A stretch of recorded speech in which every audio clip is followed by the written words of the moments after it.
Welcome to the final Diddy guide. I would like to start off by saying that all of my other guides are still very relevant. So relevant that I will be putting links to things they talk about throughout this video. If you haven't seen those videos, please go watch them because I'm going to be referencing the techniques and strategies as though you have already familiarized yourself and you're very confident with them. I'm also very confident that if you master the aspects of the guides, you will be a very competent Diddy player. So, without further ado, let's go ahead and jump in. I wanted to start off with one of the most essential parts of the video, and that is the Diddy commandments. And these are basically rules to help Diddy players in neutral. If you follow these, your neutral will be insane. It doesn't matter how much tech you know, it doesn't matter how hard you hit. If you are trash in neutral, you will lose every time because it gives you more opportunities to get more openings, and it also prevents you from getting blown up yourself.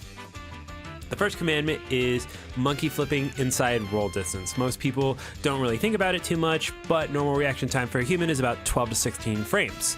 Add some native latency and you're up to around 21 frames. It's not an exact science, but the idea is that monkey flips done within roll distance is about 19 frames before it connects with somebody. It's a sweet spot between being completely unreactable and outspacing most moves in the game. So here's some examples of bad monkey flips, opponents being able to react to them, especially because they're outside of roll distance. So keep those monkey flips close, think roll distance, and they'll work really well. The next thing you want to look out for is monkey flipping to the corner of a stage. This is a bad habit that a lot of players do. In fact, I would say that every Diddy player all the way up to Tweak does this habit, and it gets us absolutely melted all the time. So just don't do it. It's just not worth it. The second commandment is throwing banana at mid-range. So throwing banana at mid-range is very tempting because it's completely safe and has a high reward. So think about like throwing it like slightly outside of roll distance. So the issue with this is that the success rate is very low, and getting back banana is generally pretty difficult against somebody who's really good. Don't get me wrong, this is fantastic versus bad to mid-level players. This guide isn't geared towards it. It's geared towards like the absolute top level of play. So throwing banana at this mid-range randomly in neutral doesn't often work. The only exceptions is if you're punishing somebody already whiffed a move and you need to get there, or you kind of conditioned a scenario for it to work. Instead, think about using your Isaacs in neutral. Think about punishing whiffed moves more, or setting up for more of a approach from above. And we'll talk about approaching from above in a discussion a little bit later in the guide. So the next commandment, we're going to be talking about how to pull banana. First one is don't do it without winning neutral. Make sure you get that hit. Make sure you throw them off stage. Or if they have given you so much stage control, they're on the complete opposite side of the stage, pull banana, that's fine, okay. But a lot of people just try to pull it during neutral, and especially against fast characters, you're going to get blown up for it. The next part of it is pulling banana towards an opponent. This is a very dangerous thing, and I understand why people do it. It's because people want to maintain stage control. They don't want to throw it backwards and then give up more stage to grab banana, but you need to do that. It's so important because you need to use stage control and think about it as like a currency, and you cash it in for a big reward there. And it's okay that you lose stage control to go grab banana because we are so powerful and strong with banana. Pulling it towards your opponent often leads to opponents rushing in and either grabbing it or forcing you to fight for it, which you can just avoid all of that if you just pull away, and you can almost always get it uncontested. The next commandment is back air out of shield, which you would think it's good, but it just misses so many characters in the cast. Especially if they are landing on top of you and they're pancaking. You'll see all sorts of characters pancake that you wouldn't think that pancake. Peach does like this forward air and she like just shrinks down to a mouse, and you try to back air out of shield and all of a sudden you have whiffed, you're right on top of the opponent, and they will blow you up. So if you have room, just do a B out of shield, or if you don't want to risk it, then just simply disengage, whether that be rolling away from them or dropping shield repositioning, or even like, jumping out of shield and then retaliating with like a landing aerial or something like that. The next commandment is doing grab out of banana trip. Just take the banana up B combo. It is so strong. It does like 40%. It's very consistent. Banana grab into maybe delayed throw combos is better if you don't have enough stage.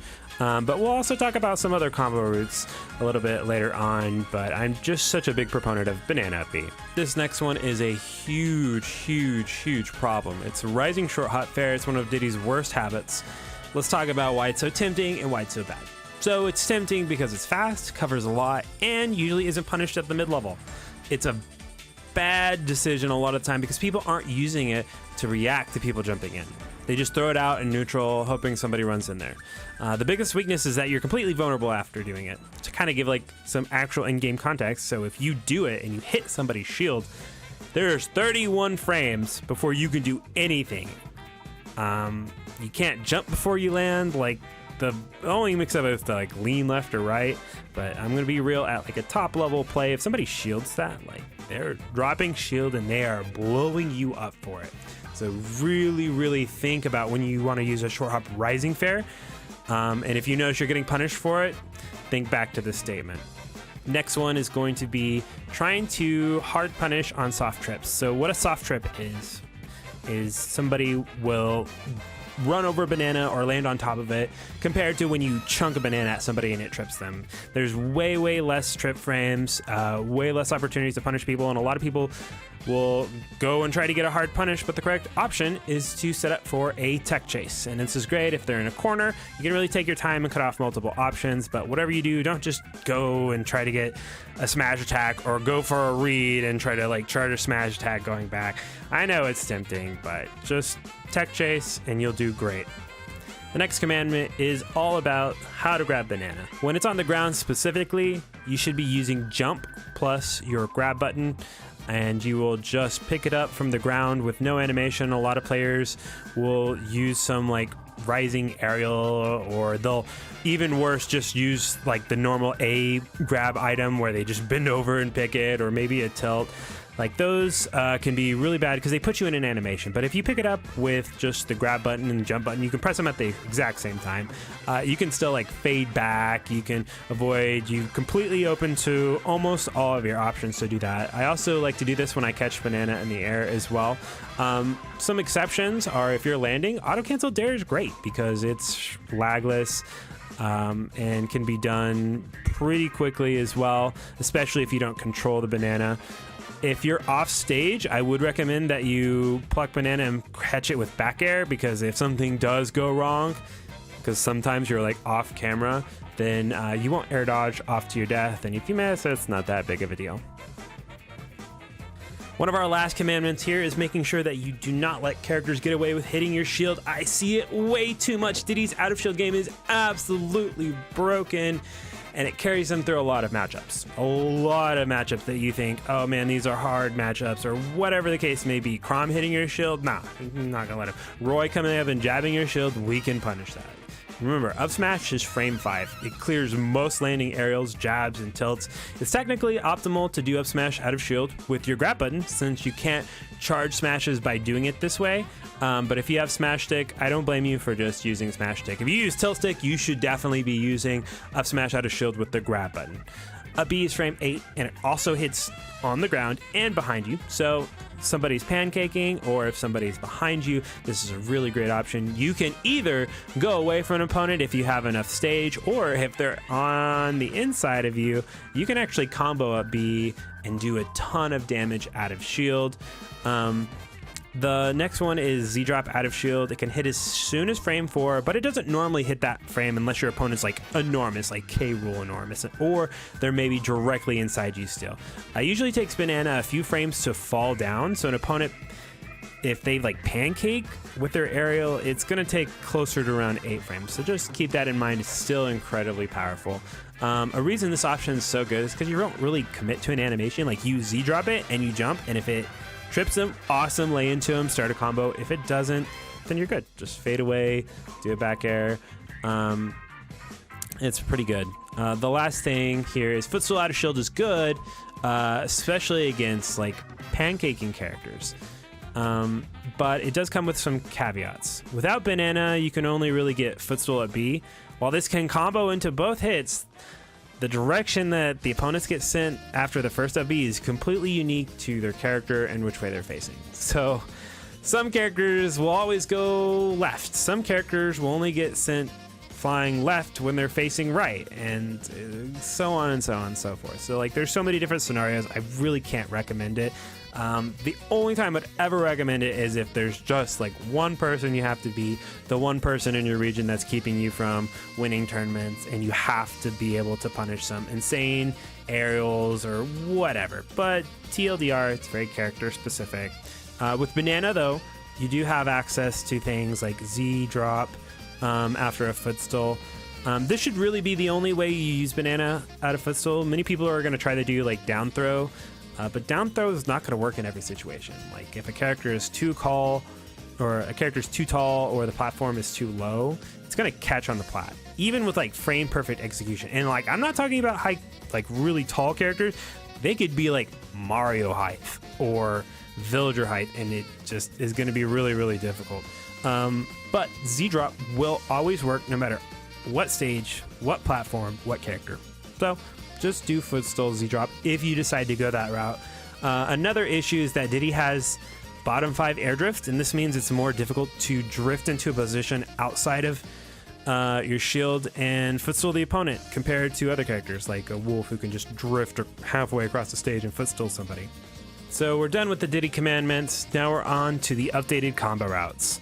The optimal combos that do 70% plus have been out for 3 years, and I'm going to be honest, not a single person is doing them consistently. I can say that they're simply too difficult for consistent tournament use.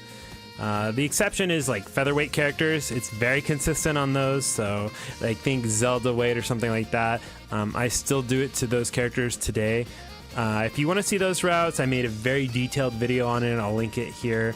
I would also make sure that you are also doing the Z-drop down air version of it instead of the just back toss versions of it, or the forward toss versions of it. The Z-drop version is just generally faster.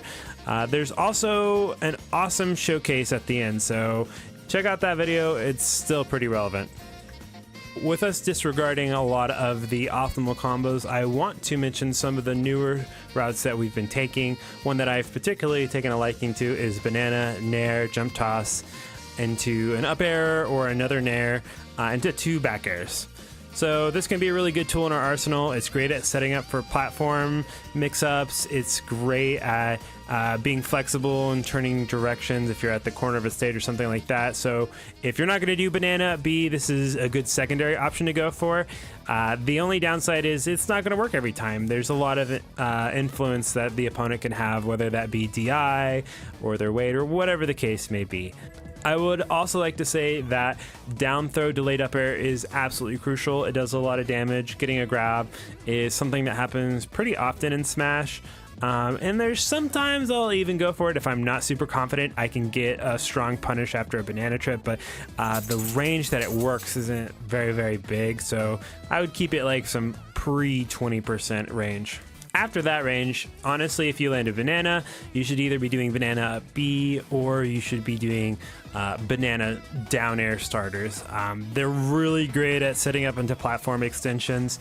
And if you got your spacing down, you can really set up for changing your combo depending if you get a soft dare or a sweet spot dare to pop people up. But that's really, really minute, and I'm not sure if it's going to be super important to learn. Just be sure you're hitting them with dare after banana too. I'm a big fan of daring someone so that they barely land on the platform, and then I'll go for a lot of like infinite setups or banana resets that way. The last thing I'll mention is how good Nair Dare is on stage. Bounce combos was really one of the big highlights of my optimal combo video. I didn't even realize it going into it, so those are really good. So just Nair down air people on stage and they'll bounce up and you can hit them with one more aerial. You'll notice that it doesn't even have to be from like a banana hit. You'll just land a Nair in neutral or something like that. The next section here is down tilt F smash. I have an Excel for this linked in the description. It gives exact percents along with any character special cases, like usually if they have like a frame 1 escape option or something like that. It's a rather unexplored combo, and it's really, really important for tightening up kills. It's so important that I think it's one of our biggest advancements of all of 2023. We should have labbed it out very early in the meta, but we didn't. I don't know why, but here it is. TLDR, you should go for this around 100%, especially by the corner of the stage. You'll secure some kills that you normally wouldn't have been able to convert off of. To perform the tech, all you need to do is cancel your skid animation with a down tilt and then do a stutter step F smash. During early percents, you don't need to stutter step at all, but at end percents, you need to take a huge stutter step. You're going to need to slide into your opponent with the skid animation, and if you can't tell if you're going to a skid animation, just check to see if Diddy puts both hands on the ground when you stop holding forward out of a dash. This animation can be interrupted by any of your tilts, so if you're using tilt stick, be sure that you return your analog stick to neutral before you press down on the C-stick, or else you'll get like a dash attack. For a breakdown of run mechanics, please watch this section of Gimmer's demonstration video. He goes into really good detail about it, and he even talks about perfect pivot cancels for the down tilt, which aren't necessary, and pivot cancel down tilts aren't necessary for this to link, but it does make it easier. So go ahead and check that out. I'm also going to link a video on how to do the stutter step. Please be sure that you turn your stick sensitivity on high so you get that extra frame window. It makes it a little bit easier for you. Anything to make it more consistent. And don't forget that I have, I'm going to post the link to the Excel sheet with the percentage windows for this combo on all the characters. The next section is the not confirmed. I've been doing this for a few years now, but I've never realized how strong it was until my opponents started complaining about it. It is essentially a semi-safe way to fish for kill setups onto plats. So once an opponent's at a percent where Popgun will pop them up onto a platform, look to shoot them. A lot of times I'll have my back to the corner, I'll be by the ledge and I'll shoot it. It'll barely knock them up onto a platform. People will usually miss the tech here. It'll lead to a free kill. Sometimes they tech, and that's okay because you can just tech chase for the up smash. Very nice way to actually get a kill. The next section here is traditional Diddy and modern Diddy, which is really a commentary on the different playstyles that are developing. It's really split into two different parts. At the top level, it's important to be able to switch between the two.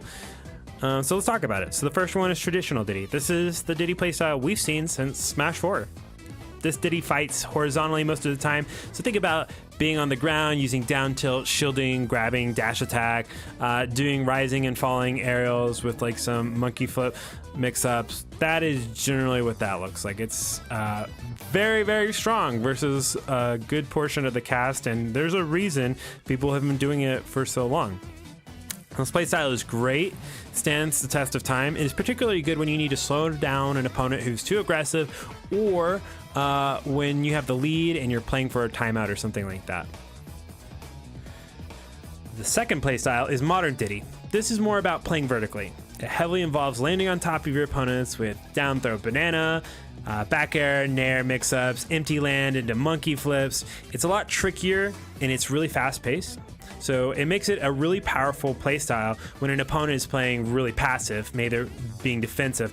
So there's a lot of mix-ups and it breaks through guards really well.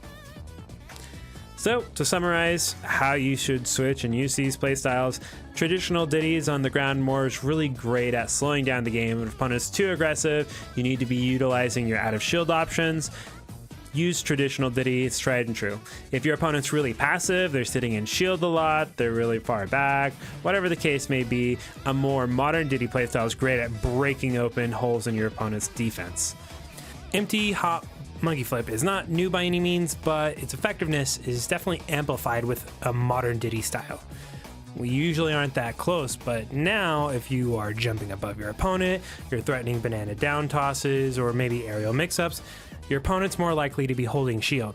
There's a lot of unexplored meta, I feel, here, especially with like the concepts of dropping banana on your opponent and then going for grabs or monkey flips to follow it up. It's pretty much unblockable setup, so I would love to see it fleshed out more and love to see how it progresses. At top level, you're going to start to blend both of these styles together where you switch between these two, where you're blowing somebody up for touching your shield, you're on the ground, you're playing footsies, you're spacing really well, and then all of a sudden you're on top of them and you're mixing them up and you're breaking their shield. And that's the better you can meld these together, the better you're going to be able to see really what an in-meta playstyle for Diddy is going to look like. Our next section here covers going under the stage with your recovery. So this technique has changed many matchups for me. It cannot be understated how relevant this technique is. All you need to do is release from the ledge or be around that area when you start your up B and then go to the other side. So why is that so important? Because it bypasses almost every ledge trap in the game. The only exceptions are those that are, you know, characters that can run across the entire stage in an instant, like a Sonic or something. So it's really powerful. You having trouble with Zelda ledge trapping with Knight? No problem. Game & Watch Bacon? No problem. Belmont or Robin arc firing at the ledge, Rob Gyro, Steve Block, all these completely are null and void if you just go under the stage, and a lot of these characters cannot keep up with that too. So it's so important that I can confidently say that sometimes I even ban PS2 so I can make sure that I can abuse going under the stage. So a few notes is that Smashville is really short and Town is a little bit longer than a normal stage, so you'll need to adjust accordingly, but that's about it. The next section here is going to talk about double banana from ledge. So Diddy has one of the best ledge hanging animations in the game. There's quite a few characters that can't hit them with their normal ledge pokes. This can be taken advantage of if you have banana while you're on the ledge, or if you know you're recovering and you pluck banana before you grab the ledge. So while you're holding onto the ledge, you can jump toss for a follow-up. If you have a fresh banana, you can even recatch it and throw it down for a really early kill. Make sure you follow these guidelines because it is a technically demanding thing if not practice, but it's definitely worth it. So jump instantly after letting go from the ledge and throw the banana immediately after you jump. Make sure you're leaning all the way forward, and then you're going to Z-catch the banana again. So for maximum advantage here, you're going to want to do the second toss as you land, and you can technically also do a down toss from the air, which is sometimes what I see Tweak doing, but it's technically like less frames. The cool thing is you can kind of obliterate people at ridiculous percents from the ledge. You can do things like combo them into our normal banana combos from on stage. You can reversal them so hard, you're just looking for them to whiff a move trying to poke you from the ledge, and then you just blow them up. Our next section here talks about update to our movement options and our strategies. There's been a lot of development within the past year, and I suspect we'll see even more as we get to the very end of the game. One of them is a very aggressive use of monkey flick kick after you jump. It's really strong against opponents who are around the roll distance area, because if they jump, they usually get hit. If not, then you get unscathed. Like, there's no way they're touching it. It's really great to gain stage control if you're cornered, or to catch jump ins, and it's also good against like to burst in through tough defenses, and it adds a bunch of layers to your neutral. Be careful not to do this when your opponent is not close to you, as it's really punishable on reaction if your opponent's pretty far away. See some of our early Diddy Commandment stuff. I will also say that even if they are really far away from you, sometimes you can get away with it. River's made a great video showcasing a lot of jump monkey flip applications, so be sure to check that out. Now we're on to Popgun Movement, and this might be the most technical part of the entire guide, but I feel it's important because I've been incorporating it and I've seen great results. I covered Popgun cancels in my very first guide. How we use them has evolved a lot though. At this time, there are some players who like to go for that one frame window where they press special and shield at the same time, and they'll get a pop gun cancel. More power to you, but I would like to say I don't think that's a really good way to go about it. A lot of this guide has been about how things are consistent in tournament, and you want them to be very consistent. I much prefer using the buffered shield method. You can hold shield as you jump, and then continue to hold it for as long as you're in the air, and then whenever you do a peanut gun, it'll automatically cancel. Has 100% success rate, no one frame windows.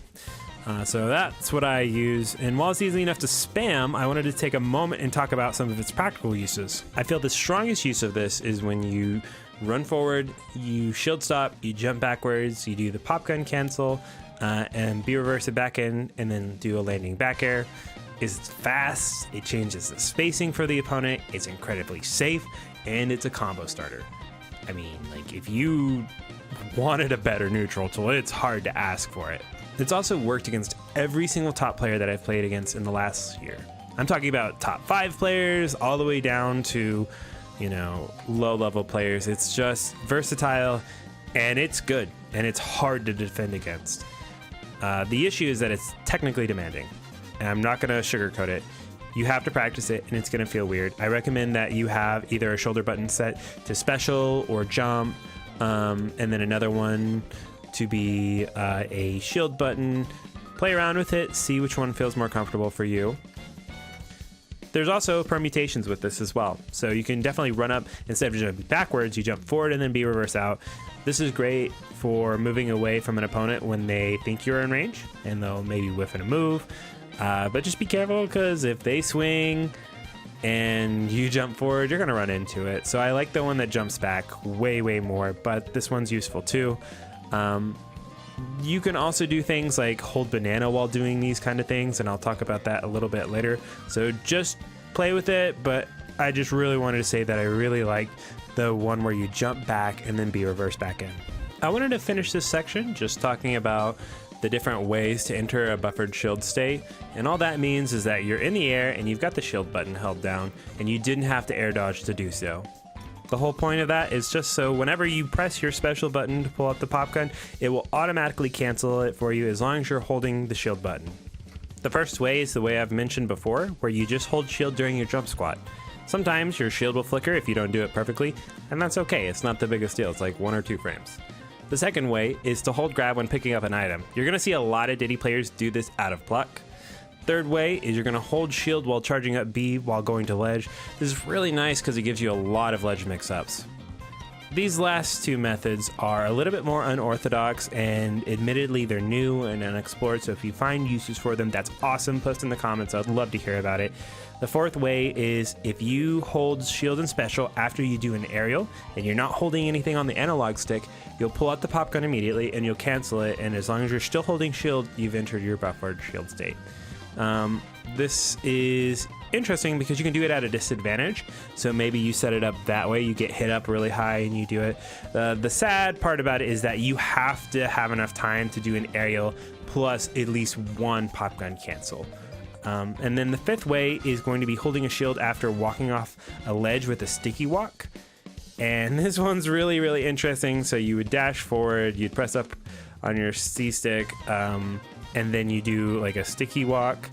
And then if you cancel the sticky walk animation by walking off a ledge and you're holding shield during that too, you don't get an air dodge. So you can, I don't know, theoretically like edge guard with this type of setup. If you start using it and you find it successful, awesome, let me know. This next section is the practice route that I've created with all the relevant Diddy techs. It should be completely possible without any training mod packs or anything like that, and I really tried to make sure that you practice all the techniques going left and right. I can confidently say that if you can complete this, then you've mastered the character technically. Just as a reminder, if your neutral isn't good though, none of this matters. Like, you have to make sure you master the fundies to be a top player with Diddy. You can make sure you're doing that by checking out the neutral commandments that I posted earlier in this guide. So if you're still having trouble, really trouble with like neutral and stuff like that, please think about that more. But this is just the technical aspect. It's when your fundamentals and your technical aspects come together, they really form a solid player. So let's go ahead and jump into the route. It starts off with fast falling through the platform. Make sure you get that spark, do an auto cancel down air, and then you're gonna do some of the Popgun cancels, inward, outward, then do an auto cancel down air, flip through, pull out Popgun. You're going to enter buffered shield state again by holding the grab while grabbing the banana here. Do some more B reverses, throw it down, fall through the platform, do a banana throw inwards, then you're gonna run through, do a monkey flip kick, back air the character here, monkey flip in between the characters, auto cancel that with a down air, and then we're going to go for a monkey flip kick cancel into a wave bounce banana pluck, grab it off stage. This is really nice if you just need to run off stage, grab banana, and then you can go to the other side. They really can't stop you. And then we get a little bit of practice from double banana from ledge. And then we start getting into the more technical aspects. We're going to be practicing the short hop, jump back, Popgun cancels that I was talking about. So here we're going to go ahead and do 2 of those. 1, and then the back air, and then 2. Try to do this one as far into the character as you possibly can, so you can set up for this really nice pluck. You're going to do an infinite setup here. Obviously the infinite's gone, but the setups are real. You're going to jump, do a monkey flip kick, cancel here.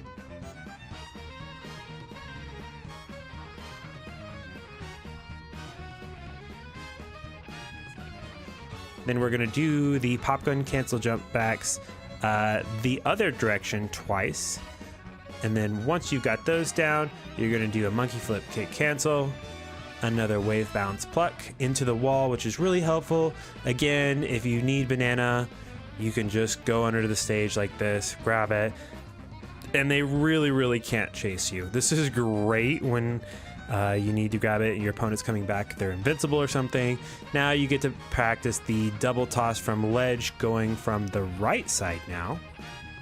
Now that we've got that part out of the way, we're going to do a little bit of practice with catching the banana, and then we're going to do some out of shield options. So we do our B reverses, then you're going to do some of the Popgun cancels, inward, outward, then do an auto cancel down air, flip through, pull out Popgun. You're going to enter buffered shield state again by holding the grab while grabbing grab at the same time, and then we're going to do a Z drop out of shield, just a little bit of practice. And then here we go, we're going to do some Isaacs. The first ones are going to be the rising Isaacs. You want to be able to do aerials as you come up. Make sure you grab the banana, do our up airs. After this, you need to be able to do landing Isaacs. These are really nice. These are safe on shield as well, so do some landing bears as well. Really nice to combine with slingshots too. And then we go for a really difficult part, but it's really strong. We're gonna do the backwards B reverse Popgun cancel back airs with banana in hand. Just 2 reps going each way. I like to kind of do like a figure 8 motion here. And then we're gonna do a full toss on the platform, set up into an infinite. You could finish here if they're at a lot higher percent. But I'm just going to bridge the combo with a banana up B just to reinforce how strong that combo really is, and that's the practice route. If you guys have any questions about it, let me know. All the techniques have been showcased in one of my 3 guides, and I'll make sure I post the link to those.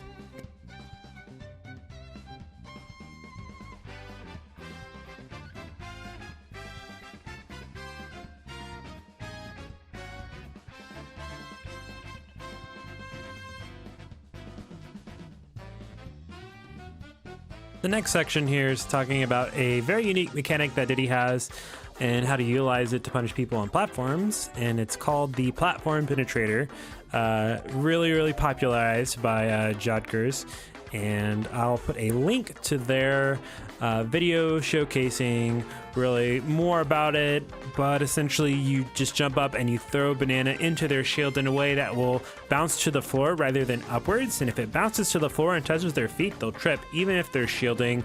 It's something that we've known about for a while, but using it on a platform is a more of a unique use of it and seems really promising. The next section I have here is catching bananas with back air after you Z-drop. So normally when you Z-drop with a 2-use banana, there's 3 things that will happen.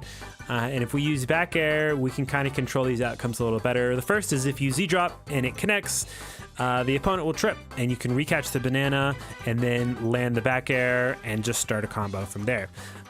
Use the back air to catch the banana so you can get like a really good punish. The second thing that can happen is that your opponent gets soft tripped by the banana. This happens when it bounces on somebody's shield and it goes downwards. Kind of in our Diddy commandment things, remember not to really go for hard punishes here. Like you can technically get like a down tilt if you're like frame perfect and you knew it was going to happen and all this stuff. But generally just go for a nice tech chase. The third option is sometimes it'll bounce upwards on a shield. You can either fade away or you can use this to help pressure with some mix-ups.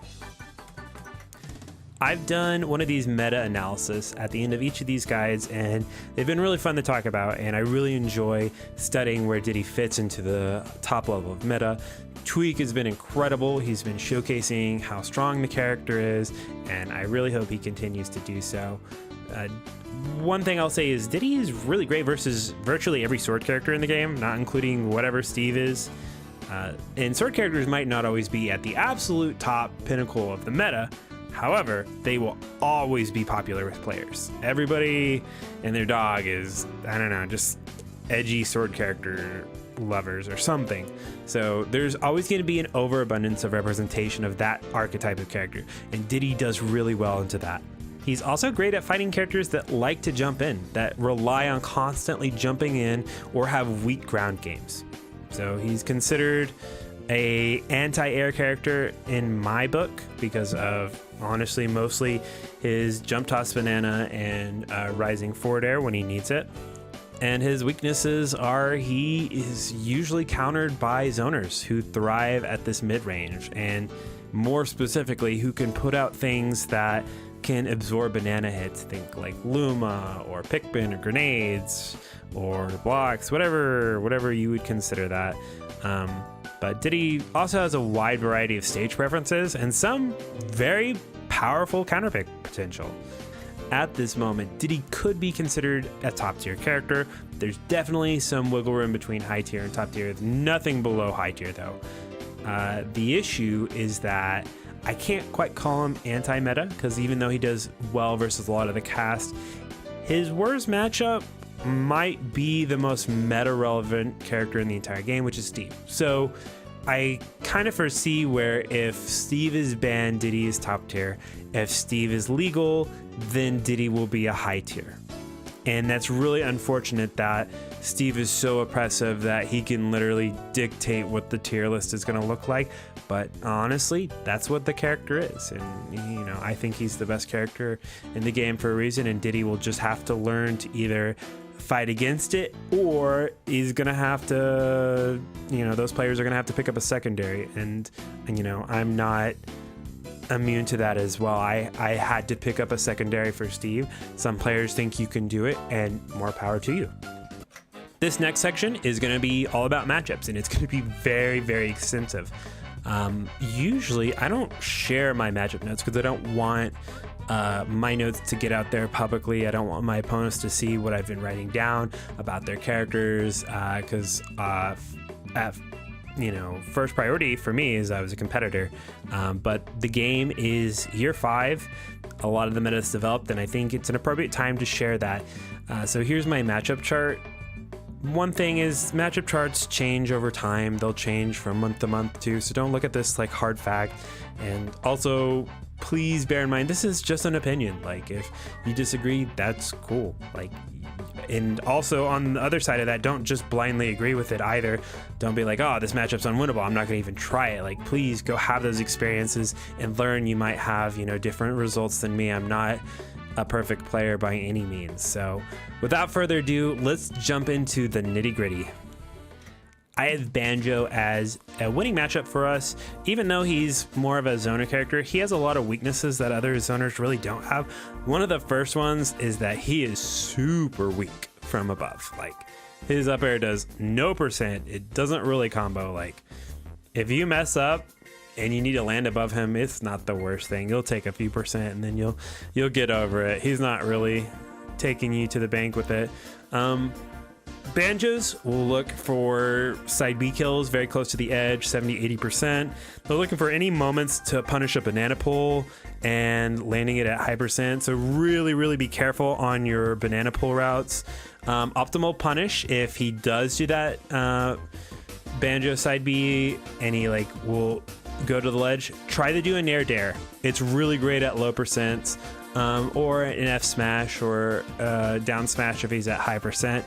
If Banjo fares your shield, do not try to grab it. It's -6. Up smash out of shield works, but banana toss will only work if they don't space the forward air well, if they don't do it really low to the ground. If Banjo does a grenade in your face, you can up B into it and kill, so that's something. A lot of Wonder Wing setups that I see is like, you know, if they knock you down in a tech situation and you do like a neutral get up, and Banjo's like looking for it, he'll do a Wonder Wing. Pulling banana, as I mentioned, jumping in the air at kill percents. Banjo's recovering, he'll do it a lot. Look to fair him when he's up being, when he's off stage, because you can really shut them out, because like they go straight up and then straight to the side, and you can really blow them out. But if you hesitate or you're not fast enough, you're going to get Wonder Wing, so be careful. So talking about Beagle Blaster, the egg move for people who don't know what it is. So the first egg they'll throw out is going to bounce, and then it can turn into a gun. So there's two counterplays. One, you can throw a banana after the egg confirms on your shield. If they try to shoot or try to turn it into a gun after that and you throw the banana, they're going to trip, and usually that's a pretty good trade for us.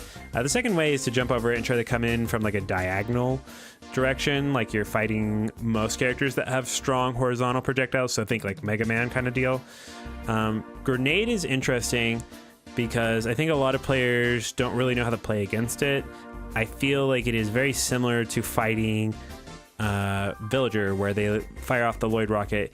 You want to run up and you can shield it, but whatever you do, don't shield it and then like run back or something. Like, you're playing a game of stage control. So if you shield it, drop shield and be like, you know, what's up? You're going to run in, I'm going to down tilt you, or I can take stage. So just don't run and give stage control away. And if he's doing it at ledge, honestly, like a nice little F tilt will, or a down tilt will discourage him from doing that. You can also just shield it if he does it from ledge, and then look for what options, because he's either going to have to re-grab or he's going to have to try to go through you. And if he re-grabs, you down tilt him. If he tries to go through you, you can up smash him as he tries to pass you. Really vulnerable spot, and they will do it a lot. One of the most meaningful interactions in this matchup is Banjo's terrible at doing anything relevant when you're above him. Like, his up air is low-key one of the worst aerials in the entire game. It doesn't do very much damage. It does like 7.8% if both hits connect and it isn't stale. He has no follow-ups. He'll eventually have to land. Like, talk about like, could you imagine like the difference of like you get hit with cloud up air and you're just taking like 50, or Yoshi is just gonna kill you off the top with an up air possibly.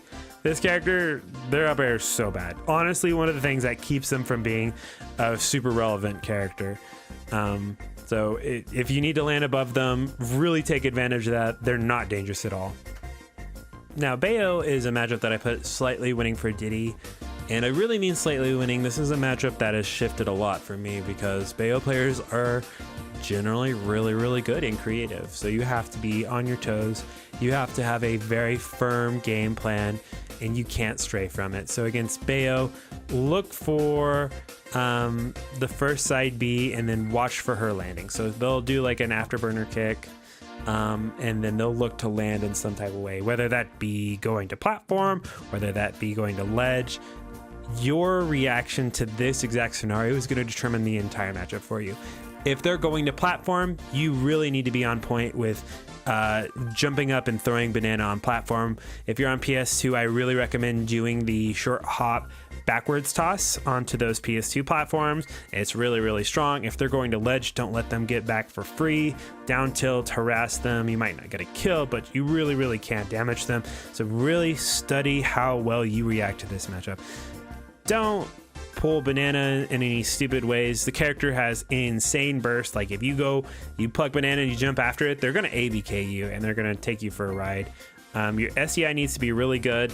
SDI against Bayo specifically with Diddy is, I'll be honest, I've played every top Bayo besides Bloom and maybe that one Japanese Bayo, but I have wins on like every good Bayo. And I can tell you right now that none of them have ever killed me off the top with a Bayo combo in this game. And I play against them regularly. I live in a region with one of the best Bayos. So trust me, if you're dying off the top to Bayo combos, it means you're not SDIing well.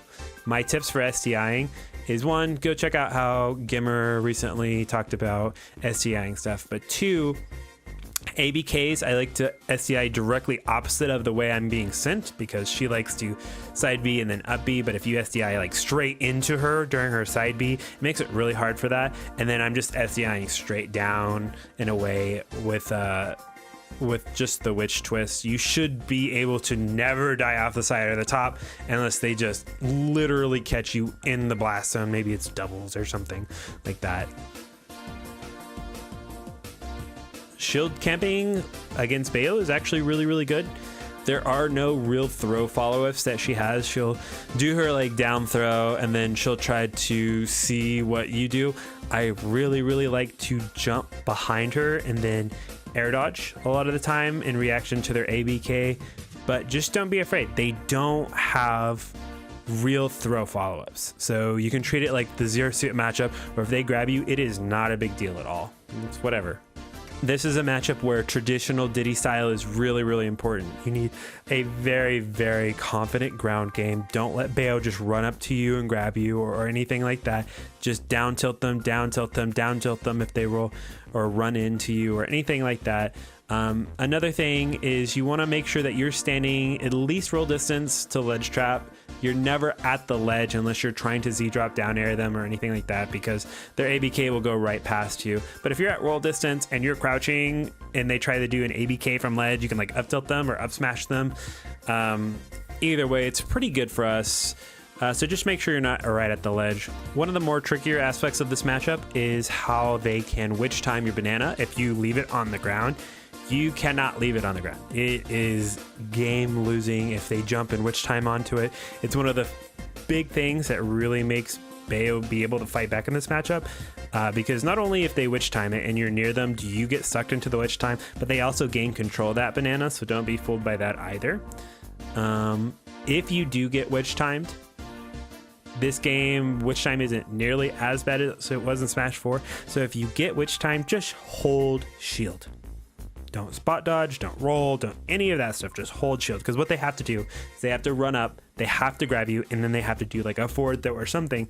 And then by the time that's over, witch time's over, and as I mentioned before, they don't really have real throw follow-ups. So just hold shield, whatever you do. Don't roll, don't spot dodge, or anything like that.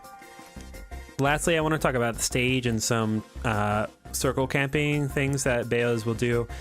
I highly recommend banning any tri-platform types of stages. So any stage that has like a top platform like Battlefield, just get rid of it. They can really, really play runaway. If there's only those two side platforms, we can really, really get them with jump banana toss. But if for some reason you find yourself on a stage like that with a top platform, one thing that I like to do is have a single use banana. So that is where, you know, one more toss and it just disappears as soon as it touches the ground. You throw it up at them while they're in the air, they're messing around, and if you miss, it falls to the ground and then disappears. They can't re-grab it, they can't witch time it, then you're okay. I mean, they can technically witch time it if it's still in the air, but that just means you picked a really bad time to throw the item. All right, let's talk about the Belmonts. The Belmonts are a very difficult matchup. I'm going to be real. These are one of the characters that are kind of neutral kings. They like to sit at that roll distance and fight you. I have it as a losing matchup, and I'm going to be real. I've been upset by quite a few Belmonts in my time, and I've clutched it out versus some Belmonts with some edge guards because thankfully their recovery is trash. One thing that you'll find as a reoccurring thing that I've found against projectile characters, there's some projectiles that you can just shield and then hold your place and walk forward. And Boomerang is one of those. They throw the cross boomerang thing, you shield it and it bounces back to them, and you just shield it, drop shield, and then you walk forward or run forward or take stage. Don't let it take the entire stage. Belmonts like to sit under platforms. We can take advantage of this by being onto the top of the platforms when they throw a projectile. This is really, really good, especially if you've got some leeway when you're recovering. So like imagine Belmont's sitting under like a PS2 platform and they like start, you know, throwing holy water or something. You just upbeat crash onto the platform above them and they'll take a ton of damage. It's a great thing to do. It works against Robin trying to set up arc fire if they're not careful as well. Their upbeat out of frame is frame 6, expected to be used like Samus. You can't just hit their shield willy-nilly, but we do literally have some aerials that are better than frame 6. So if you hit a very low back air on their shield, just hold shield yourself and they'll let it go. Their upbeat has 26 frames of lag, so you can absolutely blow them up for it. Just don't hit their shield without consideration. we can hang on the ledge against Holy Water, but not against their smash attacks. So if they do a Holy Water, it can technically hit you, but it's just gonna tap you. It's not gonna do anything. It has to be like a frame perfect spacing too. But F Smash will kill us at like 85. So we have to avoid that at all costs. This is when going under the stage is absolutely crucial.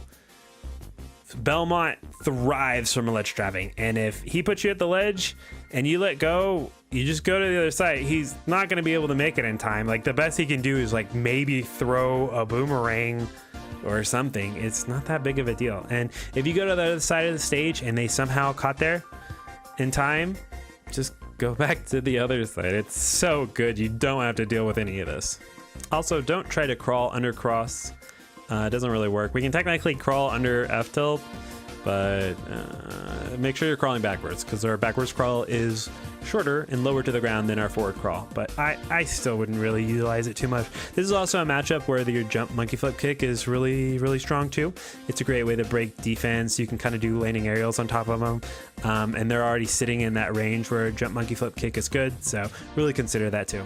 A cheeky thing you can do if you're on the left side of the stage is if they've thrown Holy Water onto the ground, you can up B into it. And it will only deal 1% to you, and it will release rockets.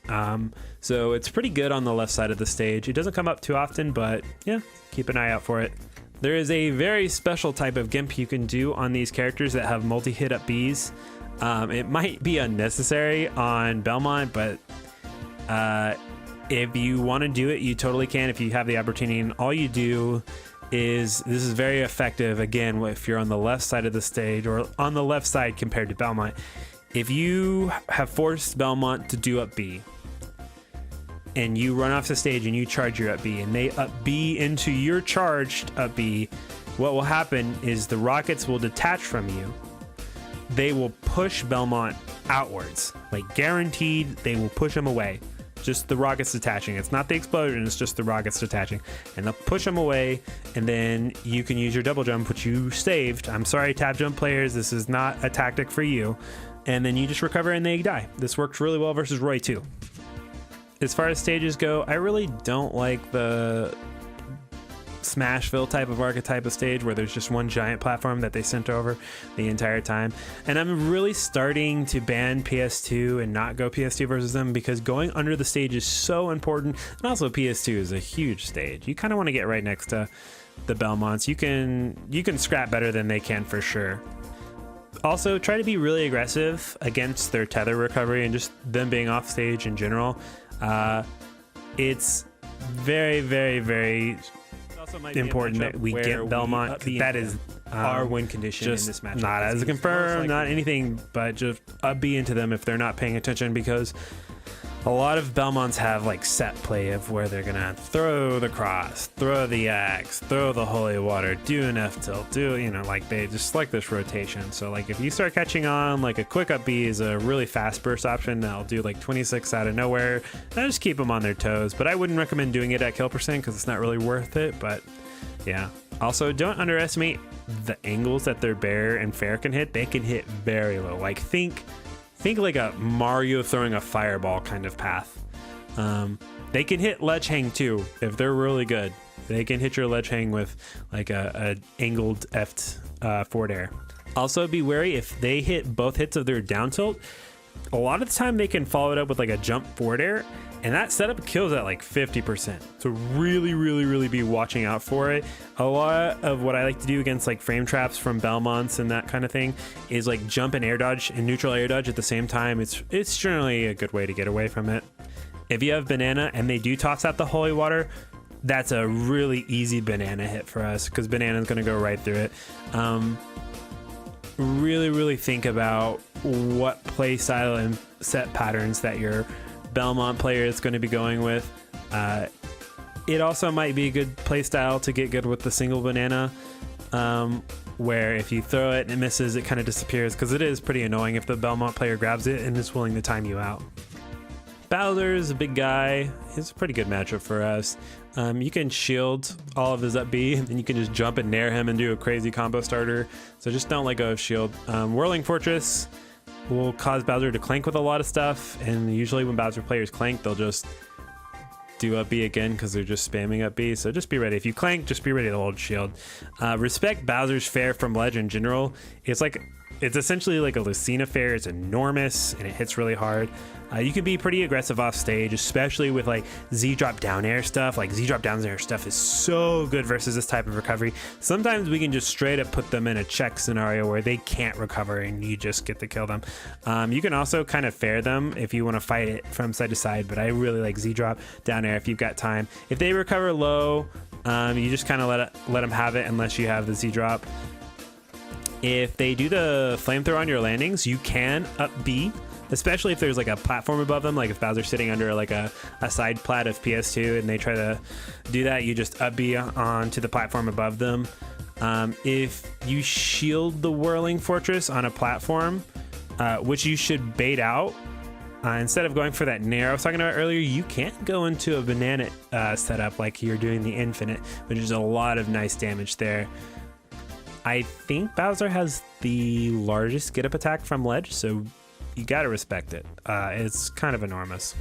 And sometimes Bowsers will do a down air when you're juggling them. They do this weird like pop-up animation when they do it, so be careful because they'll shift their hurt box and it'll cause certain combos not to be true.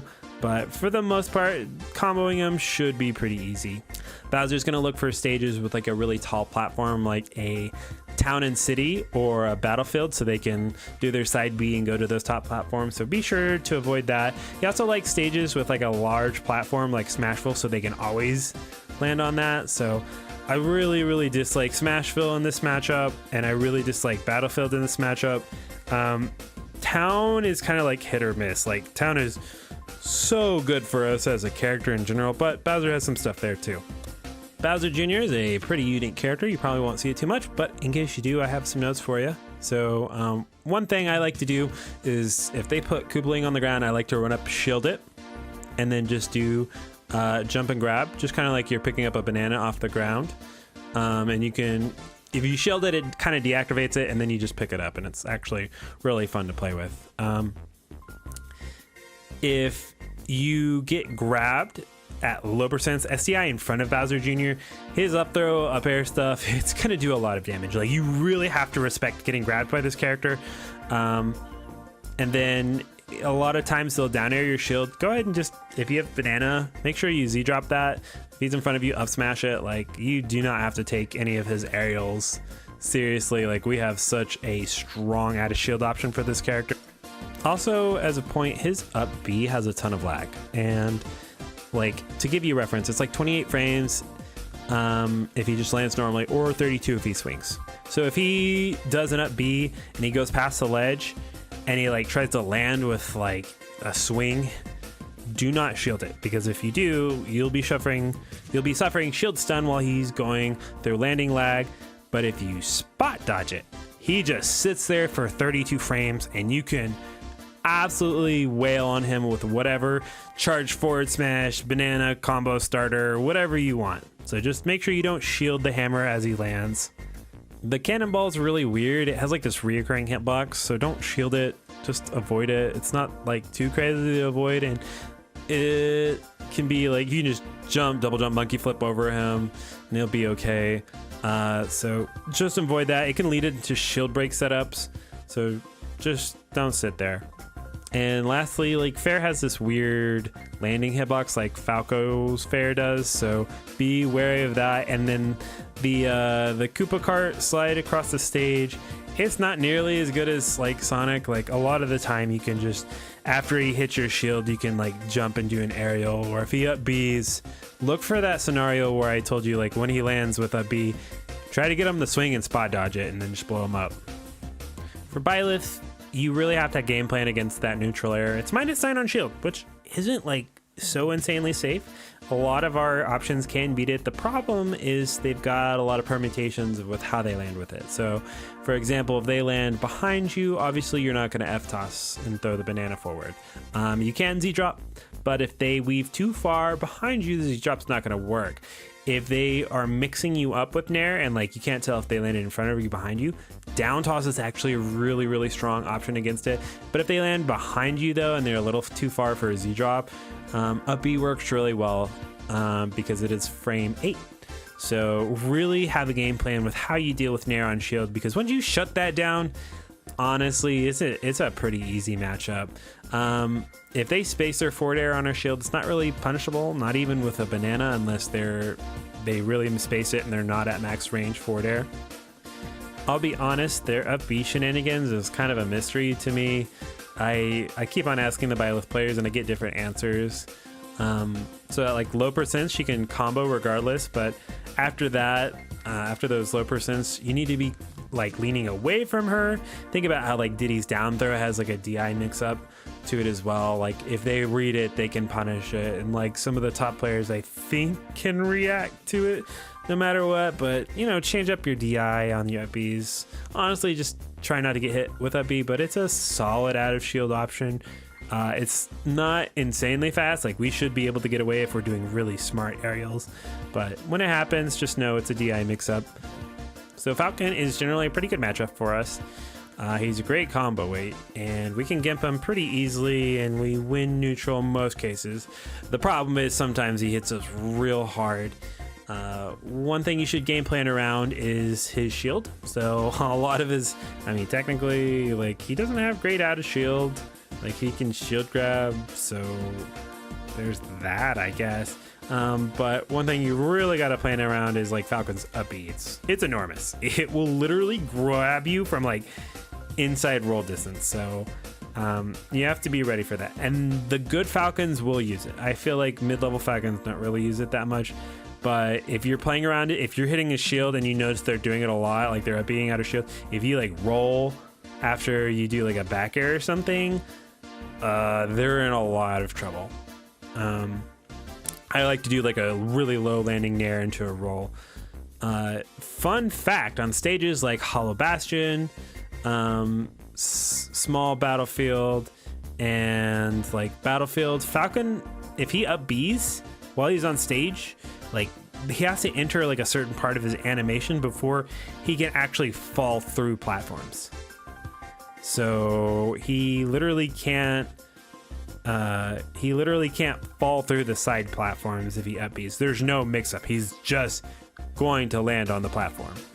The character in general is really susceptible to like the Z-drop edge guards and stuff. You just need to wait a really long time because they can kind of drift way far back in the back end. This is also a really funny matchup because they love Kalos, and sometimes I can kind of convince them to just start on Kalos and then we just play a set on Kalos, and it's great because we both love Kalos, and Kalos is Diddy's best stage. Cloud is one of our more meta relevant characters that you're going to run into a lot, so be familiar with this matchup. There's about a bajillion Tweak versus Spargo sets online that you should study. One thing to know is that you got to respect cross/slash range. It's kind of enormous. He'll use it to outspace you in a lot of scenarios, and Climb Hazard or his up B will get you if you do sloppy aerials on his shield. But again, we have some aerials that really, like, if you do it and then hold shield, like, they're gonna up B and you're gonna get a great punish off of it. If he's doing the thing where he does the climb hazard like right above the ledge and then comes down and to grab the ledge, you can do like a parry and buffer down tilt to hit him. But if he does it on stage, just shield it. It's got a landing hitbox, and just be sure to wait for that, and then you can just up smash out of shield, or if you got banana, really lay into him. One thing I will say about Cloud is the matchup changes depending on the skill level of the Cloud. So if they're anything other than a high level Cloud, like your F tilt is going to edge guard Cloud all day, every day. But if they're a really good Cloud, like they're going to sweet spot the ledge and F tilt's going to not work. What I recommend is just down airing them. It's like you can, if you condition them go so low that they have to sweet spot, just jump and just down air when when they've got to come up. And even better yet, if you've got Banana, just Z-drop down air them. And in some cases, you can even just down air the ledge. Like, you don't even have to go off stage. So that's my advice, is that your edge guarding changes depending on their skill level. Another thing, if they've got limit and they're recovering from really far away, feel free to edge guard that. Like, jump out there and be ready to just stick out a fair. And if you stick out the fair and you've got like a good idea of their route they're going to take with their up B, just kind of stuffs it out while it's rising, and then they die. Normal Diddy stuff, heavy sword characters, you just want to whiff punish with Banana a lot. Banana is incredible in this matchup. Be sure to stay tricky.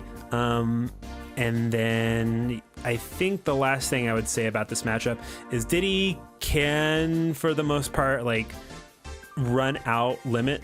So if they have limit, you can just kind of run away and run across the stage, and sometimes you can go under the stage. You just have to be careful, because like the blade beam on the ground will grab you from holding the ledge, and dash attack will also hit you pretty hard for holding the ledge. So it's kind of like a learning experience, so just be careful with that.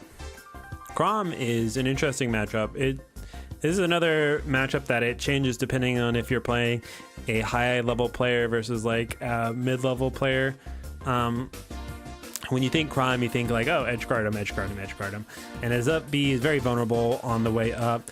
If it is a mid-level Chrom player, or even like just kind of good Chrom player, like F tilt will completely blow them out of the water. But if they are a very good Chrom player and their recoveries are really on point and they can do them really far back to grab the ledge, you really have to respect it. Because if you F tilt and they do it like that, they can just suck you in and then just like drag you and kill you with an up B. It's kind of ridiculous.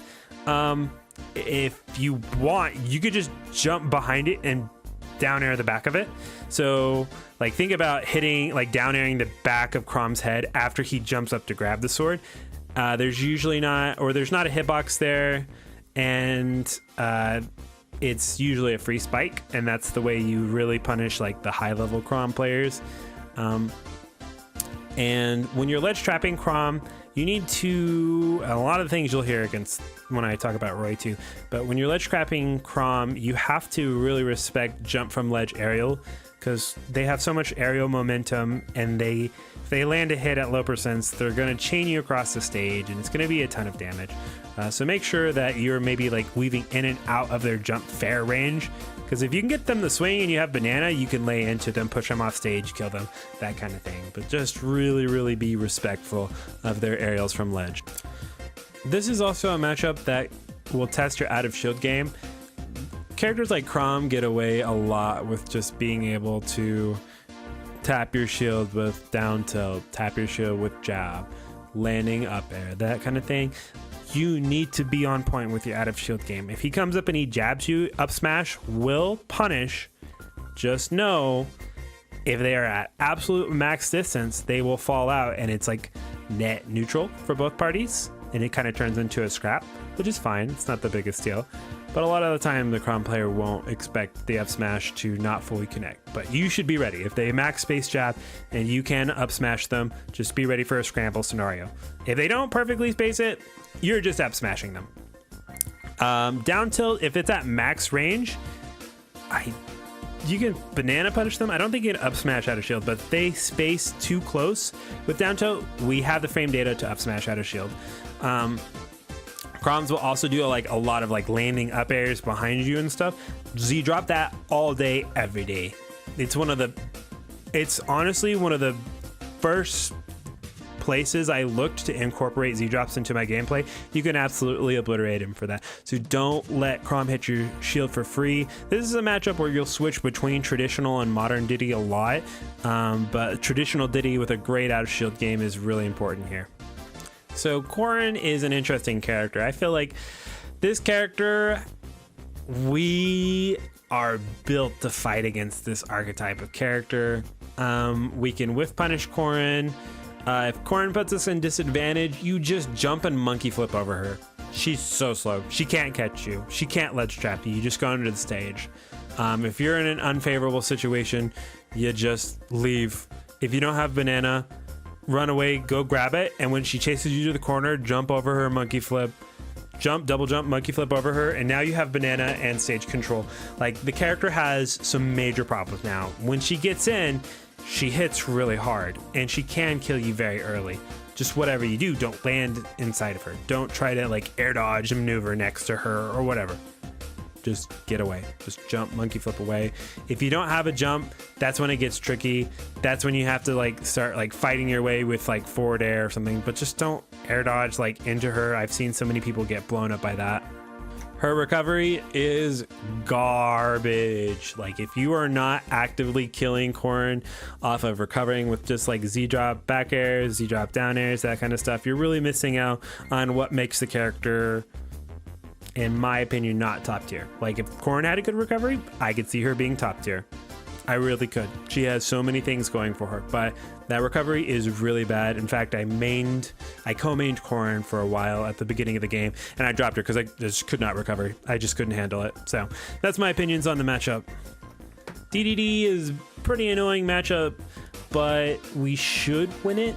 There's really a few things that I'll say is this is the one matchup that Popgun is incredible. And I'm not talking about the beer versus, I'm just talking about the actual peanut itself. Because Gordo will reflect back against anything that does more than 2%. I think that's the threshold. So you're just spamming Popgun, just shooting it constantly. He can't do anything. He can like try to inhale it, and that's really mediocre. So just spam Popgun relentlessly. A few more niche things about the matchup is that there's really no need to mash out of inhale unless they're trying to go for an SD or something, because when they spit you out, you don't want to buffer a move. You just want to have full control of your character. There's also no need to go off stage or really mess with him at the ledge. His up air is enormous and will go through the stage. Think like almost as egregious as like Mii Gunner up air. So just be on the lookout for that. It will come. He has multiple jumps. He will do it. Dededes a lot of the time will also like to do this thing where they use their double jumps and they just kind of float above you, and they're like looking for like landing back air or landing inhale or something like that. Don't stand under them. That's their entire mix-up game. Don't let them play their game. Just leave.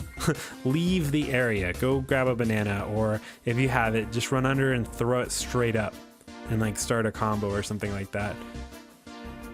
Speaking of inhale is surprisingly tricky to deal with, and you need to have a game plan versus it. If the Dedede inhales under a platform, be sure to B and crash on top of the platform. It will just blow up on top of him. He'll take 26. If he's just B, or if he's just inhaling in neutral, there's a few things you can do against it. If you're like right next to him, it's pretty much over. Like, you've already lost that scenario. But if you're not right next to him, you can do things where you jump toss banana, and you'll either trip him or he'll inhale it and spit it out. He has to spit it out immediately. And since you jump toss, you'll be in the air and it'll go under you, and you can kind of do a little landing aerial, like a landing fair on him. I think that this is a matchup where modern Diddy is really important. You need to play fast. You need to play tricky. You need to be all over him and forcing mix-ups. But if you stand still and you play patient, like, that's really gonna give Dedede the edge to be able to catch up to you. So this is a very modern Diddy matchup. You can technically 2-frame his up B with F tilt. It's not hard, and it's pretty rewarding too. And then the down tilt F smash is really great in this matchup because it's really effective against floaty characters specifically, and landing those kill confirms on those types of characters, especially as heavy as Dedede is super crucial. I feel like this matchup just keeps getting worse and worse and worse as Diddy gets better as a character, and we are advancing a lot faster than the Dedede players are. Donkey Kong is an annoying character because he's super fun to hit, and he's super unfun to get grabbed by at like 60%. One thing is bans PS2 versus this character. PS2 has a pretty small ceiling, and the DK players are going to know their exact percents here. For reference for you is Diddy Kong the Ding Dong kills Diddy from like 63 to 73 on PS2. and it's very low, and it shifts with rage and all that stuff. It changes to like 65 to 75 on Smashville, which is even worse. Kalos is pretty good, actually. I really like fighting on Kalos, but just don't start on PS2. I think bans usually are PS2 and kind of Smashville. I really don't mind going to Battlefield. It's one of the few matchups that I have started on Battlefield quite often, because Battlefield technically has a really high ceiling. And like if he's grabbing you and he's just jumping to those side platforms, it's just like a super high PS2 at that point. Small Battlefield, there could be an argument there, but I personally absolutely love Small Battlefield for Diddy. And yes, you will get Ding Dong there, but we have a lot of advantages going for us too. FD is our best stage there. Kalos is incredible as well. And then Town's really great for us too. And then Battlefield's kind of like the ugly like last stage that's okay to go to. I don't really like it, but it's not bad. Their neutral air can be as safe as -6, so I think you got buff, so don't try to shield grab it. But if you've got up smash out of shield, go for it. If you've got banana toss out of shield, that can work, but it's frame 7. It just depends on if the DK like literally did a perfect nair on your shield or not. Edge guarding is a really important part of this matchup. When DK B is really low and he's just rising, look to F tilt to get the 2-frame instead of like edge guarding. It's not really worth challenging like that. Unless you have banana, then you Z drop down air, it's free. But if they're recovering horizontally with it, I like to approach diagonally above with back air. You can come from about, like aim for their head with the back air as you fall on top of them. And you'll trade in worst cases where it's just like a tap and you'll be fine. In best cases, you just knock them away. Try using fair until you're trying to kill them off the side. A lot of this is just like a rinse and repeat with back air, where you just like back air them, get back onto the stage, wait for them to be again, back air, jump, hit, back air them, and just kind of rinse and repeat. If you're getting cargo thrown and they're like trying to take you off the stage or something like that, be sure you're reacting to the release. Like mash out is normal, but as soon as you break out, just like honestly, like I like to just hold the jump button and it'll buffer so I don't do something else. I'll just jump. And you just really have to make sure you don't mash out while the release animation is happening. I really feel like I need more details on the Ditto.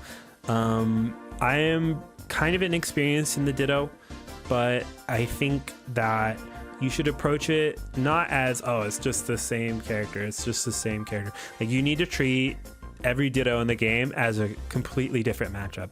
So when you're playing against Diddy, look for everything that I list in the 10 Commandments. Look for bad banana pulls. Look for them giving up stage without doing anything. Look for bad recoveries. Look for combos that aren't, optimal. Like really hound in on what Diddy's like to do, especially banana pulls are going to be a big thing. There's also a meta in the Ditto where you throw a banana or they throw a banana on you and you shield it and the banana pops up in the air. That's a pretty common Diddy situation.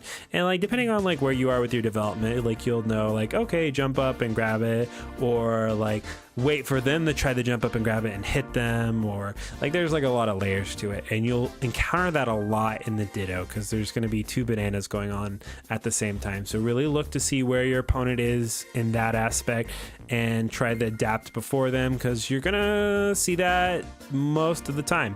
Also, down tilt strings work really well on Diddy, and kill him very early. Stages are whatever you prefer since you're the same character. Dr. Mario is a weird matchup.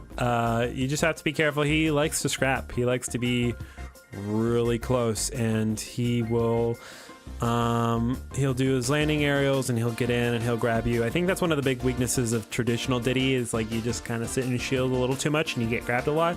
I think modern Diddy helps a lot here. You just have to be really on point with your landing aerials if you're going to do them on his shield, because he has an up B out of shield. This might be a character that you kind of bait some of those out, because if he up B's and you didn't swing and you just landed in shield, he's gonna go for a ride. One thing I will say, this character's recovery is complete trash. It's complete garbage. You go out there, you mess with it, you just tap him when he does his, like, especially you're looking for Tornado. If he does Tornado, you have to be like at the ledge waiting for it. And as soon as he does it, you run off stage and hit him away. He's done. It's over. Duck Hunt. This matchup, I have quite a bit more detail since this is one of our most difficult matchups. The plan is to get around the can and in front of Duck Hunt. And what I mean by that is, like, you want the can behind you and then Duck Hunt in front of you. You want to keep them separated. It's like if somebody's trying to keep you away from getting banana. Like, say you tossed it and like it missed them, and now your opponent's standing in front of the banana and they're not letting you move forward to go grab it.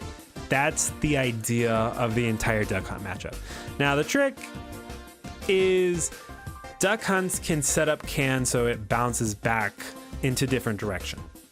I'm going to try to break down can mechanics as fast and as best I can, but long short is whatever direction the character was facing when they hit the can, that's the way it'll bounce. So if you are facing forward and you do a forward air and you hit it away to the right, it's going to keep bouncing to the right. But if you are facing backwards and you do a back air and you hit it to the right, well, since you're facing to the left when you hit it, it's going to bounce to the left. So you have to pay attention when a Duck Hunt does an aerial, which way were they facing? Because if a lot of the time they're going to be doing like a back air or something and it's going to come inwards. So you have to be really careful. But if they do it like that, you can also hit the can. You can go like F tilt the can or down tilt the can and it'll bounce away from you. And that's what you want to do, because then the Duck Hunt's kind of forced to either push the can off stage themselves or like go get it and try to hit it around. And that scramble situation of them trying to get to can is really, really what you're looking for in this matchup. Also, as a reminder, can is a frame one option. It will combo break. This matchup's played a little bit like Zelda, so when you've got a lot of distance, you want to pull banana, take your time, because they're going to set up. You can't stop them from setting up. Can will eventually come towards you. Be really confident with your Isaac so you can attack the can when you need to or get around the can. Just be sure you know which way you're facing when you do it. Once can comes towards you, this is where you try to get around it and close the gap. You can also take the approach of where you run in and you shield the first can. This kind of gives you like time to close the gap in a different way. So you shield the can and then you run in. Now you're at this like mid-range and you have banana. Rolling in behind Duck Hunt when he throws can be amazing. Just don't make it a habit, and be wary of Duck Hunt hiding like in the can and then he's like shielding on top of it. So like if the can's just sitting there and he runs up and he shields inside of it, like they can control can while they're shielding, and they will. So just if he does that, just wait. He has to do something because can will eventually explode on its own, so he can't stay there forever. It's like if a snake, you know, shields while he has a grenade next to him, the grenade's going to explode. He has to do something eventually. Interestingly enough, Peanut Gun is a nice non-committal way of hitting the can to reverse the direction. It will hit the can away. Duck Hunt has to come hit it to start pushing it back towards you. Take this opportunity to close the gap, force an interaction. You're going to want edge guard like it's Olimar, where you're back airing and up being constantly, because they don't really have a hitbox on their up B. What they can do is they can throw out can and they can follow it. And something interesting we can do is you could throw banana down into can and it will hit it away, and then you're just like kind of poking at him when he doesn't have his can. He can also go past you, and there's some stuff like that. Just be ready because can will come and defend him. A pretty unique mechanic, since we have two projectiles that we'll be hitting can with, is there's a weird mechanic with can called stale can or dead can. And it basically means that once somebody hits the can with a projectile, it won't move. Like, it can't be moved with another projectile until it's hit with a normal move. So if you hit it with a peanut gun, you can be sure that they're not going to move it with like their gunsman or anything, but just know you can't move it with banana or peanut until somebody hits it with a normal move. Also worth noting, if this matchup wasn't already bad enough, Duck Hunt has a really annoying trip animation where they just like are in the air forever and you can miss follow-ups, so just be really careful of that. There's also some tactics of like when they throw up Can, it goes into like this arc. You can run in under it and grab or down tilt for free if he initially spawns it. I will say that I have in my notes here twice that don't roll unless you really know something is going to work, because I know I mentioned it before. So just don't roll by habit or you will get blown up. And lastly, I was going to talk about Clay Pigeon, because Clay Pigeon's another like frame 1 projectile. Like the character needed more. It can kind of stop Banana. It's really annoying to deal with. What I have really found is you shield Clay Pigeon and then you crouch, because if you shield it and then you crouch and he detonates it, it doesn't hit you. And an important aspect of all zoner matchups is just stage control, because you're trying to close the gap. You're trying to get in next to him, because that's where we're going to do all of our damage. But if you like shield Clay Pigeon and then run away, then you know you've kind of lost all that and they win. Vice versa, if you like, or if they're cornered and you shield Clay Pigeon and then you run away and you let them run in center stage, or you let them get around you, then you've essentially lost neutral there as well. Falco is a difficult matchup for me. I'm probably not the best person to give Falco advice, but one thing I will say is Falco fair loses to SDI in and down, and then you can kind of like tech roll in. You want to be SDIing super hard during all of it. His combo, man, he hits like a truck. I do not like Falco, but sometimes it feels great to fight against Falco. I don't know. It's this really weird thing. I think what a lot of fighting Falco is very strong traditional like ground footsies versus the character, because we will generally outspace them on the ground, and jumping in and around them is not really great because their up tilt is just enormous and it's a huge combo starter. I will say also that backwards crawl goes through or goes under a laser most of the time. There are a few instances where Didi's like hips will like raise that he'll get clipped, so it's not super dependable. He's also really dangerous from ledge. Like he can reversal you really hard. I remember like getting killed from like 22% because like Falco just jumped from the ledge and comboed me to death. So don't overextend if they've already grabbed the ledge. You're gonna want to look to edge guard with Z drops and back airs and dare instead of F tilt. F tilt won't hit like Falco if they up B, so you really have to watch the timing. If they have to side B from really far outside of the stage, like jump out there and go hit them out of their side B with a forward air. It's really effective. I think Fox matchup is one of the most intricate deep matchups in the game, because you have to really showcase every aspect of Diddy. There's going to be moments where you have to play very good traditional Diddy, where your out of shield game is incredible. It's on point. You are up smashing all the bad nairs. You're Z dropping if he's trying to land behind you. You're up Bing if he's like doing ambiguous mix-ups on you. And then there's times where you're like modern Diddy, where they've stopped jumping on top of you and now you have to find a way to open up a character that's so fast and they're running around you and they, you know, doing all these kill confirms at like 90. It's very taxing matchup, but it's doable. I believe it's definitely losing. I don't know how bad, but you really have to have your out of shield game on point, and then you have to be ready to edge guard with the best of them. As far as edge guarding Fox goes, if you can force them to up B, that's generally a really good thing for us. We can down air through the stage and hit them. It's really strong. F tilt can work against their side B when they go to grab the ledge, but if they know how to do a really good side B, it won't work. I much prefer like running off stage and then jumping back on stage with like a rising forward air to stuff them out. You can kind of hide under platforms to force Fox to approach with dashes and grabs. They will, and you have to be ready for that. So you just have to like balance between like a traditional and a modern Diddy play style.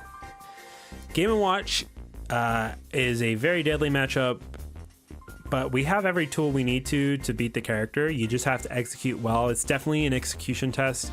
If Game & Watch whiffs an up B, I was initially of the camp of jump up there and just like hit them, because we can technically, if we jump after they whiff an up B, we can up air them. But I have learned that if you are not like really on your game and you don't do it fast enough, you will get down aired, and that risk reward is not worth it because our up air does like 6%. It's nothing.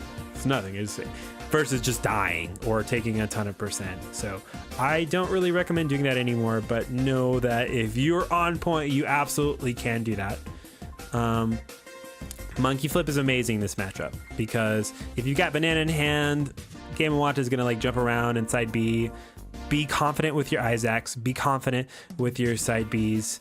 You grab him and you'll eventually beat him out of it. What you can't do is just throw Banana willy-nilly because they will try to reflect it. And if they reflect it and they're good, they can absolutely blow you up. I co-main Game & Watch at this point of writing the guide, so I know a lot about the character. If you get hit with nairs, you're going to want to SDI like straight out. If you get hit with up airs, just be ready. You're just going to take a lot of damage. Your ideal point is to go to ledge, jump, monkey flip, get away. Do not try to land center stage versus Game & Watch while he's directly under you. That's his win condition. He wins when you are above him. This is a matchup that I don't think we go to PS2 on because I think that going underneath the stage is absolutely crucial. I think that the bake-in ledge trapping is really, really good, and it's rendered almost useless by going under the stage, so get good at doing that. Be ready to do it. A character dies incredibly early to down tilt up smash. I'm talking about like you grab him at like, or you down tilt him at like 100 and he dies. Battlefield is really, really strong for Game & Watch, and Smashville's really, really good for Game & Watch. I wouldn't recommend taking him to those stages. We do great on Final Destination. If you can get there, I think that's going to be like your best pick. That and something like maybe Kalos, because Kalos you can't go under the stage, but you can wall cling, and you've got a lot of ability to maneuver around Bake It at that point. Another important aspect to the matchup is if Game & Watch is facing you, they can't really do anything in the air if you throw out your forward air. So like if they try to do their own forward air, you're going to hit them through the bomb and really win a lot of those trades. The problem is if they come on top of you with like a neutral air, that's where you have to really be careful. But if they're like side to side, just throw out that forward air. Another thing is if they land on top of you, a lot of the time we can punish with Banana out of shield, especially if they do something like a back air. Just be sure to watch out for that landing hitbox. Or if they land on top of you with neutral, you can Z-drop. Just be careful because they can up B out of that, and it's like this weird thing. If they shield and up B, like sometimes we can't get away even after we Z-drop, but most of the time we can. And always remember that Game & Watch Nair will reach a little further than you think it is. Like you think you're out of the range, but it will reach you. Greninja is a matchup that is played a lot like the Fox matchup. It's a lot of vertical approaches from above. It's really not worth chasing him. So just really good shielding. Bad nairs can be up smashed out of shield, and the character combo weight is pretty solid for us, and we have got a lot of ways to edge guard him with like Z-drop, banana stuff. I will also say that his grab's pretty mediocre, so they probably won't grab a lot. It's nice to be pretty shield and defensive heavy in this. And there are times of when they start playing on the ground a lot more and stop jumping around, where you switch to like a more modern Diddy and start jumping on top of them with some really nice mix-up. Hero is a matchup that you need to make sure that you are approaching the correct way. It's one of those matchups where Banana is really not that important, because if you're pulling Banana, he's probably surfing through a menu, and this is one of the few characters that I will begrudgingly admit I think it's more dangerous to let Hero go through a bunch of menu options than it is for us to grab Banana. So don't worry too much about Banana. Like match starts, you're usually heading straight towards Hero. The second thing I will say is like approaching Hero, you don't want to approach him side to side, because that's where all of his danger stuff is. That's where his Kaboom is, or Kafrizzle, or whatever it is. That's the exact area he wants to be. So you want to like move up through platforms, like kind of like approach diagonally from above. He does have some of his like slashes, like the flame slash and stuff, that can potentially hit you from diagonally and above, but it's really not that common.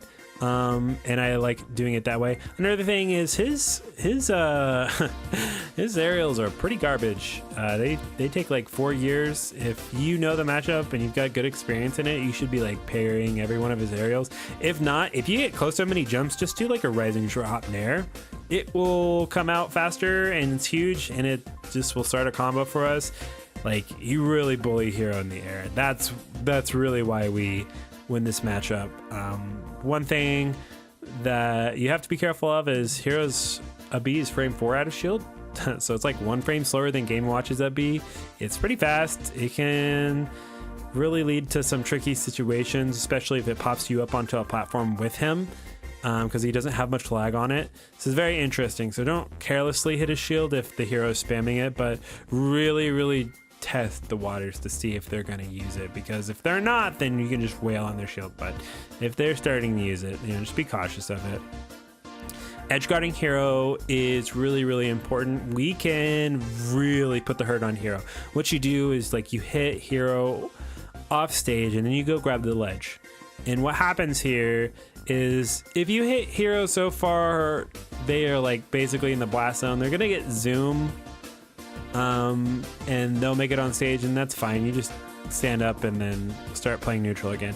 But if you don't hit them directly towards the blast zone, there's a chance they might not get zoom. In fact, sometimes the hero players won't even like look for zoom. They'll try to use their up B to get back to the stage, and all you do is while you're hanging on the ledge, you just drop from ledge and do a rising back air as they approach the ledge, because their up B doesn't have, I mean, it's just a hitbox of where they started it, not where they're going, and you just rinse and repeat, and you just hit them over and over and over for trying to come to the ledge. And it's very important in a lot of matchups. Like Hero, it's good against. Robin, it's incredible against. Like that kind of recovery, you just hold ledge and then drop down and do a rising back air and hit them away. Things to look out for this matchup is you really have to be careful of what hero players are doing when they have too much time. So like if they've got both of their buffs up, maybe it's even if they've just got one of their buffs up, like if they do like a flame slash, like you'll break your shield from full. So like maybe like they just killed you and they had some time to get some spells. They'll do things like they'll prep spells, like they'll like get their buffs and then they'll look for ways that they can make flame shield very highly likely to appear in their next menu, and they'll go through that, and if they get it, they'll try to break your shield. So really be careful of that, and that just takes some practice in the matchup. But if you're looking out for that, like, you're fast, man. Like they can't catch you. Like the only way they'll really be able to catch you is if they have the Accelerado, and that's a whole nother topic. So Accelerado is super jump heavy. They're just going to jump around. I like to throw out full hop aerials. It's really effective against every level of hero with Accelerado. Of course, they could just run up and not jump, but they're going to jump. Ice Climbers is a very difficult matchup. It's one of those characters that can kind of nullify a lot of banana neutral, because if you trip one, the other one might not trip, and then they're both fighting you. And then it's also really annoying because if they grab you, they can absolutely destroy you.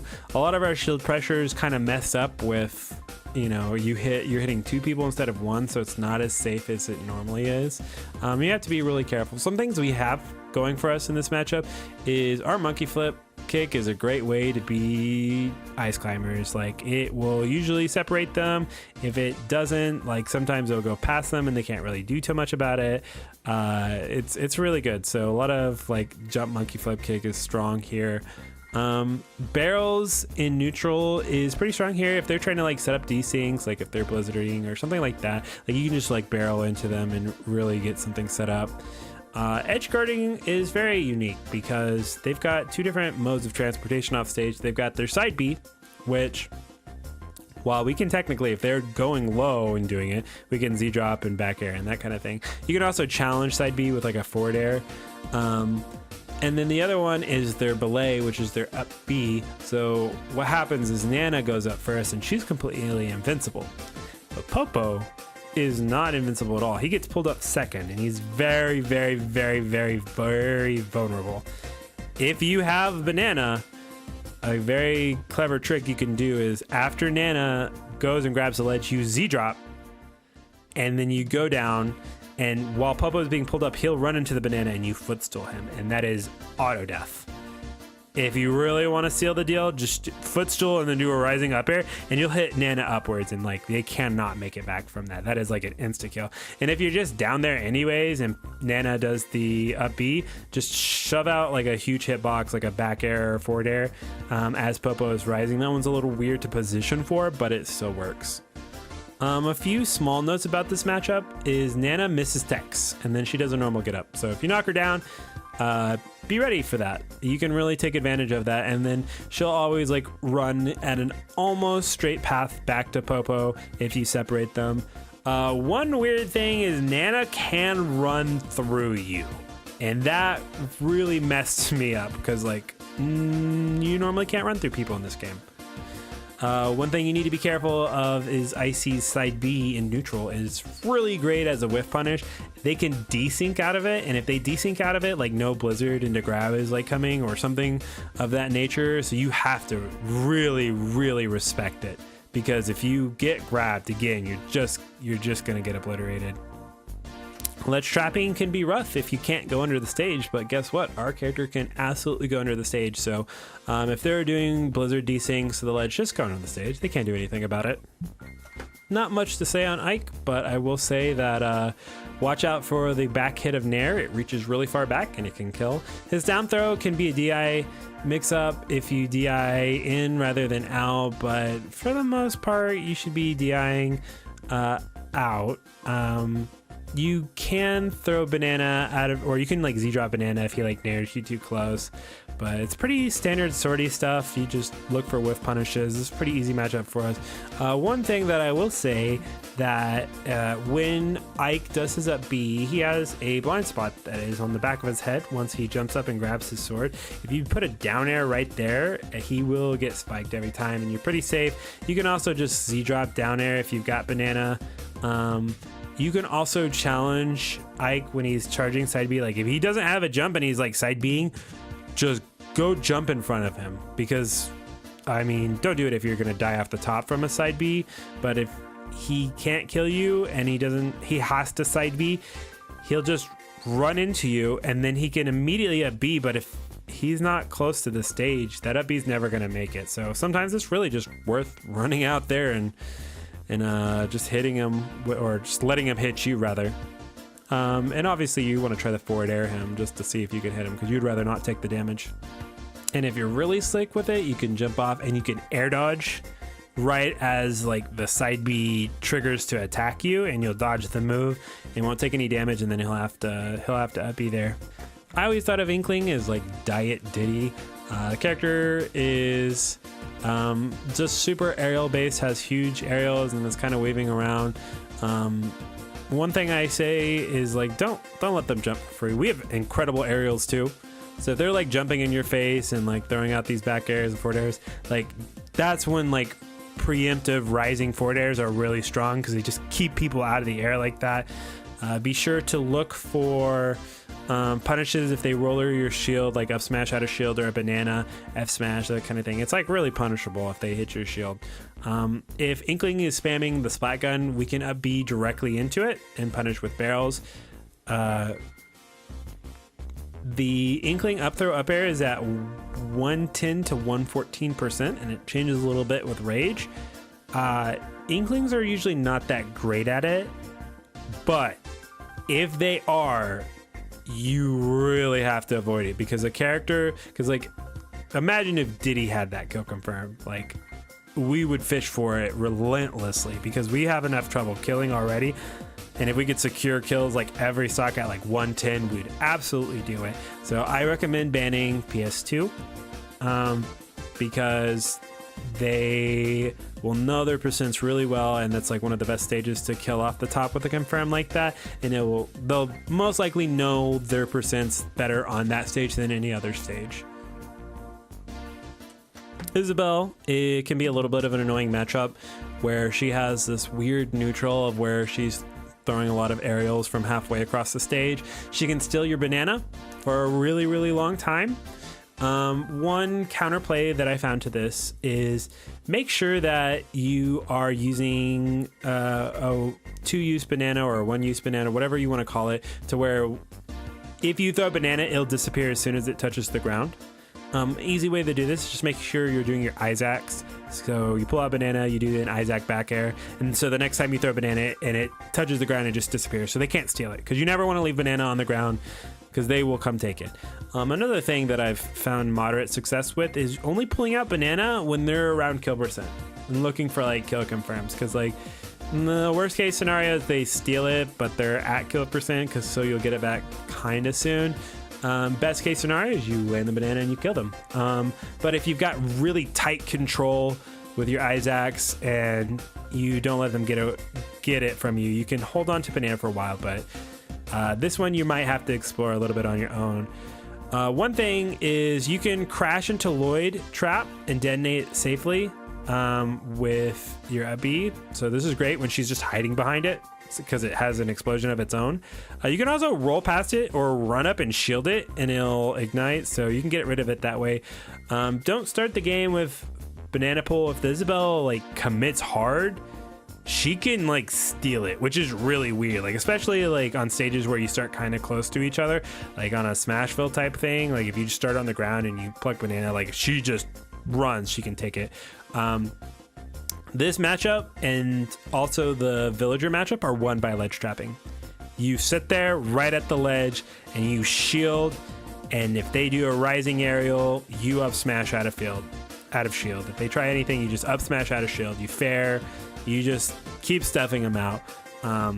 This is how you win the matchup. There's also one very minute thing that has served me really well, is that Villager and Isabelle, their aerials, which they will be spamming constantly, you can crouch under them most of the time. Like you can crawl under it, and it's really, really effective, because if you start crawling really, really low and often, what they have to do is they have to do their forward air or back air right as they land, and it's pretty technically demanding for them. They don't usually have to do it that low, and if they do that, then you start jumping, because if you jump in on them and they're doing a super low fair, you're gonna jump over it, and then you get the jump in punish and you start rolling and pushing them off stage and ledge trapping. So it's this very minute game, but I find crawling, this is probably like one of the most effective matchups to crawl in. Jigglypuff is a character that has become more and more terrifying as the game has gone on, as they've optimized their punish game. And as they've gotten a lot of buffs too. One thing I will say about this is jump banana beats the entire character. Like they can't do anything about it. It'll go through their pound, it'll go through their fair, and you kind of just stuff them out with a fair from there. Our fair can most of the time beat Puff.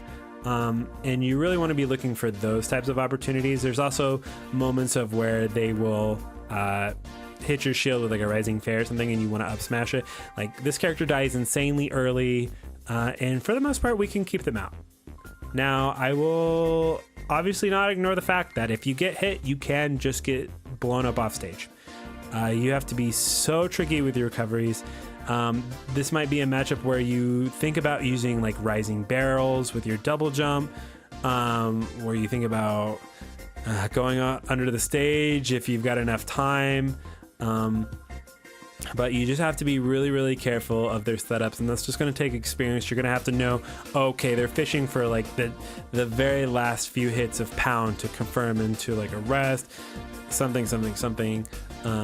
We can generally punish them really hard. If they miss a rest, all I will say is that this might be one of the matchups where you can use fully charged peanut gun.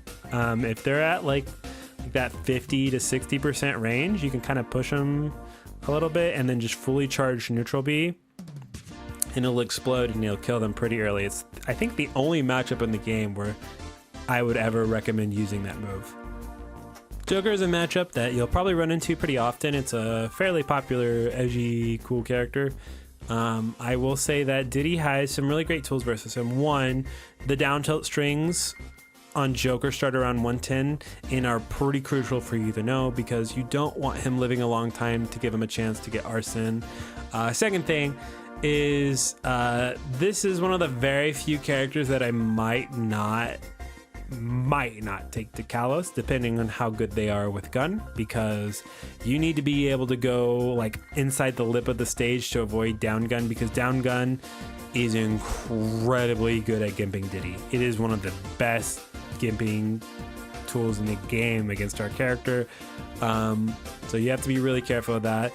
There are quite a few strategies to beating Arsene. One is we can ledge hang incredibly well against Joker. Even Arsene, like down tilt won't work, down smash doesn't work.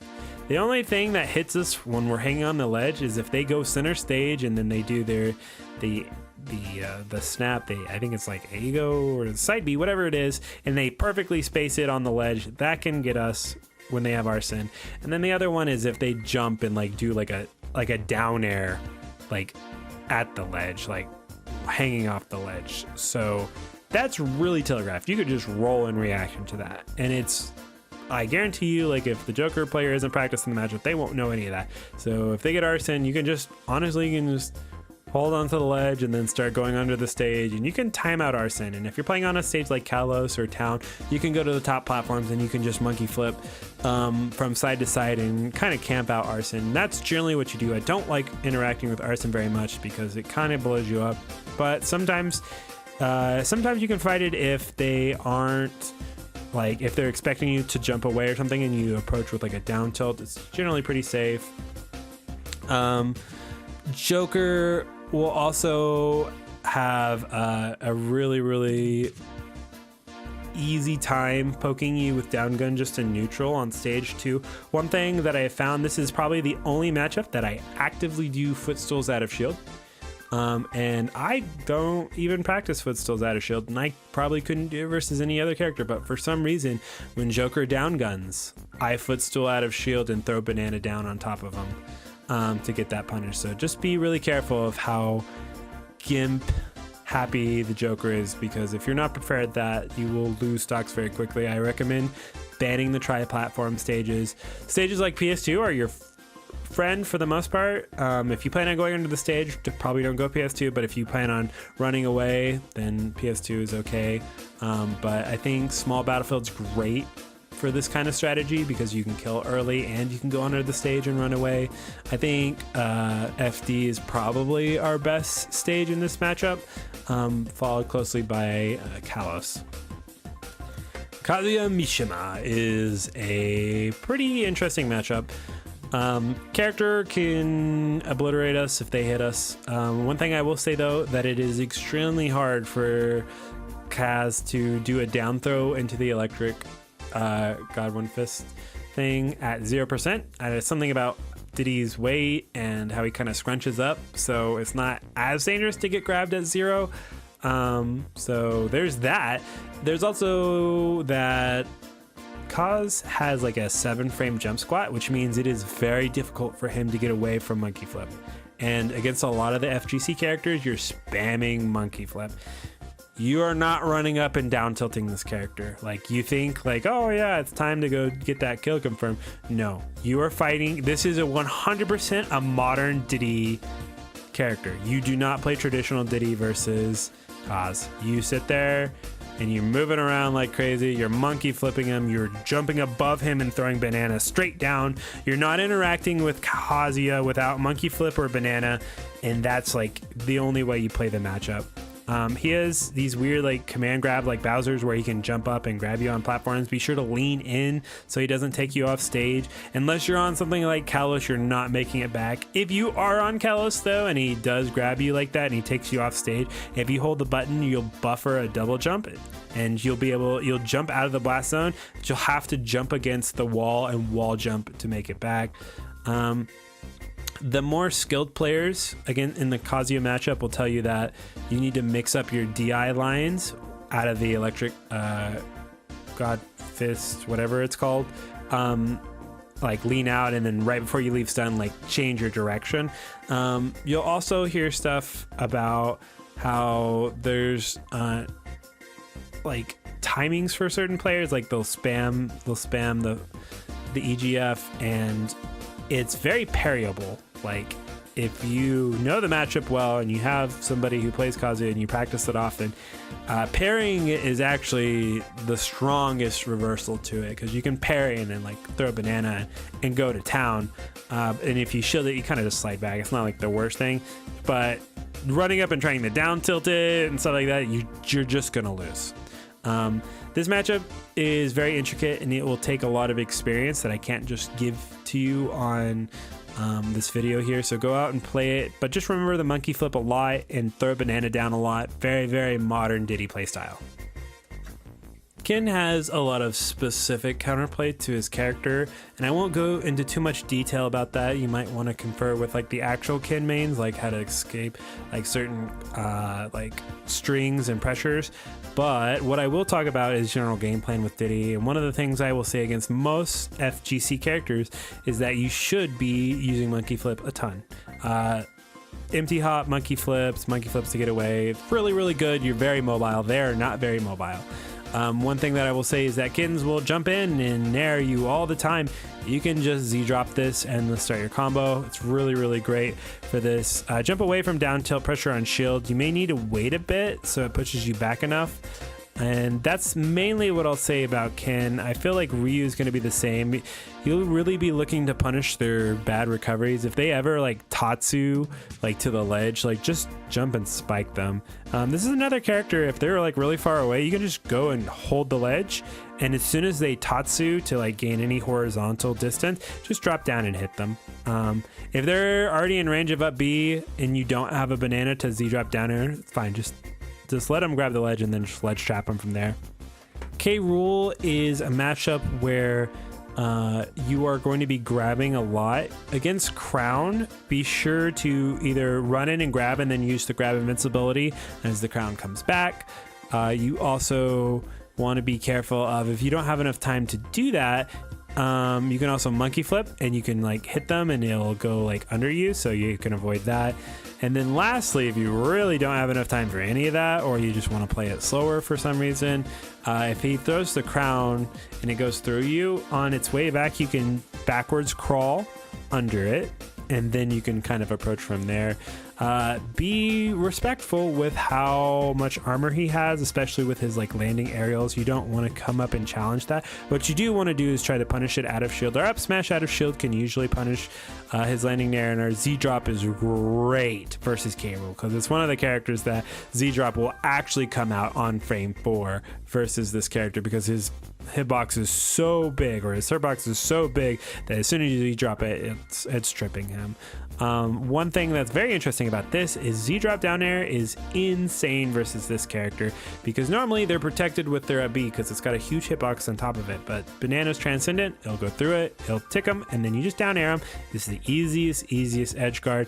If you don't have Banana, there is another method that I do from time to time, which I will run off stage and I will monkey flip inwards and I will side B and I'll catch the side of him during his up B, and then I will push him back down, and I'll do that a few times, and then sometimes I'll test him and I'll do the hit and make them have to tech against the wall, and if they miss the tech, they just die instantly. Not too much to say about this matchup. He's a heavy, you hit him hard, respect his armor, he will kill you. His grabs do like 20%. Yeah, that's about it. Kirby is a matchup where you are actively looking to time this character out. They are very small. And a theme you'll notice I will give advice on all small characters like Pikachu and Kirby is you do not throw Banana forward. This is a modern Diddy matchup. You are not sitting in your shield and trying to play footsies with this character, because they will win the footsies and you will miss Banana and it'll be a bad time. What you are doing is you are running the heck away, you are throwing Banana downwards, you're monkey flipping all over the stage. The character's insanely slow. This is a character that cannot do anything about jump, double jump, monkey flip. They're too slow. If you have the lead, you can absolutely time this character out. PS2 is a very strong stage because it's just so long. Kalos is like an auto win. Like, you should not ever lose to Kirby on Kalos, because if you can jump, double jump, monkey flip to the different platforms on the side, the character literally cannot catch you. that's the main points of this matchup is you just never throw banana forward. It will always go through them. So you always throw it down. And that's one of the big advancements of modern Diddy and why I think it's so important to learn. The character dies pretty early. If they're jumping in your face, you can jump toss banana and hit them in the air and then do a follow-up from there. But otherwise, you're just not anywhere near this character. They're very, very dangerous for some reason. Also, as a note, this character is really weird to double banana toss from the ledge. Something about like their trip animation like is unique compared to anybody else that I've practiced on. So just be wary of that little fact. Link is a character where you really need to make sure that you have your Z-drops on lock. This character is going to nair your shield 24 billion times, but Z-drop beats it. Z-drop out of shield will trip Link and you can take him for a ride.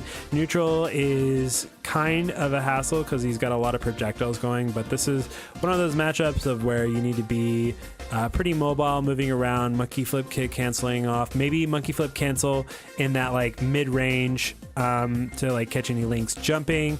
Edge guarding, you should not go for F tilt to 2-frame this character. For some reason, Link's up B is massive and it will clip you. You can go for Z drop if they are if they are going pretty low with it though. That's okay. I'll also say that this character lives for a really long time. They're very, very heavy. So make sure you have your combos down on those heavy characters. Your down tilt F smash is going to be really important in this matchup to steal kills. And then lastly, be really, really careful of their bomb gameplay too, because they'll have a very developed item game. And I've been hit by some pretty nasty stuff with Links doing their footstool combos. So sometimes if you do a really, really bad aerial on their shield, they can really come at you with that. But for the most part, you're pretty good to wail on their shield. But as normal, if it's just a normal Link, they'll just up B out of shield, which if we do like a landing back air and then just shield ourselves and they up B, like we get a huge punish, like we can shield in time. So really try to fish for that. That's a nice way to secure kills actually.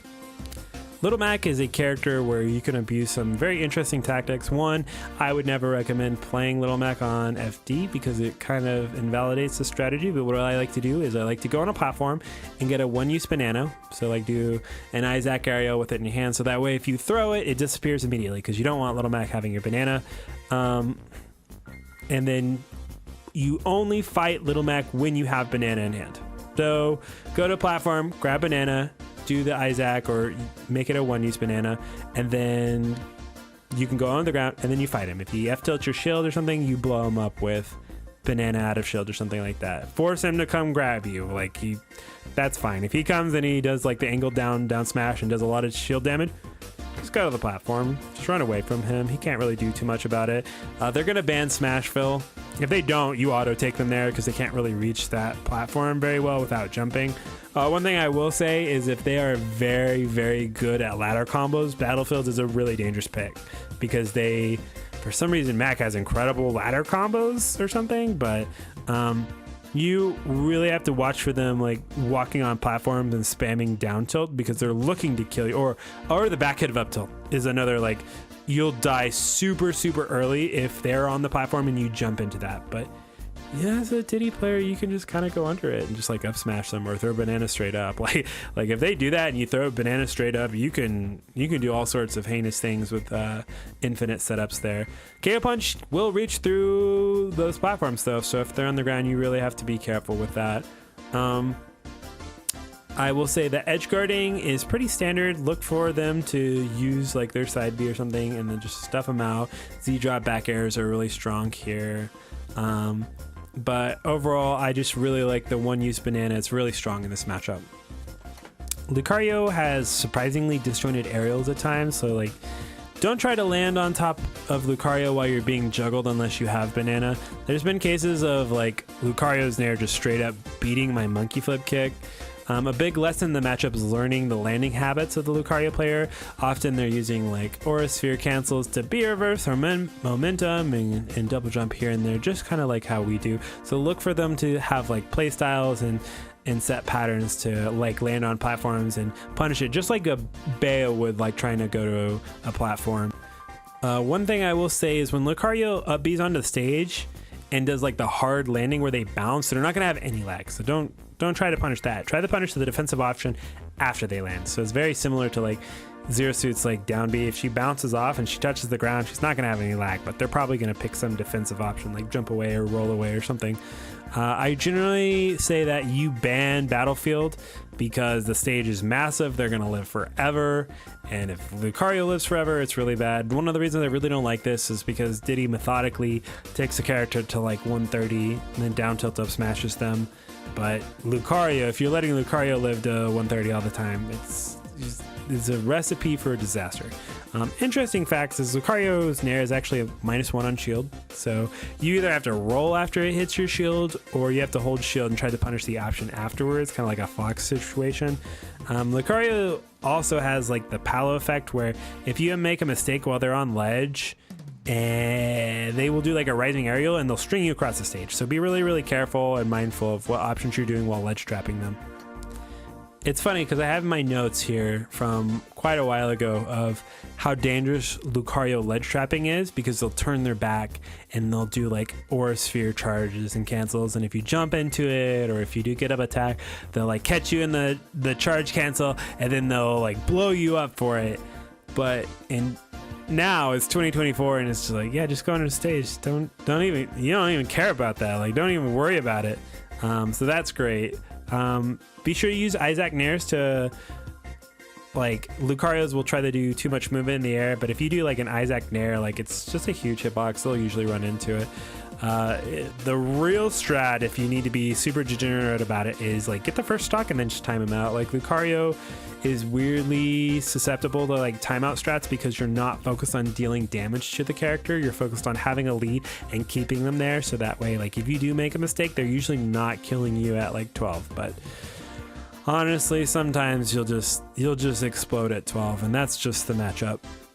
Not much to say on Lucas. There's probably like 5 Lucas players in the world, but if you do manage to run into them, just be wary that they'll side B and neutral a lot. Shield it. Don't give them stage control for it. If you shield it, just shield, drop shield, move forward, stay on top of them. The character is very susceptible to Z-drop down air if they're forced to use their up B. Just know if they do use their up B, they're making it back from anywhere off stage. You can preemptively like run off the stage and do like a rising forward air if you're trying to stuff out a Zaire. And that's pretty much it for the matchup. There can be some intricate play with their combo game, and be sure you're SDIing away from them to make the nairs not link as well. And that's about it. Lucina is a very, very strong character in their own right, but I feel like Diddy has every tool needed to beat Lucina. One, against these types of sword characters, you're really playing whiff punish. So they swing, they do like a rising forward air or something like that, or even if they're doing like a fade back fair or something like that, throwing banana into that is a great way to punish that move. A lot of Lucinas won't mix up their aerial timing, so they're really susceptible to being parried, so look for that as well. You don't want to go for very many like Z-drop down air or Z-drop back air edge guards versus the character. It's really tricky to do so. It's not impossible, but it is tricky, and they really can't be two framed by F-tilt very easily.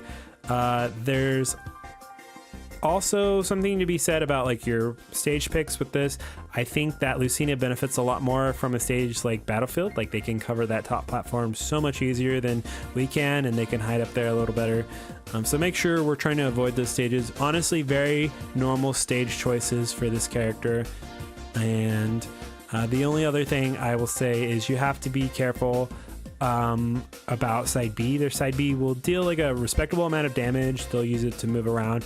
If they mess up or you like shield in the middle of the move or something like that, know that their side B has a lot of lag. Like, you're looking for a huge combo starter out of that. So if they miss that, go in really hard. Luigi is a very taxing matchup, and you have to play it very, very, very modern Diddy style. So this means that you are high movement base, you are throwing banana down if you can. If he's like below you or anything like that. You just don't want to be anywhere near this character. This is another character that I highly recommend using the one toss banana, so that if you throw a banana, it misses, it disappears on the ground and they can't go grab it, because Luigi with banana is terrifying, because banana B is a crazy kill confirm. There are a lot of degenerate strats that I might recommend using against Luigi.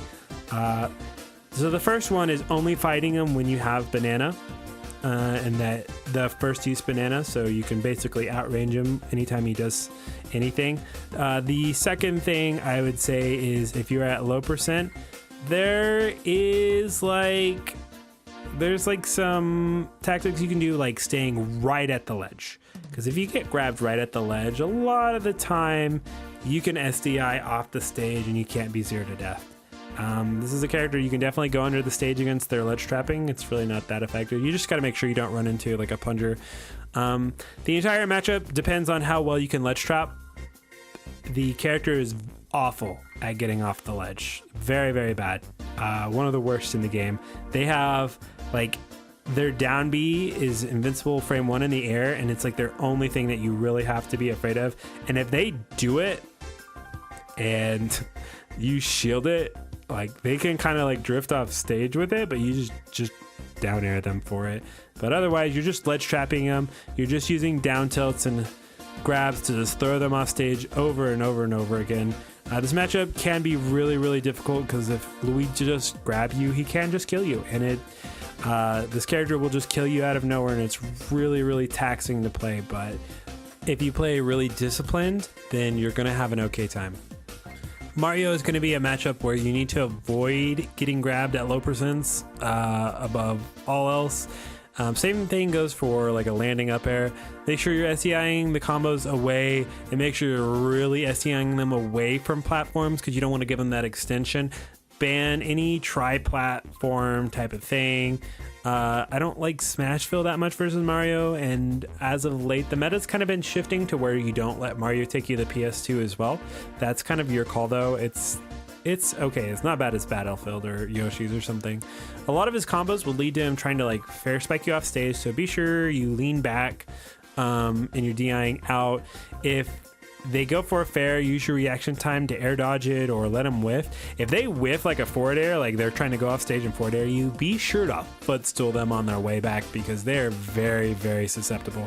Mario's Nair is like super safe, like so safe that the landing Nair like can't really be Z-dropped, like Z-drop banana punished, and a lot of the times it can't be up smash out of shield unless they hit you at the like the top of your shield.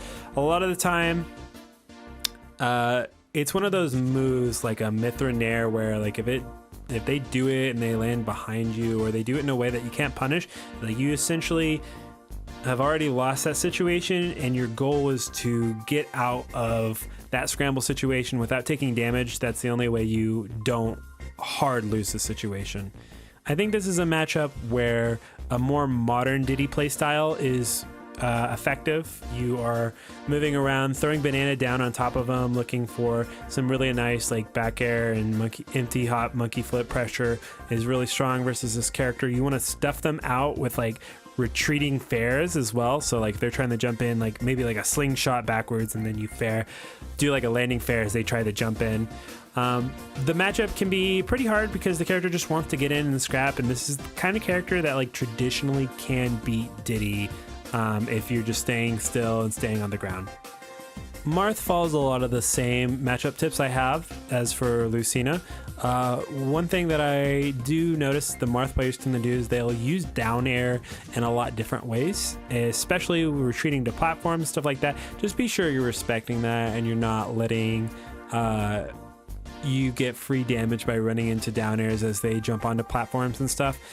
They will also really obliterate you if they hit you with like a tippered side B. It doesn't happen that often. Diddy's a really great way at not getting hit by that, so you don't have to worry about it too much. And again, if they miss like the last hit of side B, it has a ton of lag. You should really be looking for hard punishes, whether that be banana down air, banana whatever, or just jumping on top of them. In fact, if they whiff it and you're not close, they whiff the last hit, like up B them. Just don't let them get away. It's a really big opportunity.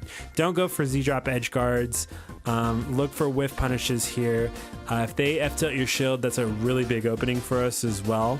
And then just be really careful of up Bs out of our combos. Like if you have something that's like a true combo, like it's just like a kind of a string, not a true combo, like they'll up B out of it.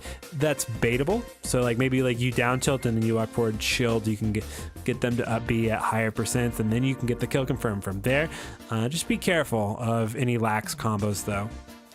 Mega Man is a very interesting matchup in this game. It's changed a lot since Smash 4. One thing that's really different is that our banana is transcendent. It goes through his projectiles, it'll go through his pellets instead of just straight up losing to them. So look for opportunities to trade pellets with banana trip and take stage and possibly put into like a tech situation, because a lot of the time if you trade projectiles, like you don't have enough time to go get them, but if you have enough time to go get a hard punish, then go do it. One thing I will say is Leaf Shield is insane in this matchup. It is, I think, the best game or the best move in the game to gimp us. You can essentially, if you're recovering with up B in any capacity, Mega Man can just Leaf Shield and then run off stage, and if it taps you, you just die. You just fall to your doom, and there's nothing to do after you get hit. So my recommendations is look for being able to recover high. Look for being able to recover, like mix up your recoveries between going high and low. You just don't ever want to be put in a situation of where you have to charge up B from really far away, because you're really going to get killed super quick. You want to approach Mega Man from like diagonally above if you do have to approach diagonally, or if you do have to approach at all.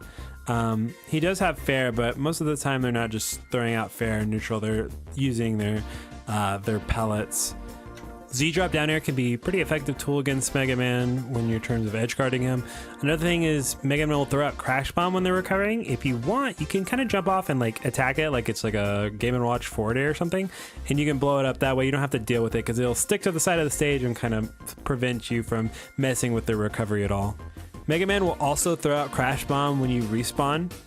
And like, so if you respawn and you're on the Angel platform, he'll jump up, Crash Bomb, and then you try to go chase him, and the Crash Bomb will stick to you, and you've essentially lost all your invincibility because you really have to game plan for what comes next. But all to beat it, you just stand there, you don't go off the Angel platform, and the Crash Bomb will go right through you, and then you can chase Mega Man and do whatever you need to.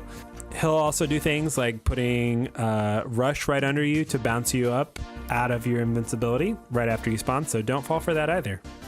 Don't jump out of his up air.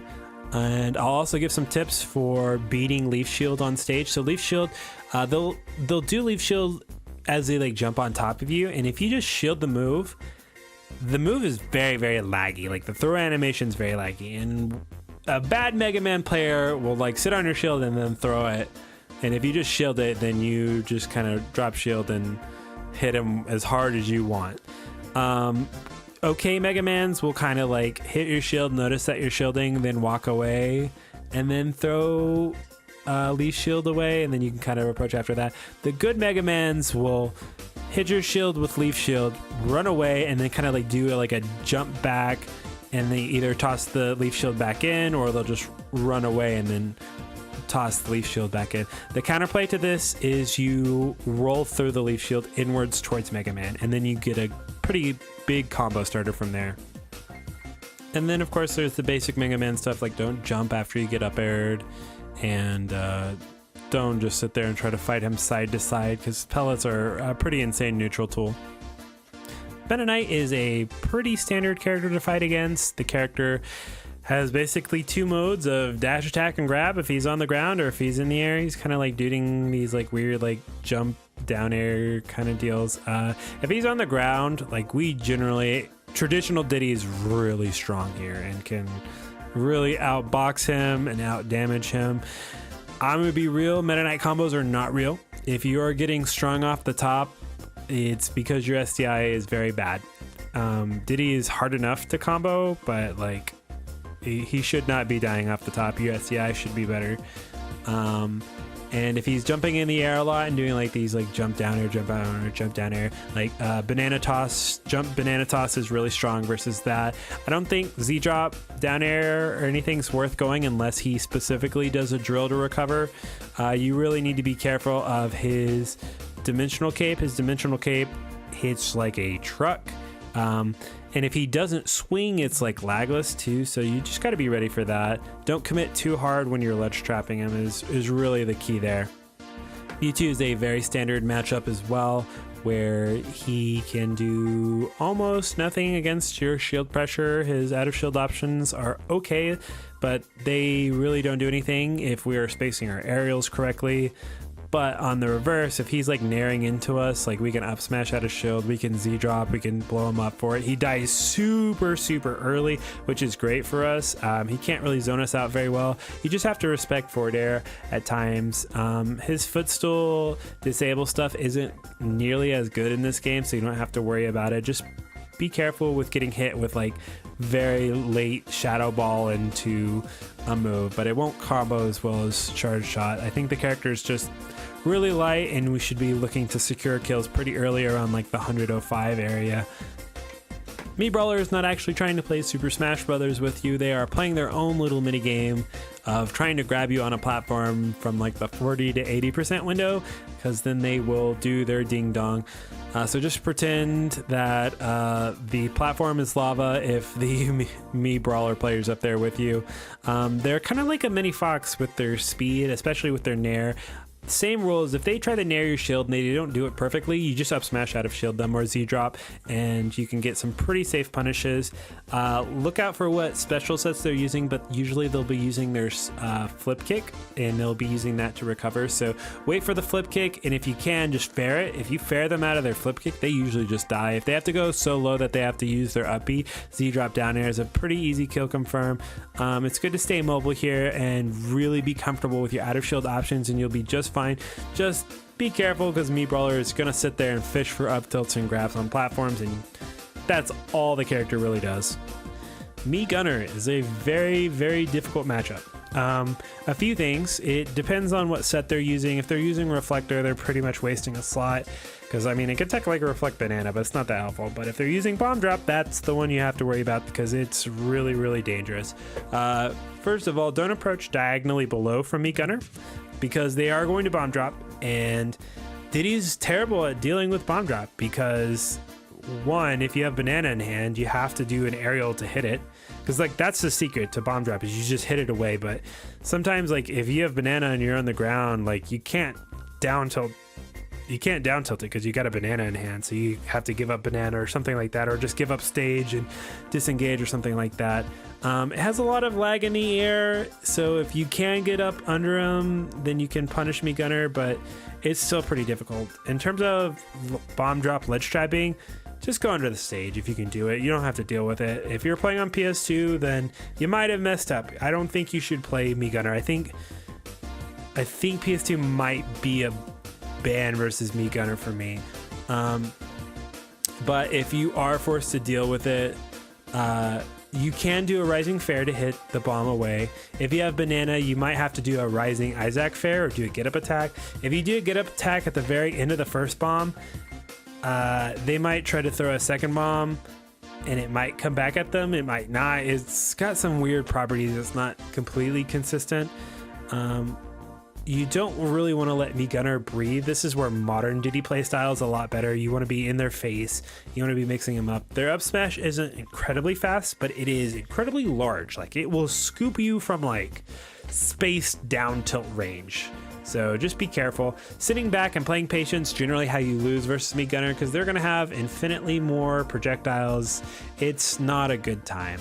So choose your stages carefully and be sure you don't run into bomb ledge trapping.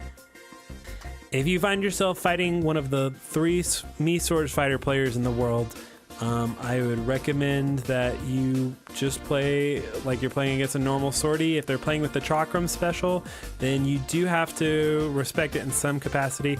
You can shield it, but just don't give up stage control if you shield it. If they're using Tornado to ledge trap you, you can technically roll through it, but they can generally cover that as well. I like to just go under the stage. It's not that big of a deal. There's side Bs. There's one that goes really, really far. Just be sure to respect that, that it can literally travel from the blast zone to the ledge. You can Z-drop a banana onto it and punish it pretty hard. His recovery isn't that great, and the up B that they use generally isn't as big as Link's, but it's still pretty big. Min Min is one of those characters that isn't playing normal Smash with you, and so you have to take some really weird precautions. One thing that I will say after talking with Pink Fresh for a bit is that monkey flip at mid-range is just absolutely broken. Min Min has to respect it. So that monkey flip kick, like the jump monkey flip kick stuff that we were talking about earlier in the guide, is really, really important. If you have banana in hand, it's really hard to challenge it because you can do the monkey flip kick and then you're threatening to toss banana, which will go through arms. But you don't really want to trade with the arms. So if Min Min jumps, we can just dash in. You just run forward. You don't have to jump. Our ground speed is fast enough to be able to get into like a really comfortable spot against Min Min. And then once you've closed that gap, really the only thing they can do is grab us in that like roll mid-range. And so banana is just pretty dominating there. Ledge trapping is pretty free.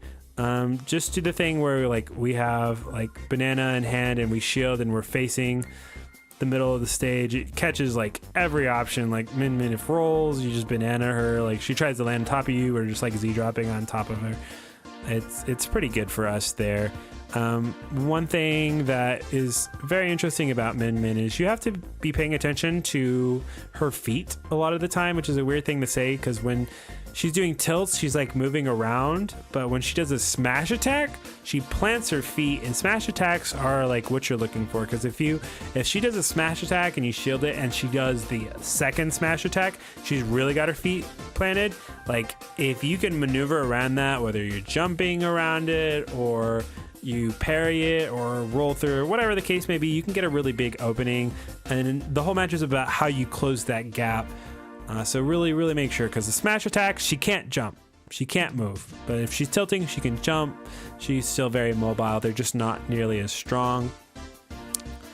And again, the monkey flip kick is pretty good because it can just straight up clank and beat a lot of the arms.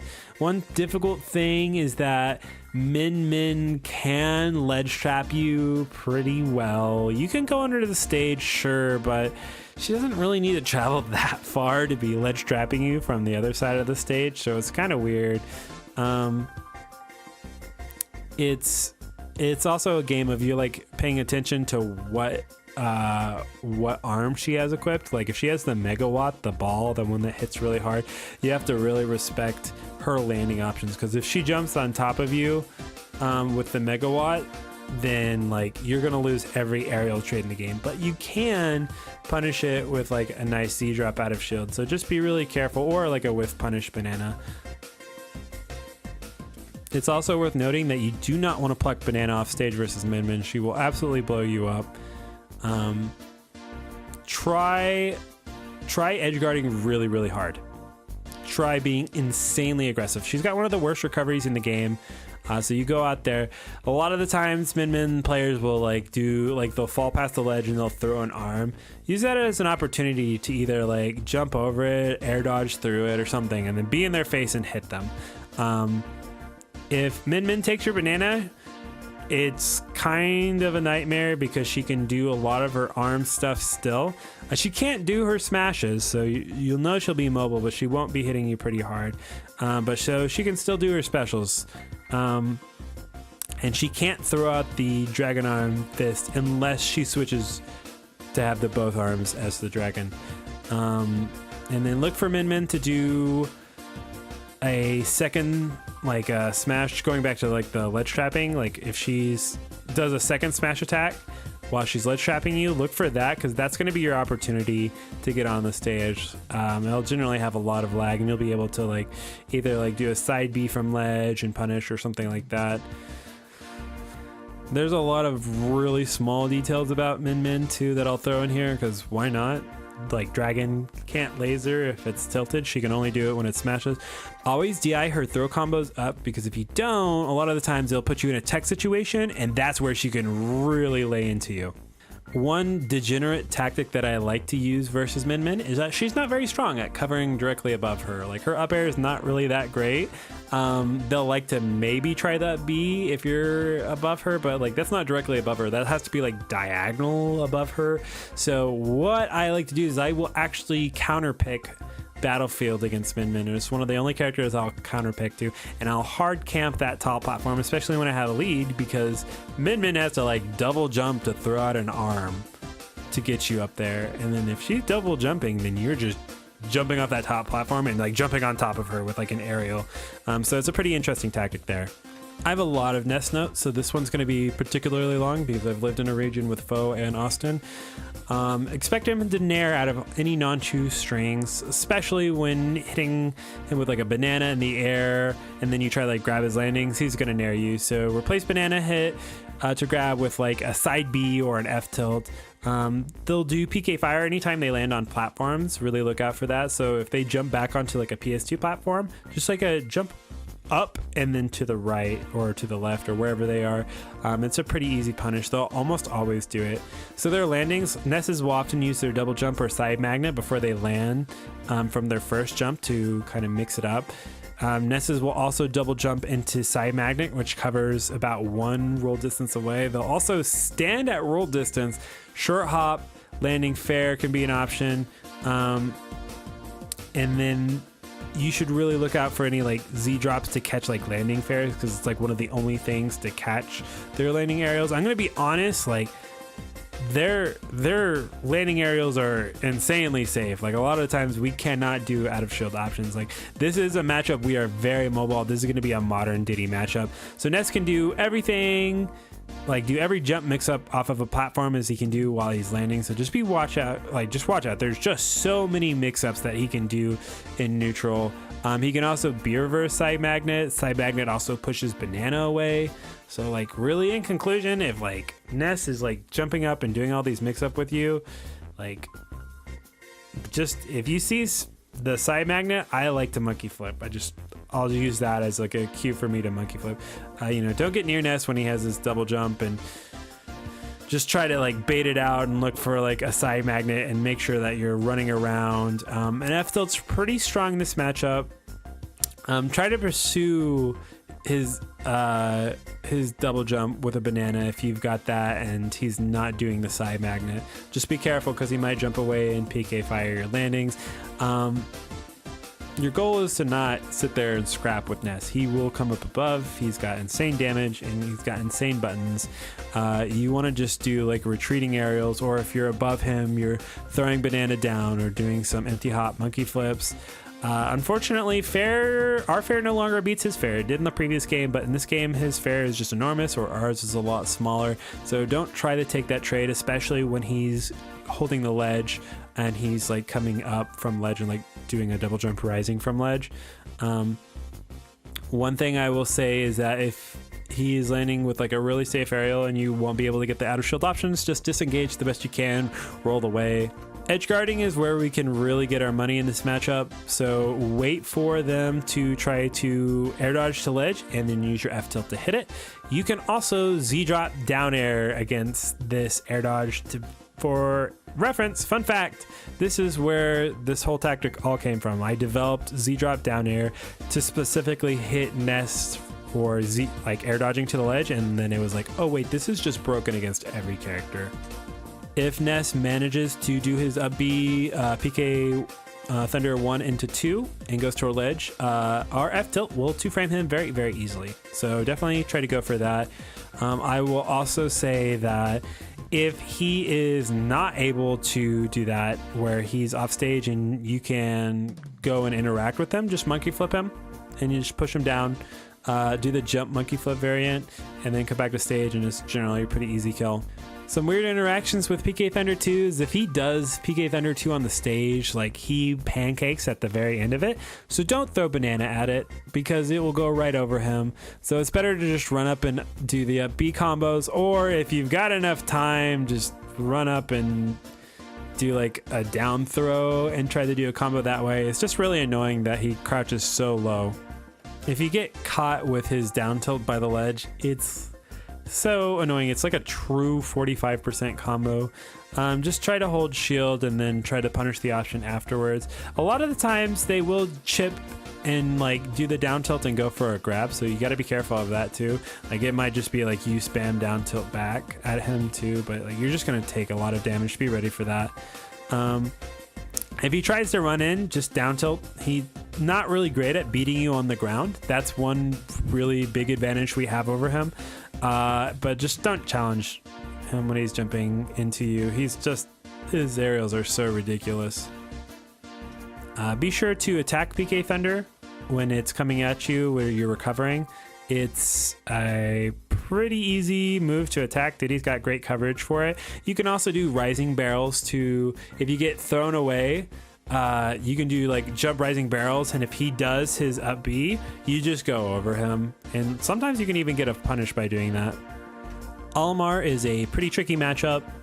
This is one of those owners you really have to be careful with. Banana is not terribly important in this matchup. If you have Banana, honestly, a lot of the time you're going to be doing Isaacs anyways, because Pikmin will eat Banana, and even worse, if Banana's on the ground, you know, Pikmin will walk back and they'll like grab the Banana and take it back to Olimar, so you'll just lose Banana that way. Now, if the Olimar player's not paying attention, it can trip him still, but a lot of this matchup is done with just good old-fashioned aerials and normals.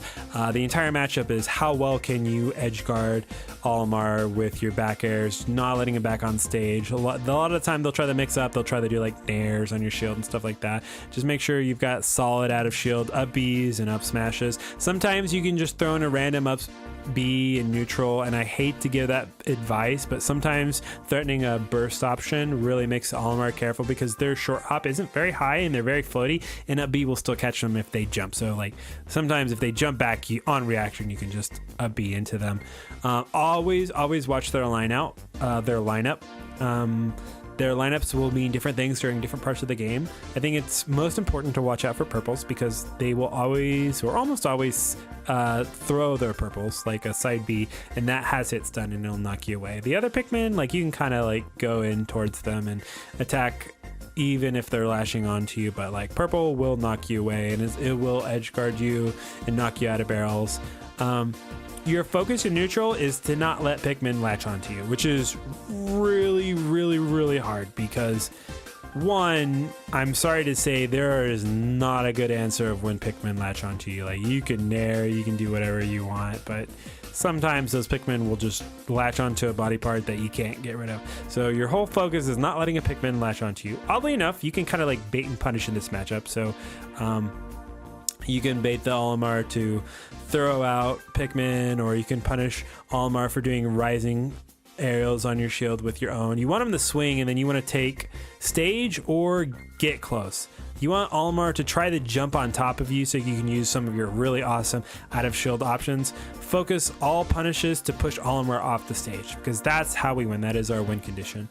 So this is a matchup where you're going to be mixing up modern and traditional Diddy style a lot. You can really see he's got some strong out of shield options if you're really lazy, but if you've got nice low aerials, you should be okay. I will say that if you haven't seen the Tweak versus Shuton sets, go watch those because he does it incredibly well. He makes the matchup like look good for us, but I guarantee you it's a very tough matchup. Pac-Man is a pretty tough matchup, and I've got pretty extensive notes on this one, so this one's going to be a little bit longer. One, you can run off Hydrant and do an aerial to get full hop damage on a Hydrant. Why is that relevant? It's because you have to have a game plan versus Hydrant, or else it's just going to ruin neutral for you. It's going to give him access to every one of his fruit. And so it's very important to know how to beat Hydrant. So this is assuming that Hydrant's at full health. A full hop down air will break it. The initial flip of Monkey Flip Kick will do it. It's just very committal, and it has to be like the initial hit.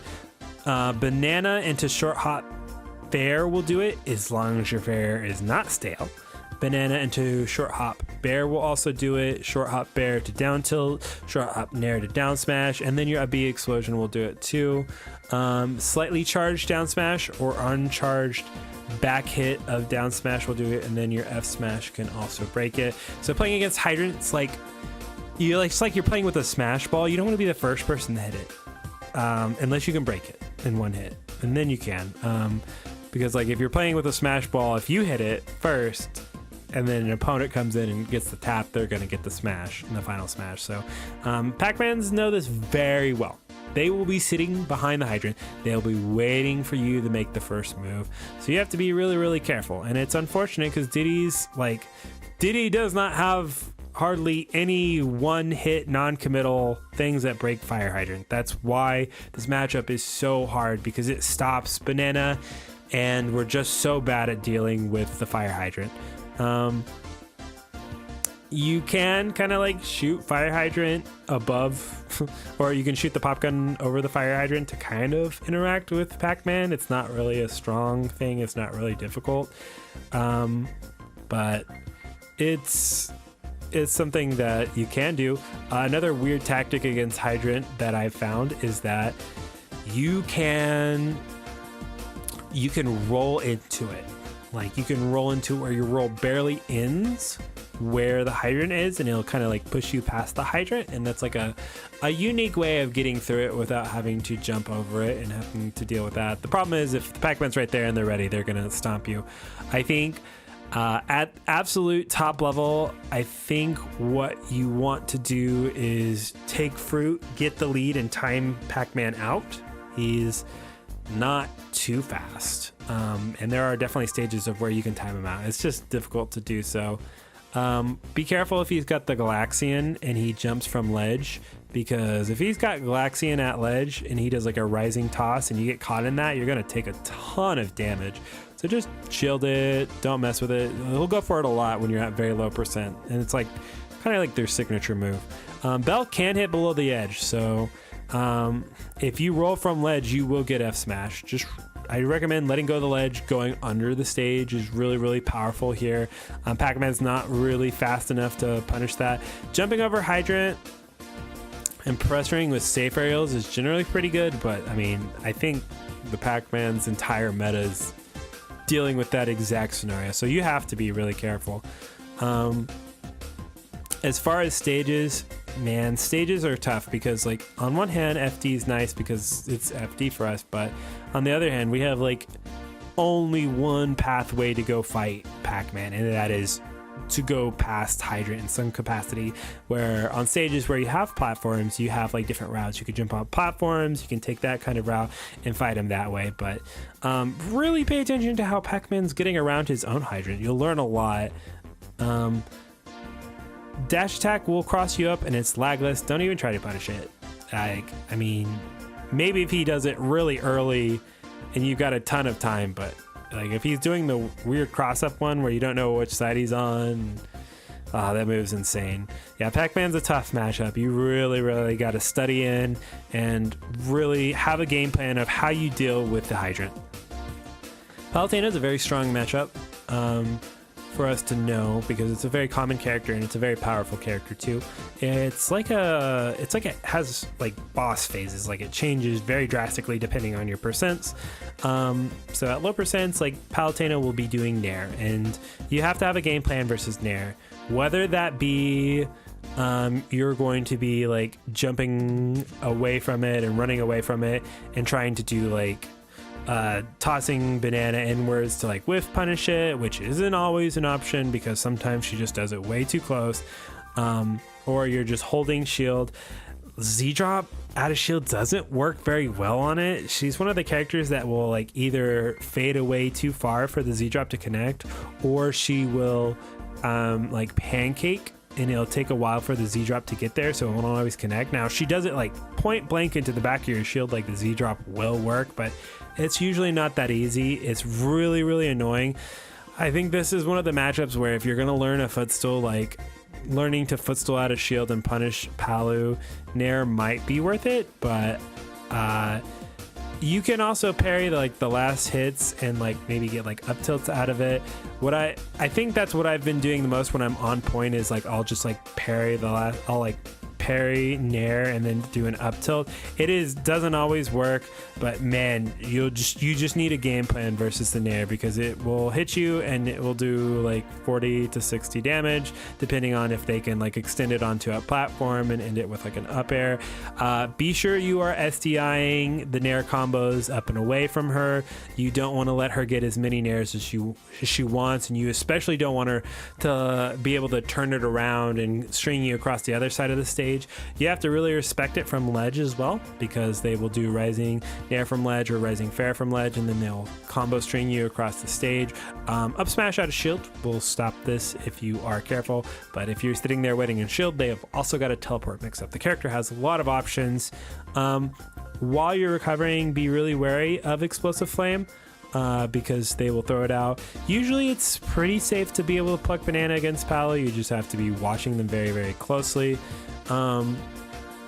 Palo recovering is something that you really need to take advantage of. This is a character that if they have to up B, you want to be like holding the ledge, and then you drop down and do a rising back air to hit the 2 frame, and you can rinse and repeat, and you can kind of checkmate Palutena if she has to be forced to use her up B.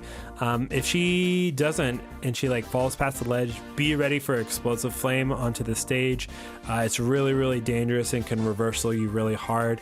And that's like the early percents. Like later percents, she's in mid percents, she's going to be using a lot more of her forward air and her back air. Her forward air, back air, and dash attack are really going to be her main neutral tools. If she dash attacks your shield point blank, you technically have enough time to like down air it, like do like a rising down air and do like some pretty tough punishes, or you can just up B and do the full combo that like the both hits of the up B is pretty strong. Against like space dash attack and against like back airs, banana toss is really good, and I think this is why Palutenas really don't like the matchup, is because like our transcendent banana really can interact with those moves when they usually don't. Jump toss is pretty strong versus this character. Neutral is going to be like pretty hard boiled. I'd say like switching between standard and modern Diddy is pretty good, but I think like traditional Diddy is just a little better in this matchup, but you want to be able to do both. This is going to be one of those matchups where you want to hold on to banana as much as you possibly can, because when you need banana, you're going to need it really big, and it can lead to some like game-changing interactions. But if you throw it around willy-nilly, it's going to be tough to pull because she's fast and she's going to be all over you, and she probably shouldn't let you just pull the banana for free. Pyra and Mythra is a pretty difficult matchup. The character is like starts off as like Sword Cheek with Mythra, and then turns into like better Ike. So they just made Pyra like better than Ike's entire kit. It's kind of crazy. But what you want to do is you really want to focus on forcing an RPS with Mythra. And so think of it like this. If we have banana and we're hiding in shield, and Pyra or Mythra runs up to us, they either dash attack us or they grab us. Like those are usually like the two things they would do. If they dash attack our shield, we throw a banana and obliterate them. They run up and grab, then they do some percent to us. It's not like that bad. But if we spot dodge their grab, then we throw a banana and we get a huge punish. So it's this weird rock, paper, scissors of we're forcing them to dash attack or grab. And that's their options. And usually we'll like, if we guess and it's like a 50-50 game, like our interactions are more powerful. So we're just forcing that RPS onto Pyra Mythra. You're not jumping around a lot in this matchup. This character will catch you out of the air. You're not monkey flipping around too much because the character will come catch you. You can do it a little bit, obviously, like don't completely cut it, but like traditional Diddy and forcing this RPS is really powerful versus Mythra. Against Pyra, which you'll usually see, if they switch to Pyra while you're still on stage, like that is like a free win for you, because we just melt Pyra. Honestly, it's super easy for us. Like the character jumps in the air and we're just stuffing her out with like rising neutral air, rising forward air, and we're just all over that character. I love fighting Pyra. It's just Mythra that's really difficult, but the issue is if they're a good Pyro Mythra player, they're only going to be switching to Pyro when you're on the ledge, and then it's not so easy. I do recommend just go to the other side of the stage. Just go under the ledge. This is another matchup that is just like, you don't have to deal with any of that.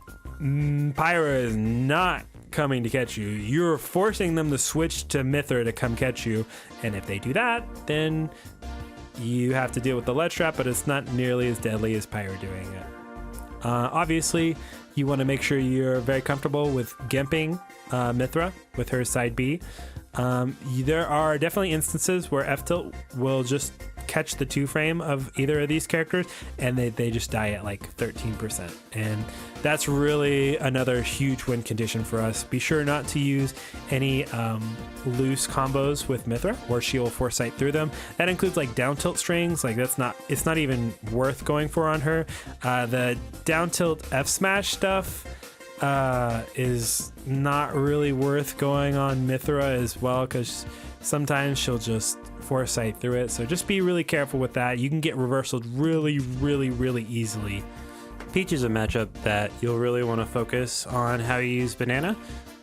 You never want to throw Banana on the ground versus Peach.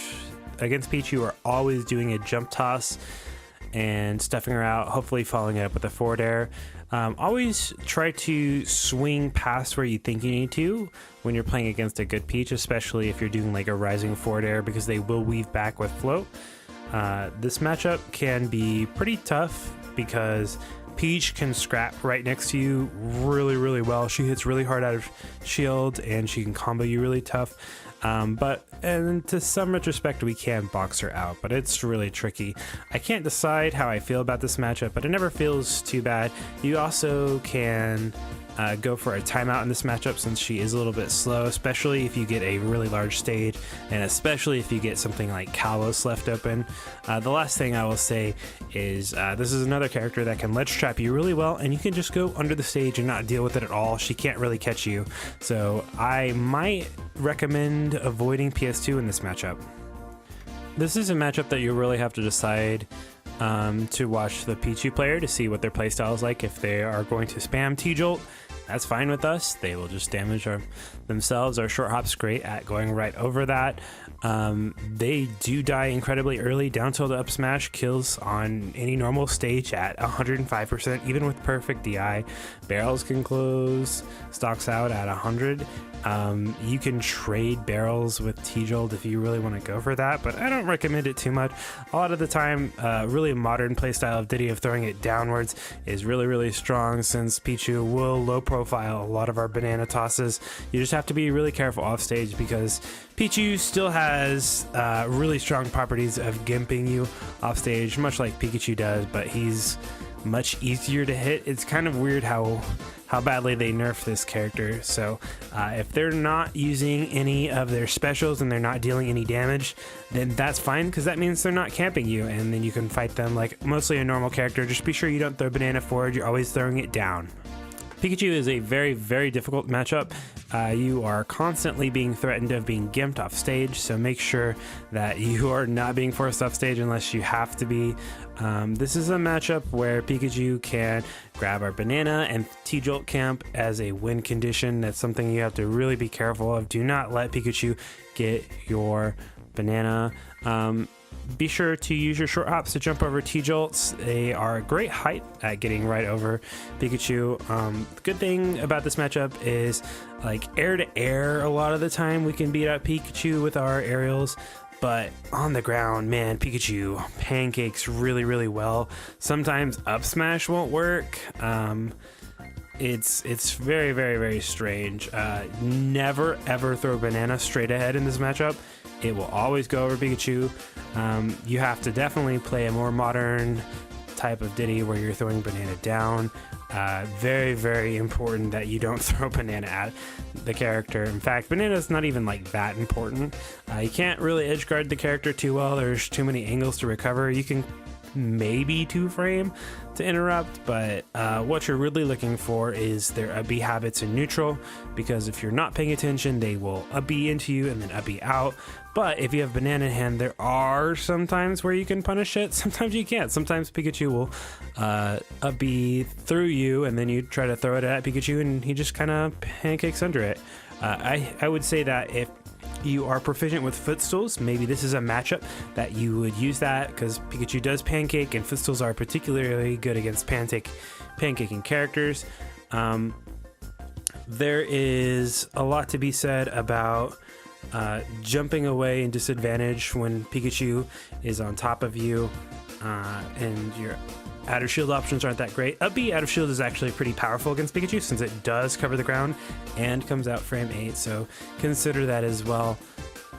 This is a matchup that is likely to go the time if the Pikachu player is willing, so be careful. Every hit matters. Don't get hit by random stray T-jolts, or you will really regret it if it comes to time. Plant has an interesting neutral. He feels like a character that wants to be a zoner, which would be great for him against Diddy, but he really just doesn't have the tools to do what most of the other zoners do. His neutral consists of Ptooie, which is the giant spike ball.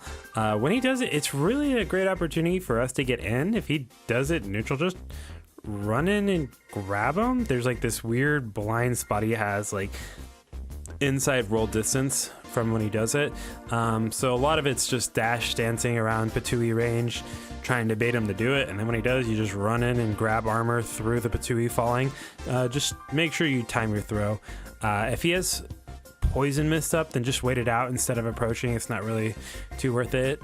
We can do Z-drop out of shield to punish like some of his landing aerials, like landing nair and stuff, and he's pretty easy to Z-drop down air if he recovers poorly. Sometimes he'll recover on stage, and when he up B's on stage, it surprisingly doesn't have too much lag.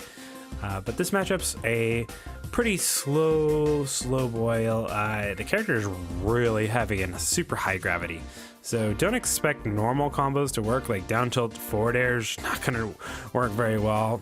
Check out the percents. His jab is frame 2, so he has some pretty good scrapping options if he's right next to you and facing to you. But this is kind of like a matter of where we just kind of out tier the character. Just be careful of things like up smash out of shield. Don't do any stupid aerials on his shield and get yourself killed that way. And his up throw will kill around 135, maybe a little bit sooner with rage. And then I think specifically on the up smash out of shield, I think this is a really good time to be careful of doing rising forward air, because if you do rising forward air too closely to his shield, he will up smash and you will die super early. So Pit and Dark Pit are pretty good matchups for us. A lot of the times they can't poke us in the air. Like if they're floating and using their multiple jumps in the air, we can stuff them out pretty easily with our rising forward air.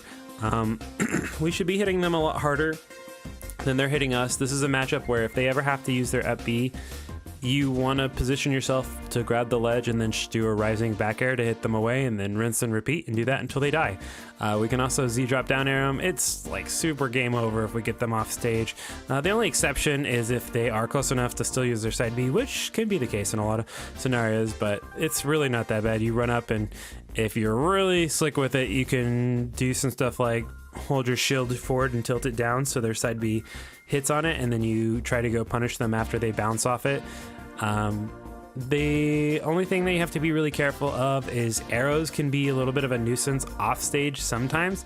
As long as you save your double jump, it's really not that bad, because if they hit you and you've still got your double jump, you just like side B kind of like lower B, like below the stage, then jump and up B. If they are still sticking in the air and you've got banana, jump toss banana, stuffs them out. If they're on the ground, like dash attack's great and grab is pretty solid, but our down tilt should stop most approaches on the ground, and obviously banana should really deter people from being on the ground. Overall, this is a pretty solid matchup for us. Well, Pokemon Trainer switches between 3 different characters, so this is naturally a pretty intricate matchup. The biggest problem is Squirtle. Squirtle is very small and fast, and his moves will trade up. And even if you do trade just with Squirtle, you trade all the way to you're both till 90, it then changes to a heavy character, and then all of a sudden, trading with heavy characters is an awful idea. And if you're both at 120% and they're a heavy character, you are definitely the one in a losing position.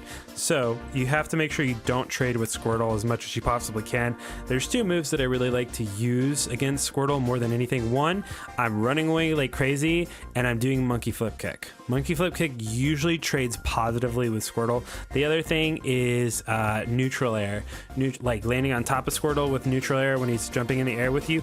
We can usually win that. Surprisingly enough, like forward air and his forward air don't trade well. Being on the ground and like down tilting, like he'll like F tilt into grab and he'll convert a lot harder. It's really, really annoying. You can use up smash out of shield to punish him for hitting your shield poorly, but otherwise you're just trying to make it through the Squirtle phase is with as least amount of damage as possible. When they switched to Ivysaur, this is great. We're great versus Ivysaur. It's not really a very strong Pokemon against us because Banana kind of shuts down the entire kit. Ivysaur is like spacing with like these huge aerials, but they're laggy and they're very whiff punishable, and you just toss Banana through all of his aerials and punish him or jump up and do like a rising fair. I will say that Ivysaur players have very, very obvious habits from the ledge, so if they're holding onto the ledge, they'll usually like do like a rising neutral air like off of a jump, or they'll drop down and up B. Those are both pretty easy to beat. If they do the rising or the jump nair, you just jump toss Banana and then fair them. If they let go of ledge and try to do like a up B under the stage to hit you, if you're aggressive with this and you move forward, then you can just like down air them or down tilt them or Z drop down air them. Or if you move far back and they miss the up B, you can up B the ledge. Like honestly, like the down tilt should have you covered. The only thing is just watch out for Ivysaur up air and down air. It's enormous and really strong. But most often the matchup turns into you're fighting Squirtle most of the game and then they switch to Charizard eventually. You have to be pretty careful with Charizard with all of his normal kill options, but Charizard is a character you can bully for the most part with really, really good grab game. Like they'll hide and shield a lot. They're looking for up Bs, or they're looking to like get a grab and back throw back air or cheese you in some type of way. Just don't overextend too much. Play against heavies like you normally would. Have really good movement and you can seal it out. Not too much to say about really. Just some character attributes that are really strong for him is he's got one of the top like 3 ledge hangs in the game, so don't really try to mess with him too much when he's hanging on ledge, but focus on ledge trapping him because that's really effective. He does have a good get up attack though. He does have a really nice up smash out of shield, so if you play too much around the top of his shield, he will release that, and it starts from the back and it reaches onto like any platform in the game, so you're not safe on platform. Otherwise, if he jumps in the air with a lot of these like multi-jump floaty characters, kind of like Pit, like our Fair is really good at stuffing that out. Jump Toss Banana is really good at stuffing that out. He's not heavy, he's gonna die early, he's combo food. You can Z drop down air any of his recovery options. This is pretty standard play for us. The only thing is just be careful of his side B2. You can mash out of it, and I do often, so don't get caught just not mashing there. He'll also come off stage for you a bit, but it's really not that bad. If he's ledge trapping you, go to the other side of the stage. He's not like terribly slow, but you can get around him most of the time. Rob is a super common matchup that you need to practice quite often if you can. They are a heavy character, they are kind of a zoner too, but they can also scrap. They've kind of got everything that you would need in a character. We'll start off with some of the basics with neutral. Expect gyro to be shot out at any time, expect lasers. I think if you're really comfortable with grabbing items, grabbing gyro and just throwing it up is really important. I think some of the fundamentals of never fighting Rob between, well, like the gyro behind you and a Rob in front of you, you just completely disengage in that situation. You jump back, you get behind the gyro, because the last thing you ever want to do is get caught between those two. They'll totally mess you up. But if you're good with item control, just grab the gyro, you can throw it up, keep it out of play for a while, or if you want to use it yourself and use it for a nice like combo starter, go for that too. There's infinite possibilities there. Rob's pretty scary under platforms. You can definitely die at like 70 to like up tilt up air, so respect him there. His down tilts are really fast. They are quite possibly better than our down tilts. There's definitely different utility for each of them, but we can still fight him. Our up smash out of shield is insanely good, and so if he tries to do like 2 down tilts on your shield, like if you try to up smash between the first and second one, you will catch him. The second thing is you really need to have a good game plan for neutral air, because that's what he's going to be doing most of the time. There's a few different permutations of neutral air. There's one where he'll like land directly into you. That one can be Z drop punished. We can also up smash out of shield. There's one where he will fade back. That one is not really punishable, and you have to recognize when they do that one, because if they do that, then you just need to take stage, don't swing at them, punish what they do afterwards. And then like the third option is you just start parrying and you run in and like run under him and parry, and that's if you're really familiar with the matchup. But if you can do that, you can really get some great punishes like parry, dash attack, that kind of thing. Stages are really player preference space. Like you can really go anywhere and fight him. I really stick to my default. Like I hate Battlefield and I hate Smashville as a general stage list for Diddy, so I will avoid those two, but it can honestly be okay.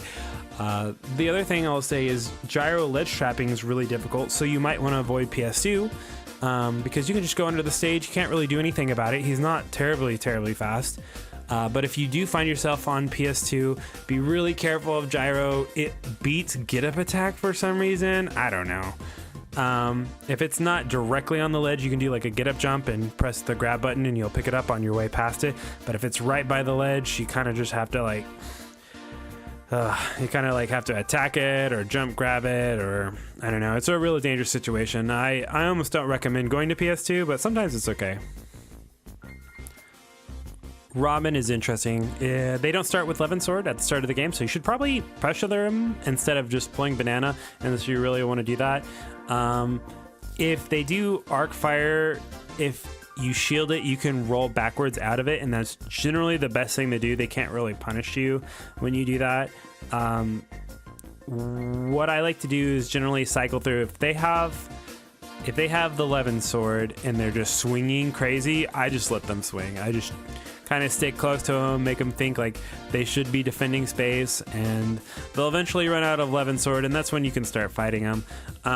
The Elf Thunder is a whole process of stages, so until the move turns into the purple Elf Thunder, you can always crawl forward under everything that they do. And so this is really important, but when it changes to the purple version, you have to crawl backwards or you can't go under it, and you'll take 29 damage. The move does 29 damage. It's actually absurd.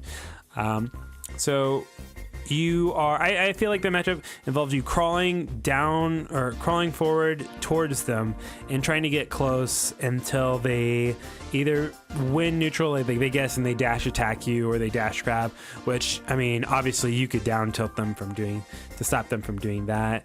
And then if they get the purple Arc Thunder, then you basically just have to chill out, look for them to throw it. If you jump in, they will throw it as you jump in, and they will take that trade every day. It's 29%, so don't jump in ever if they have the Arc Thunder.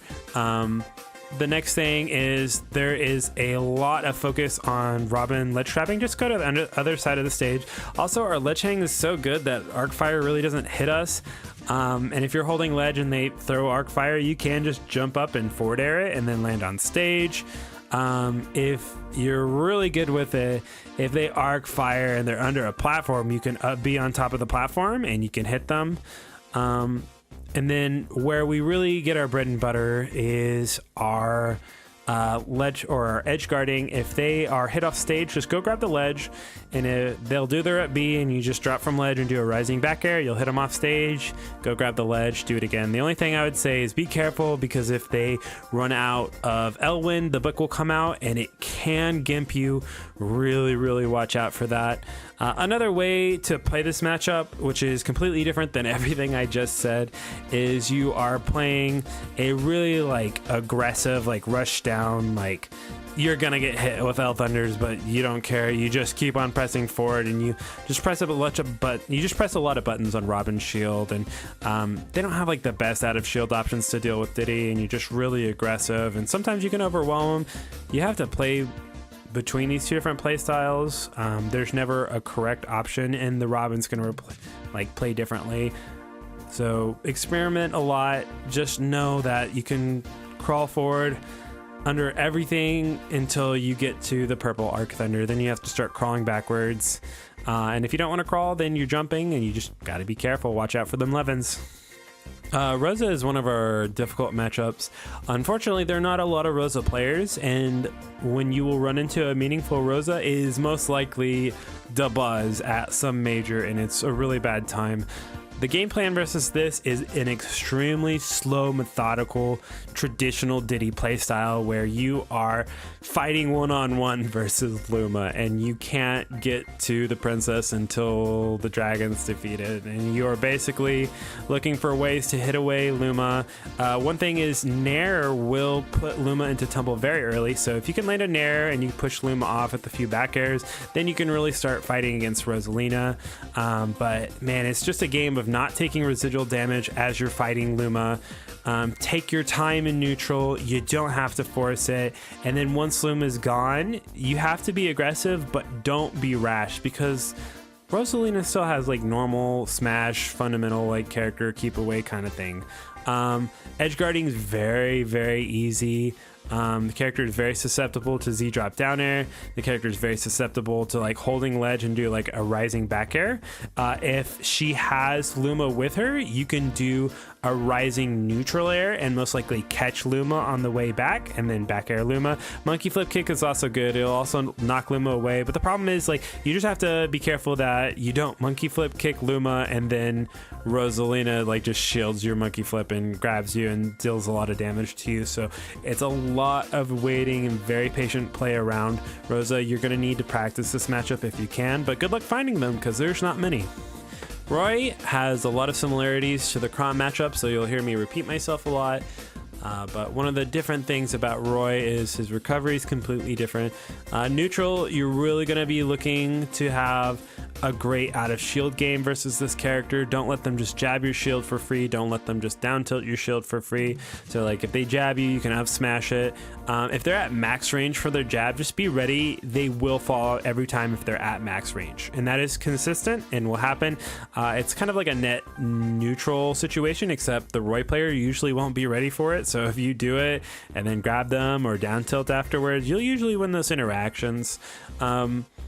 Don't let them like do landing up airs behind your shield, especially if you have banana. You can Z drop out of shield and really punish them. So like Roy players really are gonna have to make sure they're okay taking very low risk moves onto your shield, because we can blow them up for it.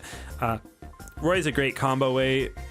I will say that at 110 is the magic number versus Roy, because down tilt strings work best against Roy, better than any other character in the game. It is so easy to just down tilt, run, down tilt, run, down tilt, run, carry them to the edge of the stage, down tilt, forward air, down tilt, up smash, whatever you want to do. It's super strong versus the character. The character is also susceptible to a very weird type of edge guard, where if they are on the right side and they're forced to recover with their up B, if you run off and you charge your up B, they will up B into yours while you're charging, and the barrels will detach and it'll push them away, and then you will use your double jump and make it back on the stage. No, don't do that if you use tap jump, because it's really hard to use up B without expending your double jump, and if you are caught off stage without your double jump, then obviously you're gonna die. The other things I would say about this is really look for Roy players to play on platforms, like be on the ground, run, jump on a platform, and then run around again. This is like all their character does. So really have your platform punishes on point, your jump toss bananas or your back toss rising banana tosses to punish anybody jumping onto those platforms. They'll be really crucial for this. Ryu is a kind of similar matchup to Ken, but there are a few key differences. One of the big things is Hadouken. They'll use that a lot. We can backwards crawl under Hadouken, and if we have banana, this is really good for us because if we backwards crawl under it, the Ryu player is most likely going to try to jump in nair, and we can always Z-drop to punish like a full hop nair from Ryu. Super easy, and then you can take in the town. Like most FGC characters, you're looking for a lot of monkey flips in this matchup because they're trying to play like this careful spacing game, and then we just kind of use this like half screen command grab. It's really tough for them to deal with.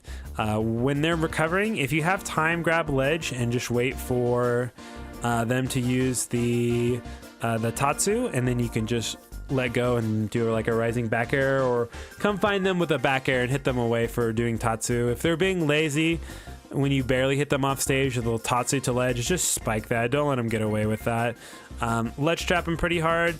Yeah, only thing you have to worry about in the air is really like focus, and it's really not that big of an issue, especially if you're looking for an up smash. You can kill them for that. I will say that you have to really focus on SDI if you start getting caught in combos, because Ryu is a very, very strong character, but stay mobile, use a lot of monkey flip, and Z drop out of shield is really good. And even if you don't have banana, up smash out of shield is really good with when they're pressuring your shield. Samus is going to be one of our hardest matchups. One thing that I want to recommend is not starting PS2. Samus ledge trapping is really annoying, and we can just go under the stage, and they can definitely not catch us. So go under the stage, bypass all that ledge trapping. It is also a big cat and mouse game where you are constantly trying to close the gap with Samus, and then if they get around you, then you have to start all over. And PS2 is our longest legal stage, so naturally that game takes a long time. Unless you're really, really focused on a specific like platform movement on that stage, I would not recommend it. Monkey flip kick will beat out most levels of charge shot except max and almost max. So if they're not quite, like if they're like mid charge, like monkey flip kick's pretty safe there. Just don't do it when they have it fully charged. Their up B kills early, especially if you're standing on a platform around 120, and be really careful if you're on a really tall platform like a Smashville type of thing. If they do like a jump up B, it can just break your shield.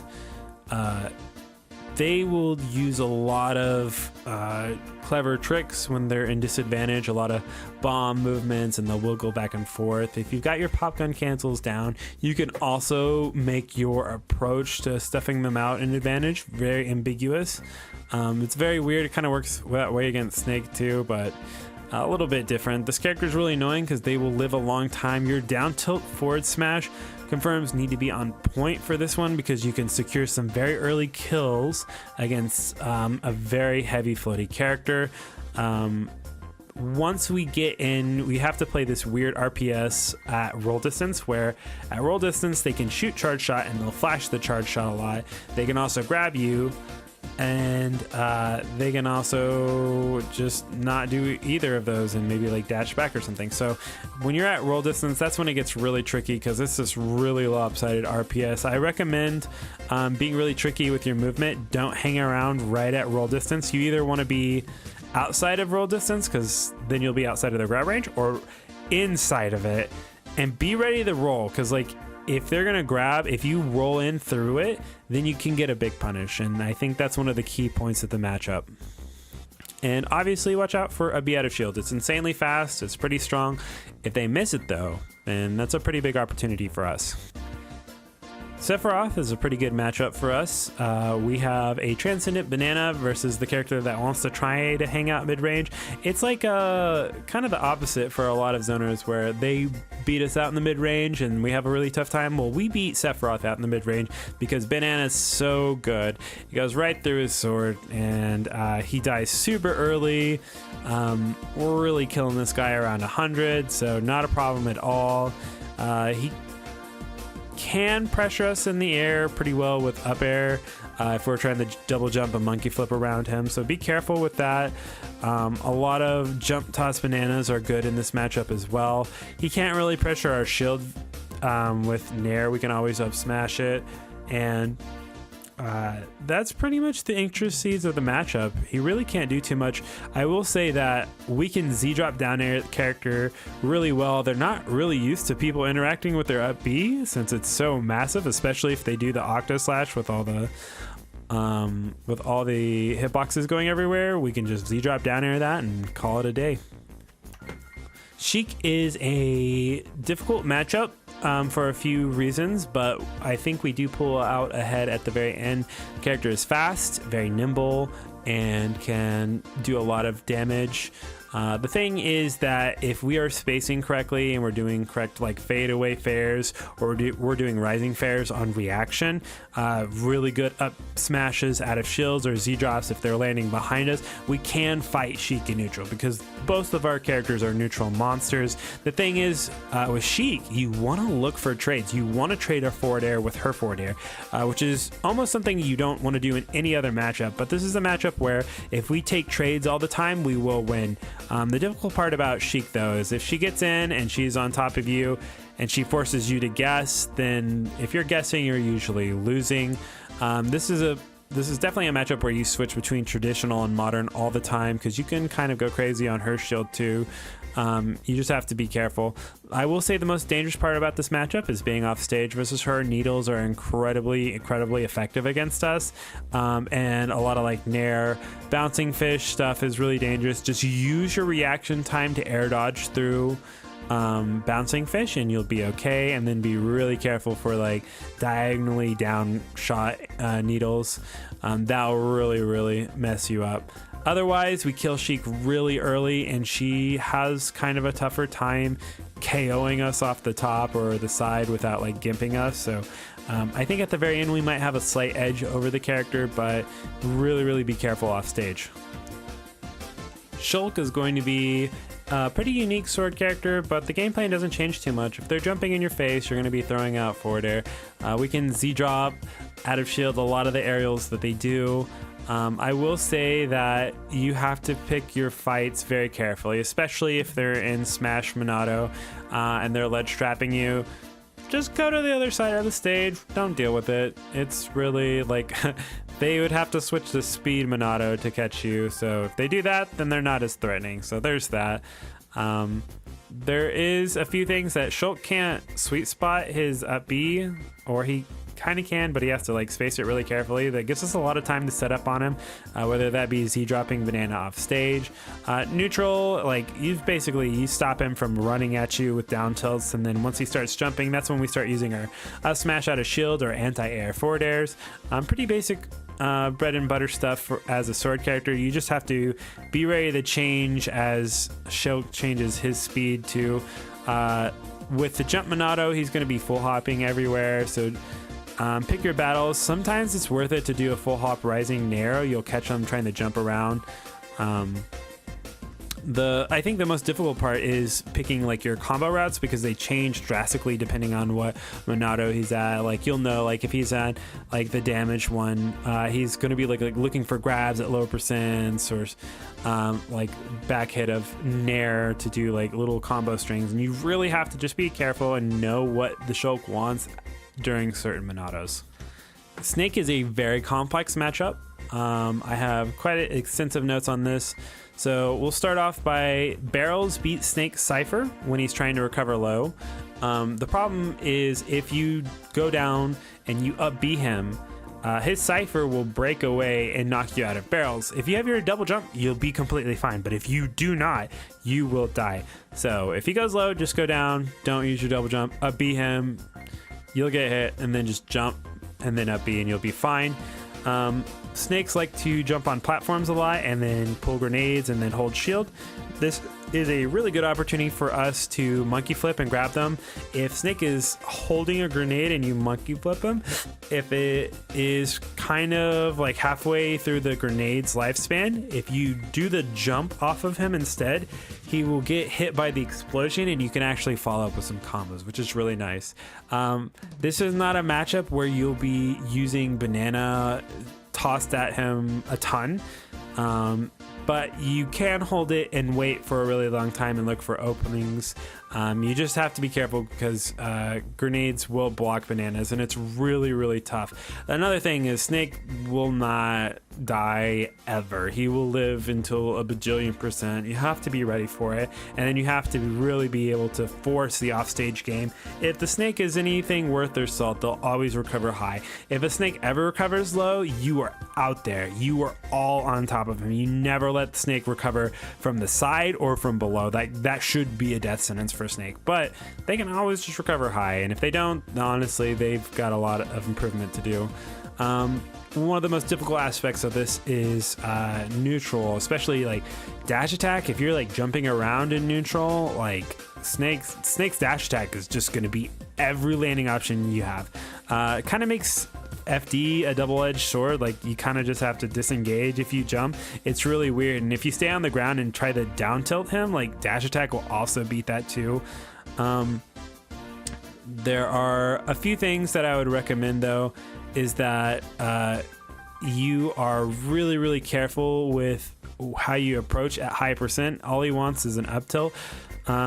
Weirdly enough, down throw, forward tilt, I think it works around like 140 on us, but if you're on the left side and he grabs you and he's on the right side, if you just hold away, down throw F tilt doesn't work on us, but it'll work on the right side. So just keep that in mind. You always want to keep track of where the C4 is, maybe if you make a mental note to it. I will say that when you're punishing his recovery, sometimes you'll hit him so many times with forward air, it will become too stale to hit him out of his cipher, so you'd be ready for that. Our up air will hit him out of his cipher one time, and then it gets too stale to do so. So if you're saving it, which sometimes I do save it for when it's important, don't use it until it's absolutely going to kill off the top, because you only get one shot and then you have to unstale all your moves. Maybe you're about to die anyways, so once you die, your stale queue refreshes. The last thing I'll say is that this is just a really heavy monkey flip matchup. Snake loves to hide in shield. He loves to pull grenade and then flash shield and then move around. You can really grab him for doing that a lot of the time, and if he's ledge trapping you too much, you can up B and go under the stage. As far as stages go, you really got to pick your battles here. If you're going for more of a timeout strat, maybe something like PS2 or Battlefield is going to work better for you, since you can circle camp on Battlefield and you can run away pretty hard on PS2. Callus would be a dream. There's also like a different side of it. If you're looking to like fight him more, then maybe Smashville's more your speed, because up tilt doesn't reach on Smashville platform for Diddy. For some reason it'll catch some other characters, but not Diddy. I guess it's just Diddy's standing animation. So there's that. Sonic is an incredibly difficult matchup. If you want a good starting place, I recommend you go watch Let's Make Big Moves Tweak versus Sonic set. I think it's a great showcase of how to stop Sonic in neutral. I think a lot of it really comes down to picking where you want to fight Sonic. Sonic has a lot of routes that he takes with Spin Dash, and being able to place hitboxes there in center stage to stop him, like falling neutral airs, is a really great place to start. But there's a lot of attack patterns that you really need to study the character that I really can't just give you in this video. You'd have to play them. I will give you some general ideas that Sonic is looking to combo his the spin charge into like a forward air off the side, and he'll kill you at like 60 So you really have to be careful. If they're charging, if you don't know anything, if it's a spin dash or a spin charge, or you don't know what's the difference, if they do it center stage and you're at like mid percents, they are trying to kill you with a spin dash variant into forward air off the side. You cannot get hit by that. The game would end like almost immediately. The second way that the game would end is if you give Sonic the banana and they have the lead. A good Sonic can stop interacting with you, just the complete stop interacting with you. You can't touch them, and if they've got the discipline, you never get that banana back, and they just do spin dashes and then do a homing attack afterwards, and they're still doing all their combos and you can't catch them. It's a terrible time. This is one of those matchups where we can be just put into a check situation where we cannot win unless the Sonic throws on purpose. One thing about humming attack is if they do these spin dash past you and then they try to do like a humming attack or whatever the case may be, if you're shielding, hold shield until the very end of their charge and then spot dodge at the very end. If it works, they'll hit the ground and then you get a huge punish. If they hit your shield, you can jump out of shield and toss banana, or if you don't have a banana in hand, you can just up smash, but you have to be very quick. Neutral is usually done by hanging around the center of the stage, and you're really looking for dash attack opportunities. If he spin dashes past you, you want to chase them to the other side. Be ready to turn around though, because they can turn around on a dime. And either way, as soon as they decide which part of the stage that they're going to start their next spin dash, and if you're close enough to start a dash attack, I would say 100% go for it. One important thing about banana in this matchup is you don't want to throw banana at spin dash. Once it gets fully charged, it has a lot of invincibility. And it will go through banana.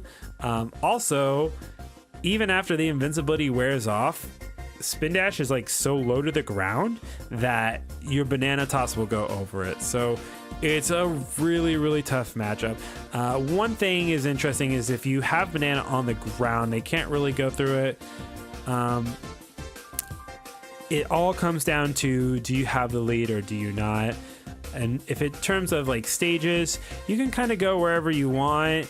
I don't really see any benefit of going to Battlefield. They can use that platform way better than us. So just be careful. Another thing is Sonics will put up airs. They'll do like short hop rising up airs, like at the edge of platforms. And so if you get caught by one of these up airs and you're by the lip of a platform, they'll do like a really extended rising up air, full hop rising up air, land on the platform and until back air, and it's like a 50% combo, and it's really low commitment from them, and they'll go for it a lot, and they'll do it on a lot of characters. So to summarize, like a TLDR, because this is a really difficult matchup, try not to lose the lead, don't give them banana for free, and look for dash attack opportunities. Good luck. This one's real tough. Steve is an incredibly difficult matchup. I believe this is the single character that makes Diddy unsolo main viable. But it doesn't mean we can't beat Steve, and it doesn't mean we haven't beaten Steve before. I think the overall game plan against Steve is you want to play a very careful rush down for the first stock. You want to get the lead, which you totally can, because at the first stock he's only doing like dirt blocks, which is pretty easy to just mow through with like some aerials or tilts or something like that. Beat him up, get the lead for the first stock, and then honestly, after you have the lead the first stock, try to time him out. The issue is if you don't get the lead the first stock and then he gets diamond, then you have to fight him, and then it gets really tough. There are a few things that are really important in this matchup. After the dirt blocks stop and he starts building more sturdy structures, you want to use your up B to break through the blocks if you want to get to him. You'll take 6%, but you'll blow up all 3 blocks when he sets them up like that. It's a really great way to get in. One thing about Steve is you want to fight him with monkey flips and throwing banana down on top of him, because you don't ever just want to try to jump on top of him, because his up tilt will anti-air and he just 0-62s the entire cast with like little to no risk and super high reward. You'll have to play a lot of the matchup to understand like how to interact with blocks and how monkey flip kick interacts with blocks, but just basic tips is just to throw banana down on top of him as an approach option if you do have to end up approaching him later in. This is a character that you can just go under the stage if he's ledge trapping you. Recovering is really tricky. Be sure to use walls to your advantage if you can. If he's going to put down a lot of walls and you can side B and wall cling on top of him, absolutely do that. Jump and use them to climb up. That's really helpful. Or if you need to go under the stage while he's like building a fortress up there, you can generally do that too. One great piece of advice that Mute gave all of us when fighting Steve is when you fight Steve and you get a solid hit, you don't go into advantage, you go into like this counter advantage state. And what that just means is like you hit Steve up into the air, you push him away, and then you're just looking for him to use the minecart out of disadvantage. Minecart is one of the hardest moves in the entire game to deal with. For Diddy, you are looking to jump over it. Our short hop's pretty solid for doing that. The problem is you just cannot be committed to any other action. You have to literally be waiting for it. That's the only way we can fight it. Jump over it, look for Steve to jump out of it, fair him there. If you can't do that, then be ready for the anvil that's most likely coming in after that. If you hard call that out, you can do like a monkey flip. Generally, breaking blocks is going to be the most difficult part of the matchup. Just remember that you can break through most of the dirt blocks with aerials, but after that, start using up B. This is a very, very tough matchup, and I think at absolute top echelon of play is going to turn down into like a timeout matchup.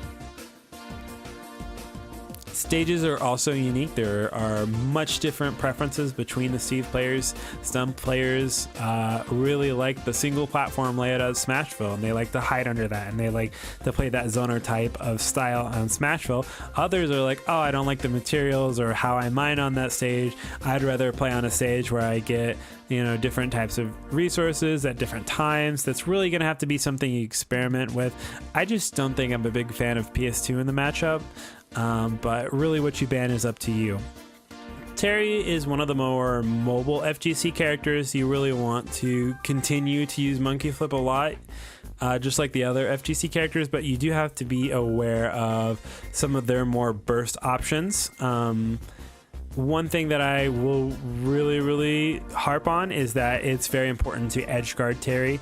I think that not enough people do that. So like he'll have like kind of like any variation of like crack shoot, Buster Wolf, and to power up dunk, up B, any of that kind of stuff. But the thing is, like, he's pretty vulnerable after he does that. Like if he does like crack shoot, like you just want to hit him like waiting, holding the ledge or whatever. He does the crack shoot and you just hit him away, and you just keep on doing this again. And then eventually, if you can set it up to where you can like Z drop down air on his up B, it's generally pretty good. Even if he's like does the invincible version of his up B, like Z drop down air still works really well. And even up tilt will work if he doesn't do the invincible one. I will say in neutral, watch out for him for doing like the short hop power dunk. It is like literally plus on shield, you disengage. You've lost the scenario. If he does it and hits your shield, you have to disengage. You have already lost. Once he hits 100, he gets go, which is really obnoxious. You're generally safe in your shield. There's obviously like some setups that can get you out of shield, but don't be afraid to stay mobile and don't get caught on the ground with like a tilt. You don't scrap with this character. You hit them with the banana far away, you're side B'ing them, and then you're edge guarding them really hard. Toon Link can be a little bit of an annoying character fight, but we definitely have the tools to fight back. The character is going to do a lot of like retreating Zairs, which we can't interact with too much unless we have a banana, which in that case we just kind of fall back ourselves and throw banana inwards to punish it. But a lot of it is looking for pushing Toon Link to the corner and then not letting them out of the corner, because what a lot of players will do is they'll push these zoner characters to the corner and then they'll let the character kind of like jump over them or roll through them or something like that, and then they have to start the chase over again. But if you can push Toon Link to the corner and then keep them there, you just very disciplined, then you'll win. getting through the projectiles is not too hard. Toon Link's projectiles aren't that strong. Like Boomerang doesn't have like incredible shield stun, and isn't like such an insane combo tool like it is for young Link. So be sure to do that. If they jump in your face, forward air them.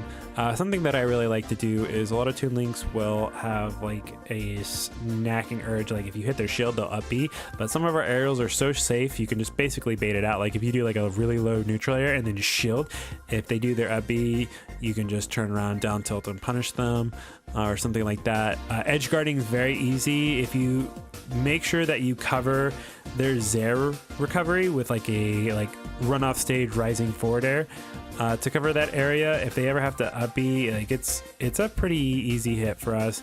Not only can we like down air it, but we can like trade from the sides too. We can trade from above with back air. We've got a lot of options for edge guarding them, and sometimes they just can't make it back. I will say that one of the more difficult ways to play against Toon Link is a very, very modern, aggressive playstyle and getting in their zone and then grabbing them a lot and doing really safe aerials with throwing banana downwards and mix up. So if you can lock down a Toon Link like that, the matchup's pretty much over. Be wary of giant stages. Be very wary of a stage like Battlefield where they can platform camp and like do a circle camp on the top platform.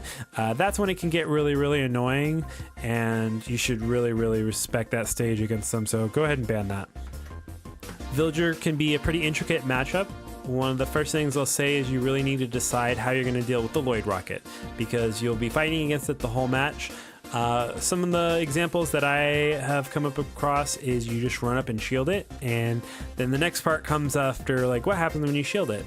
If the answer is you full hop back because you don't want to get grabbed, that's fine. Or maybe they're looking for that. Maybe they jump and do a slingshot to cover that jump, but if you don't jump back, then you kind of get a punish there. So like it's really you run up and you shield the Lloyd Rocket, and then you pay attention to what they're doing. Roll back is also pretty good. There's not really much they can do about that. Like sometimes they can read it with a dash attack, but it's really not that dangerous. Alternatively, like holding shield and playing neutral, just like shielding it, dropping shield, and then seeing what they do, like down tilt if they try to grab. His grab's pretty slow. If he comes in, you can usually roll in through it too. What I would really say is you have to be careful about getting gimped by Villager. Their neutral air is just really great at like barely knocking you out, and so are the slingshots. So be really, really careful when you're being edge guarded by Villager. When you're being ledge trapped, going to the stage is pretty powerful versus them. I will say that edge guarding Villager is weird too, because he's got a lot of mix-ups. If you've gotten around Lloyd Rocket, you can do the thing where you just like hold the ledge, and if when they up B, you just drop down and you back air them or up B them away from the stage. That's generally pretty powerful, but that situation doesn't happen too much. Where you really get your money's worth is when you ledge trap them. That's our win condition, is we get them to the ledge and then we just hold shield. And if they try to do like a rising fair, we do like up smash out of shield or a rising fair of our own. One small secret tick here is when you're in neutral, if you're crawling around while villagers trying to like slingshot you, they have to get really, really low. And in some positions, they can't even hit you with fair or Bair. And once they start going really low, like doing their back air right as they land, that's when you start jumping, and you can jump on top of them, because if you jump at that moment and they shoot the forward air really low to the ground, you'll jump over the slingshot pellet and then you'll jump on top of them. So it's a pretty good time for us. Make sure that like your aerials are really low to the ground, or they'll nair out of shield too. The last thing I'll talk about is banana usage against Villager. There's like two key parts of when you want to use banana. One, you can use banana during the whole stock. Just make sure it's a one-use banana. So that means like if you throw it, it'll disappear immediately before it touches the ground. You can do that with like an Isaac or something, so they don't steal banana as easily. Or the second way, which is a little bit more of my favorite, it's you do that, but you do it at the end of the stock. So worst case scenario, if they do end up getting your banana, it's hopefully not for too much longer. But if they don't, you secure a kill and you're all good. Wario is going to be a battle of attrition. You're going to be looking to box the character out at all costs. You're going to be doing like a lot of retreating forward airs, a lot of rising forward airs on reaction to stuff him out. What you don't want to do is you don't want to scrap with the character, especially like center stage or when you've got the whole stage behind you, especially when he's got wafts, because he will just kill you at 30. You are, it's one of the weird times that Diddy's a great combo weight in size for a character. Wario just kind of obliterates Diddy in that fashion. So especially when he gets waft, if you're at super low percents, what I like to do is I like to hang out on the sides of the stage because he needs room to combo you into a waft. And if your back's to the ledge, he really can't do that at all. And a lot of times Wario's will go on a platform to make sure that your platform punishes are really on point with your jump toss banana or your back toss banana. You can get a lot there. There are a few counterplays to Wario's aerials. A lot of them will be too safe for your Z drops out of shields to work. Sometimes if they do like a poor one, they land like right into it, then it'll work. But up smash will work pretty well if they hit the front of your shield. Using monkey flip kicks to maneuver around the stage is really, really good. Just make sure that they are close to you, like within roll distance. Because if they're outside of that, they have such great air mobility that they can reach you. So a lot of this game is just like slow, methodical, keep out game against Wario. The problem is it just means he's going to get more wafts. It's a very dangerous matchup. There are some very niche things like parrying the second hit of neutral air for punishes. But if you're not confident in that, just stick to the keep out game and really, really play around getting hit for waft combos by hanging out on the sides of the stage, and I think you'll be just fine. Wii Fit is one of the only characters in the game that can do an out of shield back air and hit you. So do not down tilt the back of their shield, especially if they have deep breathing. They're gonna hit really, really hard. But the opposite is true for the front side of them. The character has a glaring weakness of where they are terrible at hitting down and in front of them. Even their forward air doesn't do it well, and their down air doesn't do it well. Like they have to be like directly on top of you, but it's just a really weird character design thing. They just can't fight down and in front of them. So if you can maneuver yourself into that position a lot, then you can be really aggressive, especially with juggling. Neutral is pretty slow and methodical. You want to hang out at mid-range roll distance. You can't really head her in that range without doing like a super delayed one, which should mean a free hit for you if she's like doing that in front of you. You can also just kind of camp out deep breathing, like look to just monkey flip away and not interact with it very much. She's a really powerful character with it. And don't get hit by any just random salute the suns. This is kind of a game of attrition.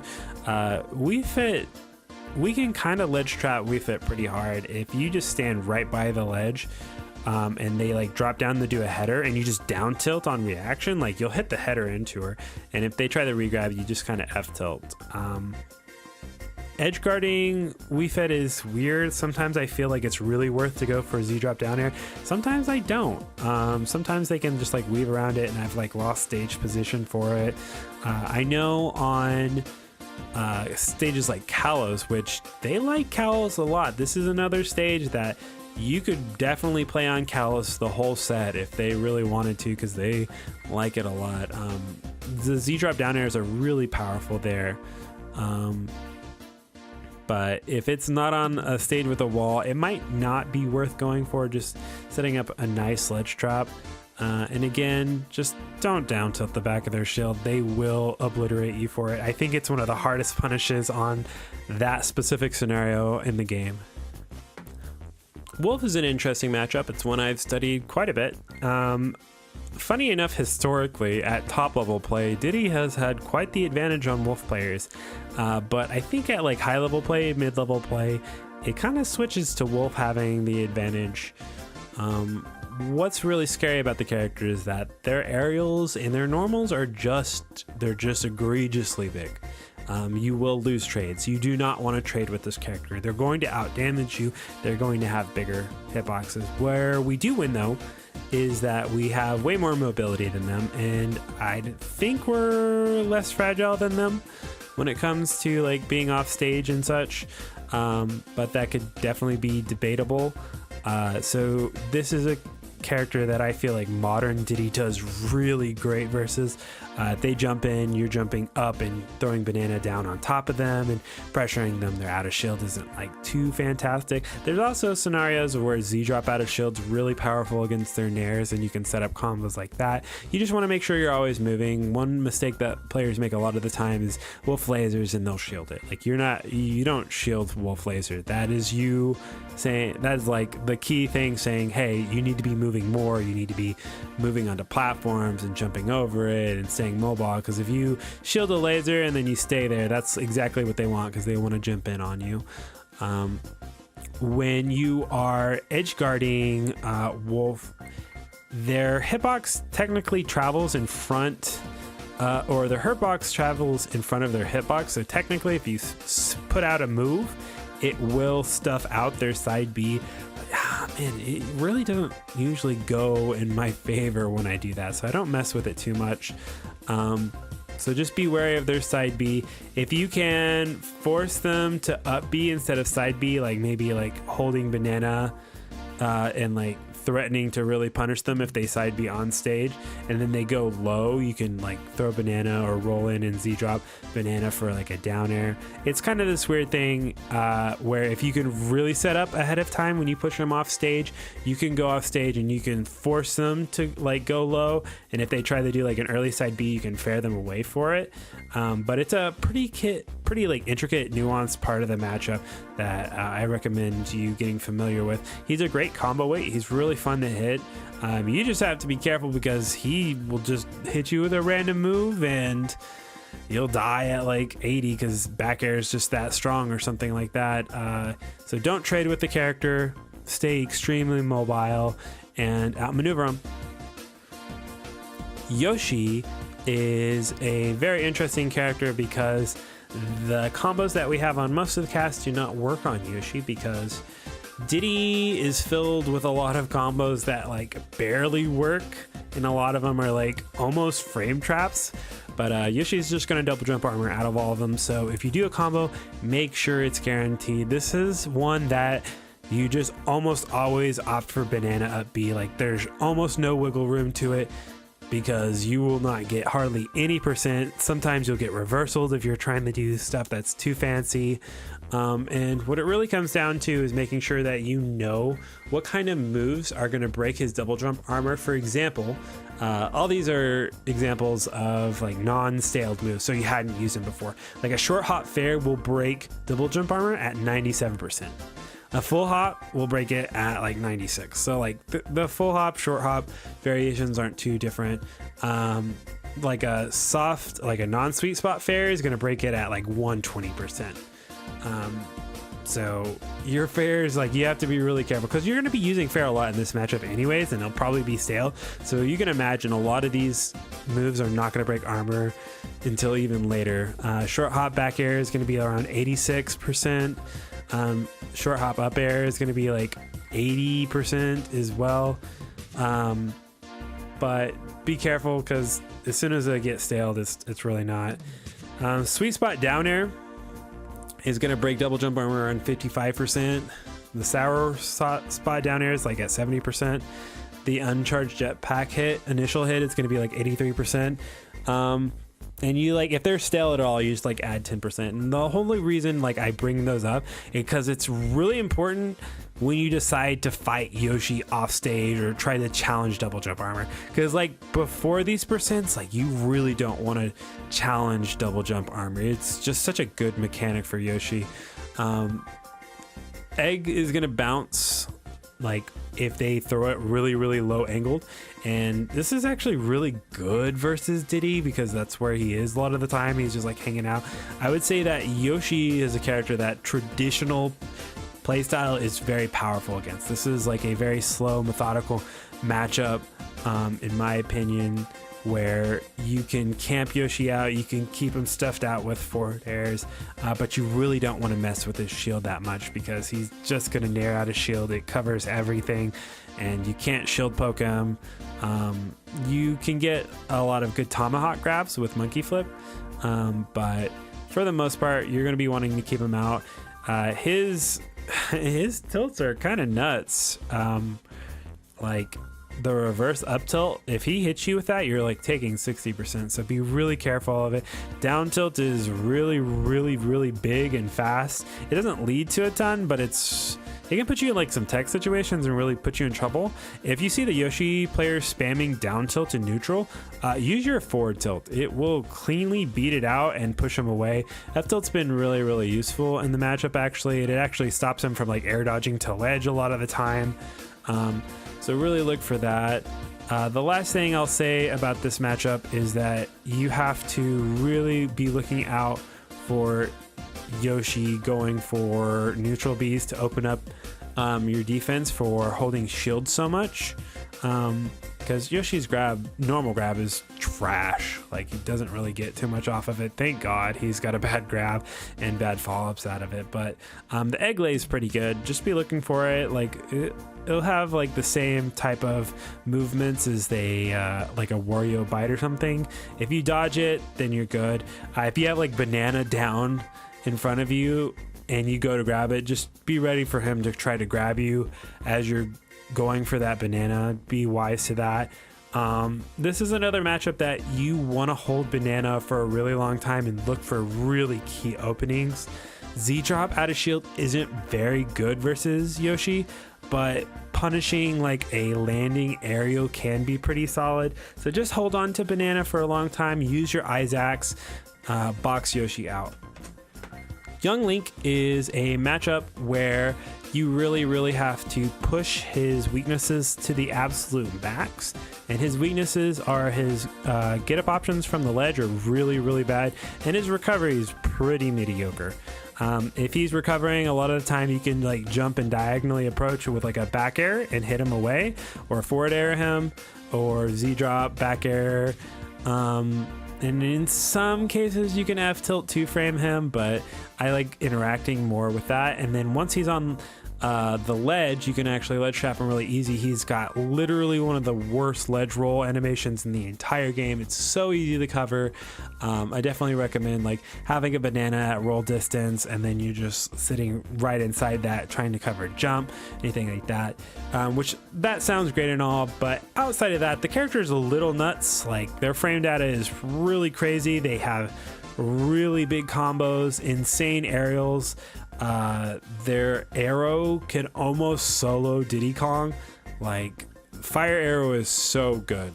Like, it cannot be overstated how good it is. Like, I've thought up so much counterplay to try to fight that move because I've had so much trouble dealing with it in the past.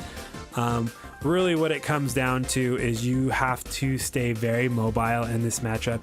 You have to make sure your out of shield game is absolutely clutch and on point. They nair your shield in a wrong way, you up smash out of shield. You can Z drop if they jump in on nair too much. If they're sitting there firing arrows, like, you're really looking for like, can I get close enough to short hop in and do like a forward air? And if I'm not at that point, then I just kind of have to shield and take it and try to get closer.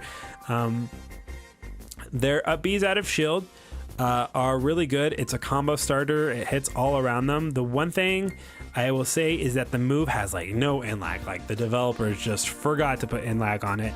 And so if you shield it, your punish should be drop shield down tilt. If they're behind you, it's drop shield turn around down tilt. You really got to make sure that you're not going for anything too fancy out of shielding their up B, because you do not have a lot of time.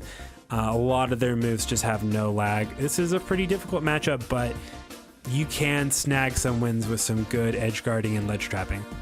Zero Suit Samus is a character that loves to jump in. They're jumping constantly. They're jumping on top of you. They're trying to nair your shield, which granted is very strong for them, but our character is great at anti-airs. If a character is going to try to jump in, jump toss banana, rising forward air is just really great at stuffing that out. Adversely, if they do hit our shield with a neutral air, you have to wait for them to jab. They've got so much frame advantage. But if they do nair and then they do a jab, they commit to the jab, we can up smash out of shield them, punish them really, really well. One of the big aspects of this is punishing their recovery. A lot of Zero Suit players will have this really bad habit of like down being at like certain ranges when they're trying to recover. Usually when you get kind of close to them, they'll try the down B. What you want to do is you want to attack them, put out like a forward air or a back air right at the apex of their down B, and you'll push them away. And a lot of times they just die instantly from that. There is one tactic that's particularly strong against Diddy that Zero Suit can do, and that is just a lot of like retreating Zair. It's pretty hard to deal with. If we have Banana, we can kind of like jump Banana Toss, but I really recommend like just shielding it and taking stage, because eventually they're going to have to confront you. They're going to have to jump into you, and that's when you can really get some good punishes on them. Their weight is really great for combos. The character gets like down tilt stringed around 100 and will die off the top from that, so really look for that. And the last thing I'll say about the character is their grab is really bad. So in the previous game, like if they grabbed you, they could just kill you at like 20%. Like that was just the character. I would know, I mained them. But in this game, they don't have throw follows. Like the worst they can do is grab you and then do back throw. And then if you lean in, they can do down B and spike you. But if they grab you and you lean out, they don't have anything. So feel free to just chill out in your shield the whole match. Like it doesn't do anything. In terms of like playstyle, I would say that this can be more of a traditional Diddy matchup. But if they are going to be more passive and they're going to sit in their own shield, then go ahead and be more modern Diddy and try to break their defenses. Zelda, I feel, is a very tough matchup until you figure out how to fight against Knight. I think you should think about it like this. If Zelda pulls out Knight, that's your cue to disengage, pull out a banana, grab it, let Knight swing, and then there's this weird mini game of Zelda's behind a Knight and she's trying to approach, and you can't throw banana because the Knight will block it. The thing is, Zelda in general is really bad at approaching. She is slow. She doesn't have like great like burst options in front of her. She's got like a dash attack, which is granted isn't like the worst thing ever, but it's definitely not the best thing ever. She can't really jump in on you with aerials. That's not what that character is about. So when that happens, a lot of the time I like to just monkey flip. I like to jump on top of her. I can wait. Having Zelda approach is a really good thing.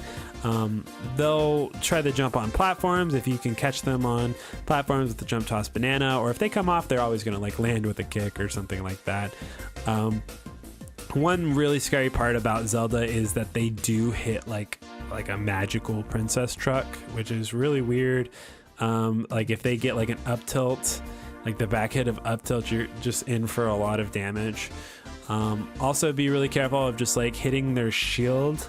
Their up B isn't too fast, but if you do a sloppy aerial, they can up B and combo into it and do a lot of damage. One of Zelda's big things is ledge trapping people, and the counterplay to it is very simple with Diddy. So you're recovering with Diddy, look for them to start charging Knight, and as soon as you see them charge Knight, then you want to start stalling out your recovery as long as possible. And the goal is to get as far into the Knight charge animation as you possibly can, because the move can't two-frame you. Maybe it can, I don't know. I've played hundreds of sets versus Zelda at this point, and I don't think I've ever been two-framed by it. So just stall it out as long as you can, and then finally grab the ledge after you stalled as much as you can by like charging up B or whatever, and then you just get up off the ledge like normal, because Zelda can't really do anything. Her down tilt is insanely hard to hit Diddy when he's sledge hanging, and even if it does, it doesn't really result in much.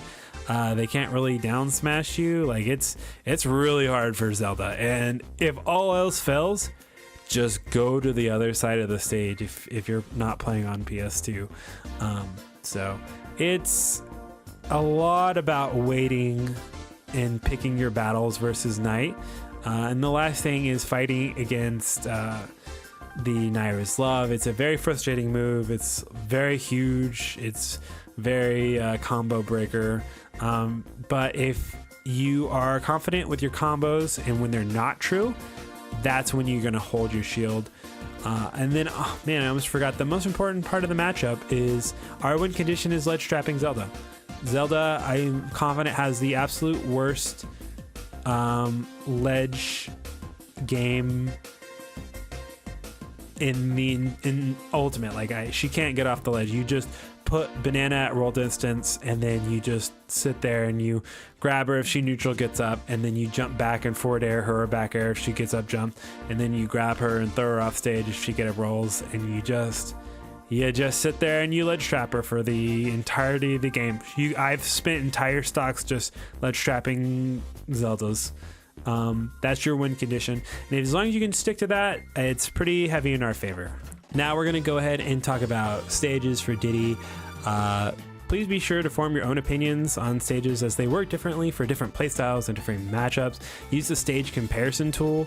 I'll link it here. It's really helpful to kind of give you like an actual like number idea of like what these stages look like. Battlefield is the first stage we'll talk about.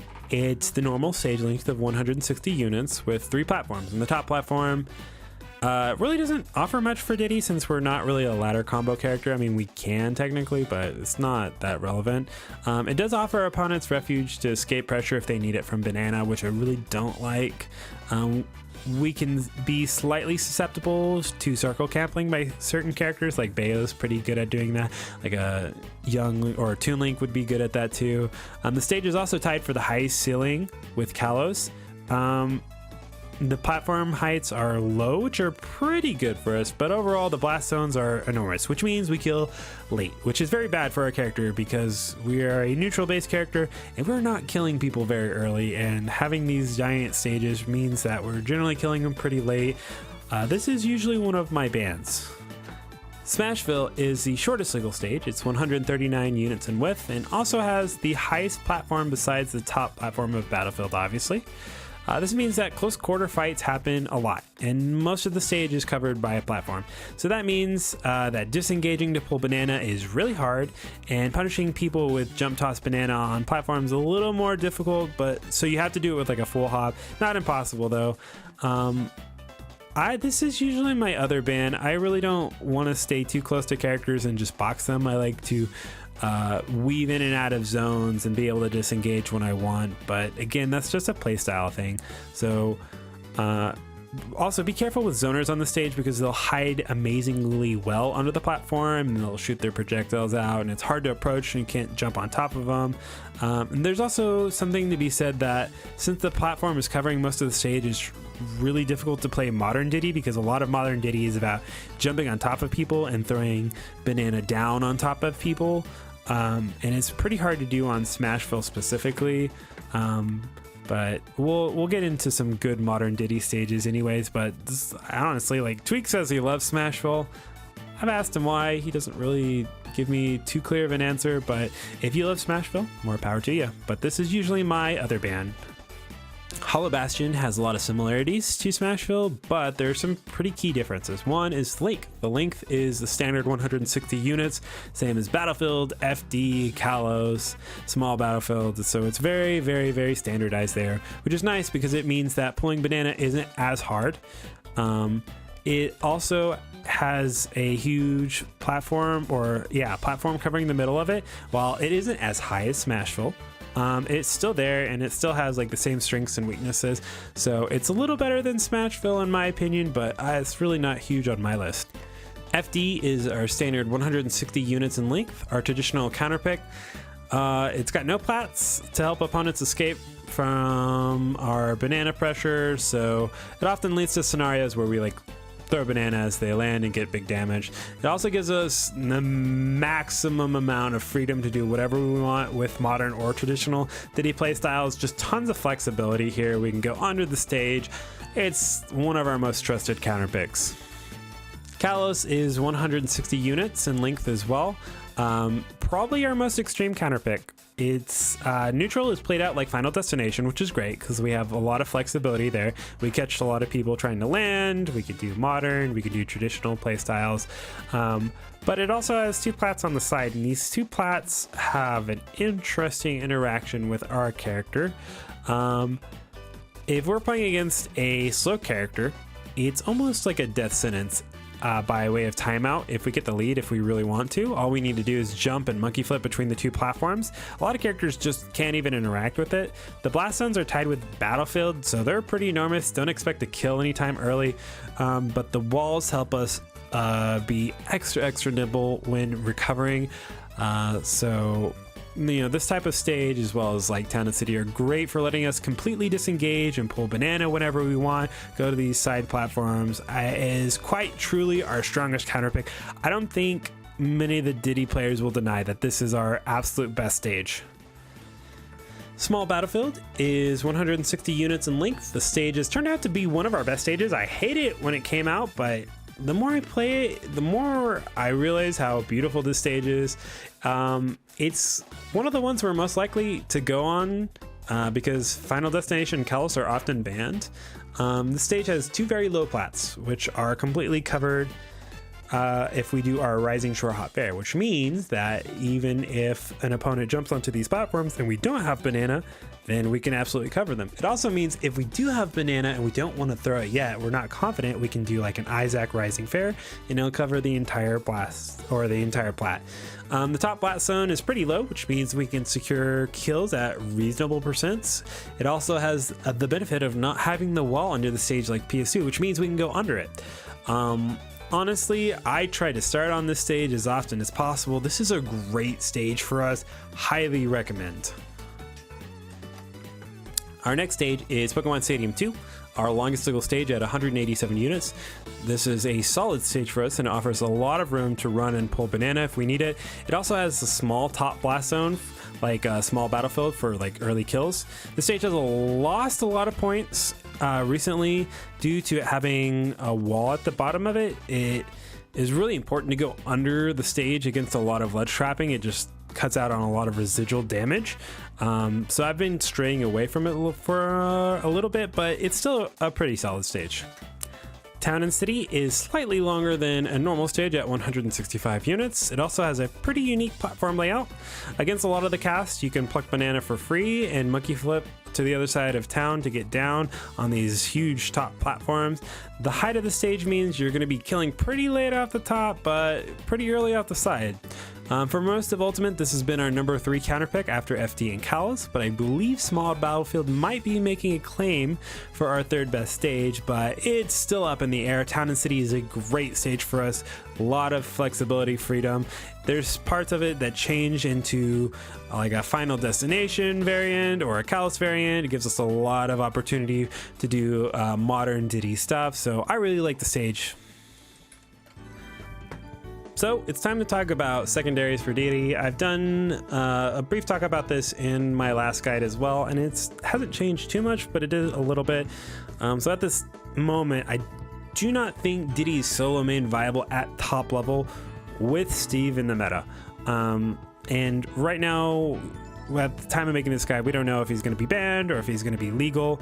But if he stays legal, I might suggest picking up a secondary. If he stays banned, then you can go ahead and solo main Diddy. I think Diddy can kind of shrug through all the other bad matchups. You can definitely win majors with him in a Steve unbanned environment. You just really gotta hope you don't run into the bad matchups. One of the thing is, like, Diddy is a high maintenance character, so you'll be spending a lot of time like learning him and polishing him. So your secondary needs to complement that with like being a low maintenance character. Your secondary needs to cover most of his bad matchups that I put in losing. So specifically, like the zoners would be a great character to cover all of those, but most importantly, you need to be able to beat Steve. Like at the end of the day, like if Steve's legal, you have to be able to fight that, because not only is it a bad matchup, but it's just an abundance of them. They're just everywhere. Like if people played Duck Hunt as much as they played Steve, like I'd be saying this about Duck Hunt, but you like low-key you could go like your whole Ultimate career and fight like one Duck Hunt, and maybe lose to that Duck Hunt and you'd be okay. But whether you choose to suck it up and do it with Diddy or pick up a secondary, you should be ready to fight the best character in the game. And one that's slowly becoming the most common at all levels of play. I'm really not going to downplay that I believe Steve is the reason Diddy isn't solo main viable. So here are my choices on how to combat that.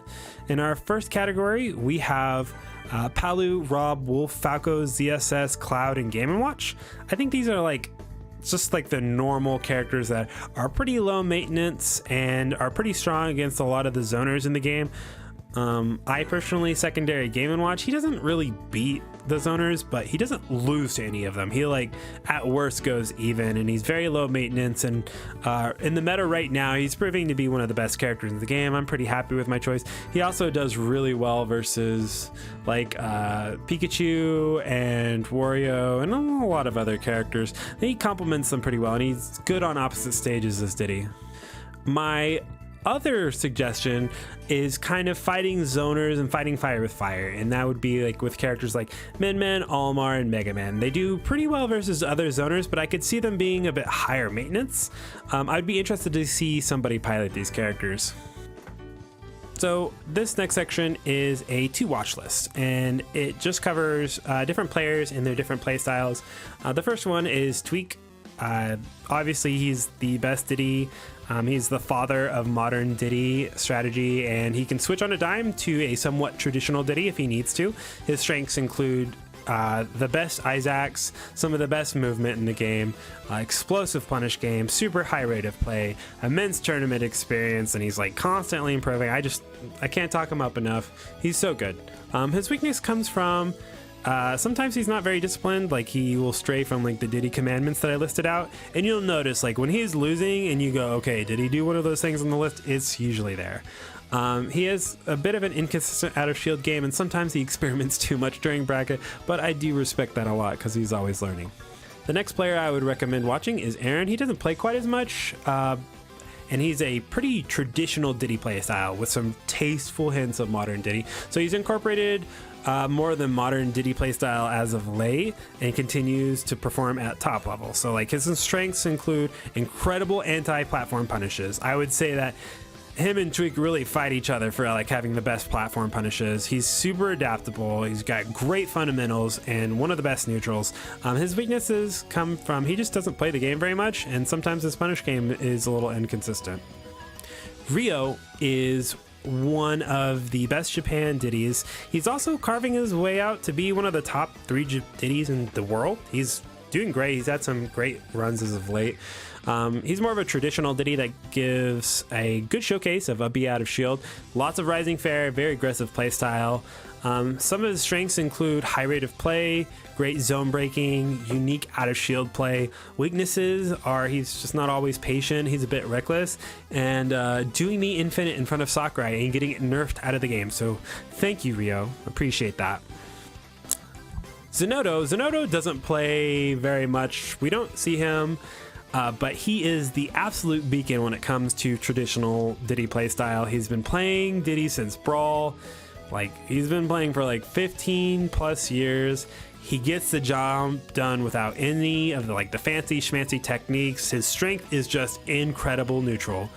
Probably the best patience out of any Diddy player, and just an immense amount of experience. His weaknesses include he's got a lackluster punish game, and he's got very low technical prowess because he doesn't really incorporate the new stuff, but man, you can never count him out. He just comes out of nowhere and he's still awesome.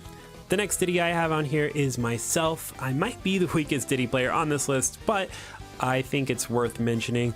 I sit pretty firmly as one of the forefront Diddies in terms of like a modern play style, but I do switch between modern and traditional play styles quite often. My strengths include possibly the best movement out of all the Diddy players, maybe Tweaks in contention there too.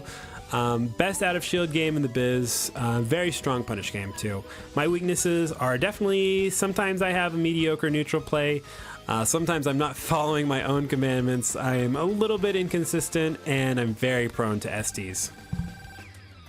The last player that I'm going to highlight specifically is Beastly. He's the new kid on the block, but it's an absolute house if he keeps on playing Diddy. He sits right at the center of like a traditional and modern, but is moving towards more of a modern path the more he plays. Strengths include high momentum playstyle, aggressive, solid out of shield play. Weaknesses include really not being too disciplined at times and lacking as much experience as the other Diddies.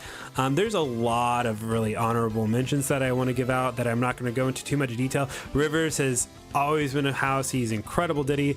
Lamonk is great. Nietono, Itsuji, and Otek. And I'm probably not mentioning like 100 like Japanese or more European players and some US players too, but there's so many good ones. Like I really can't go into too much detail. There's too many.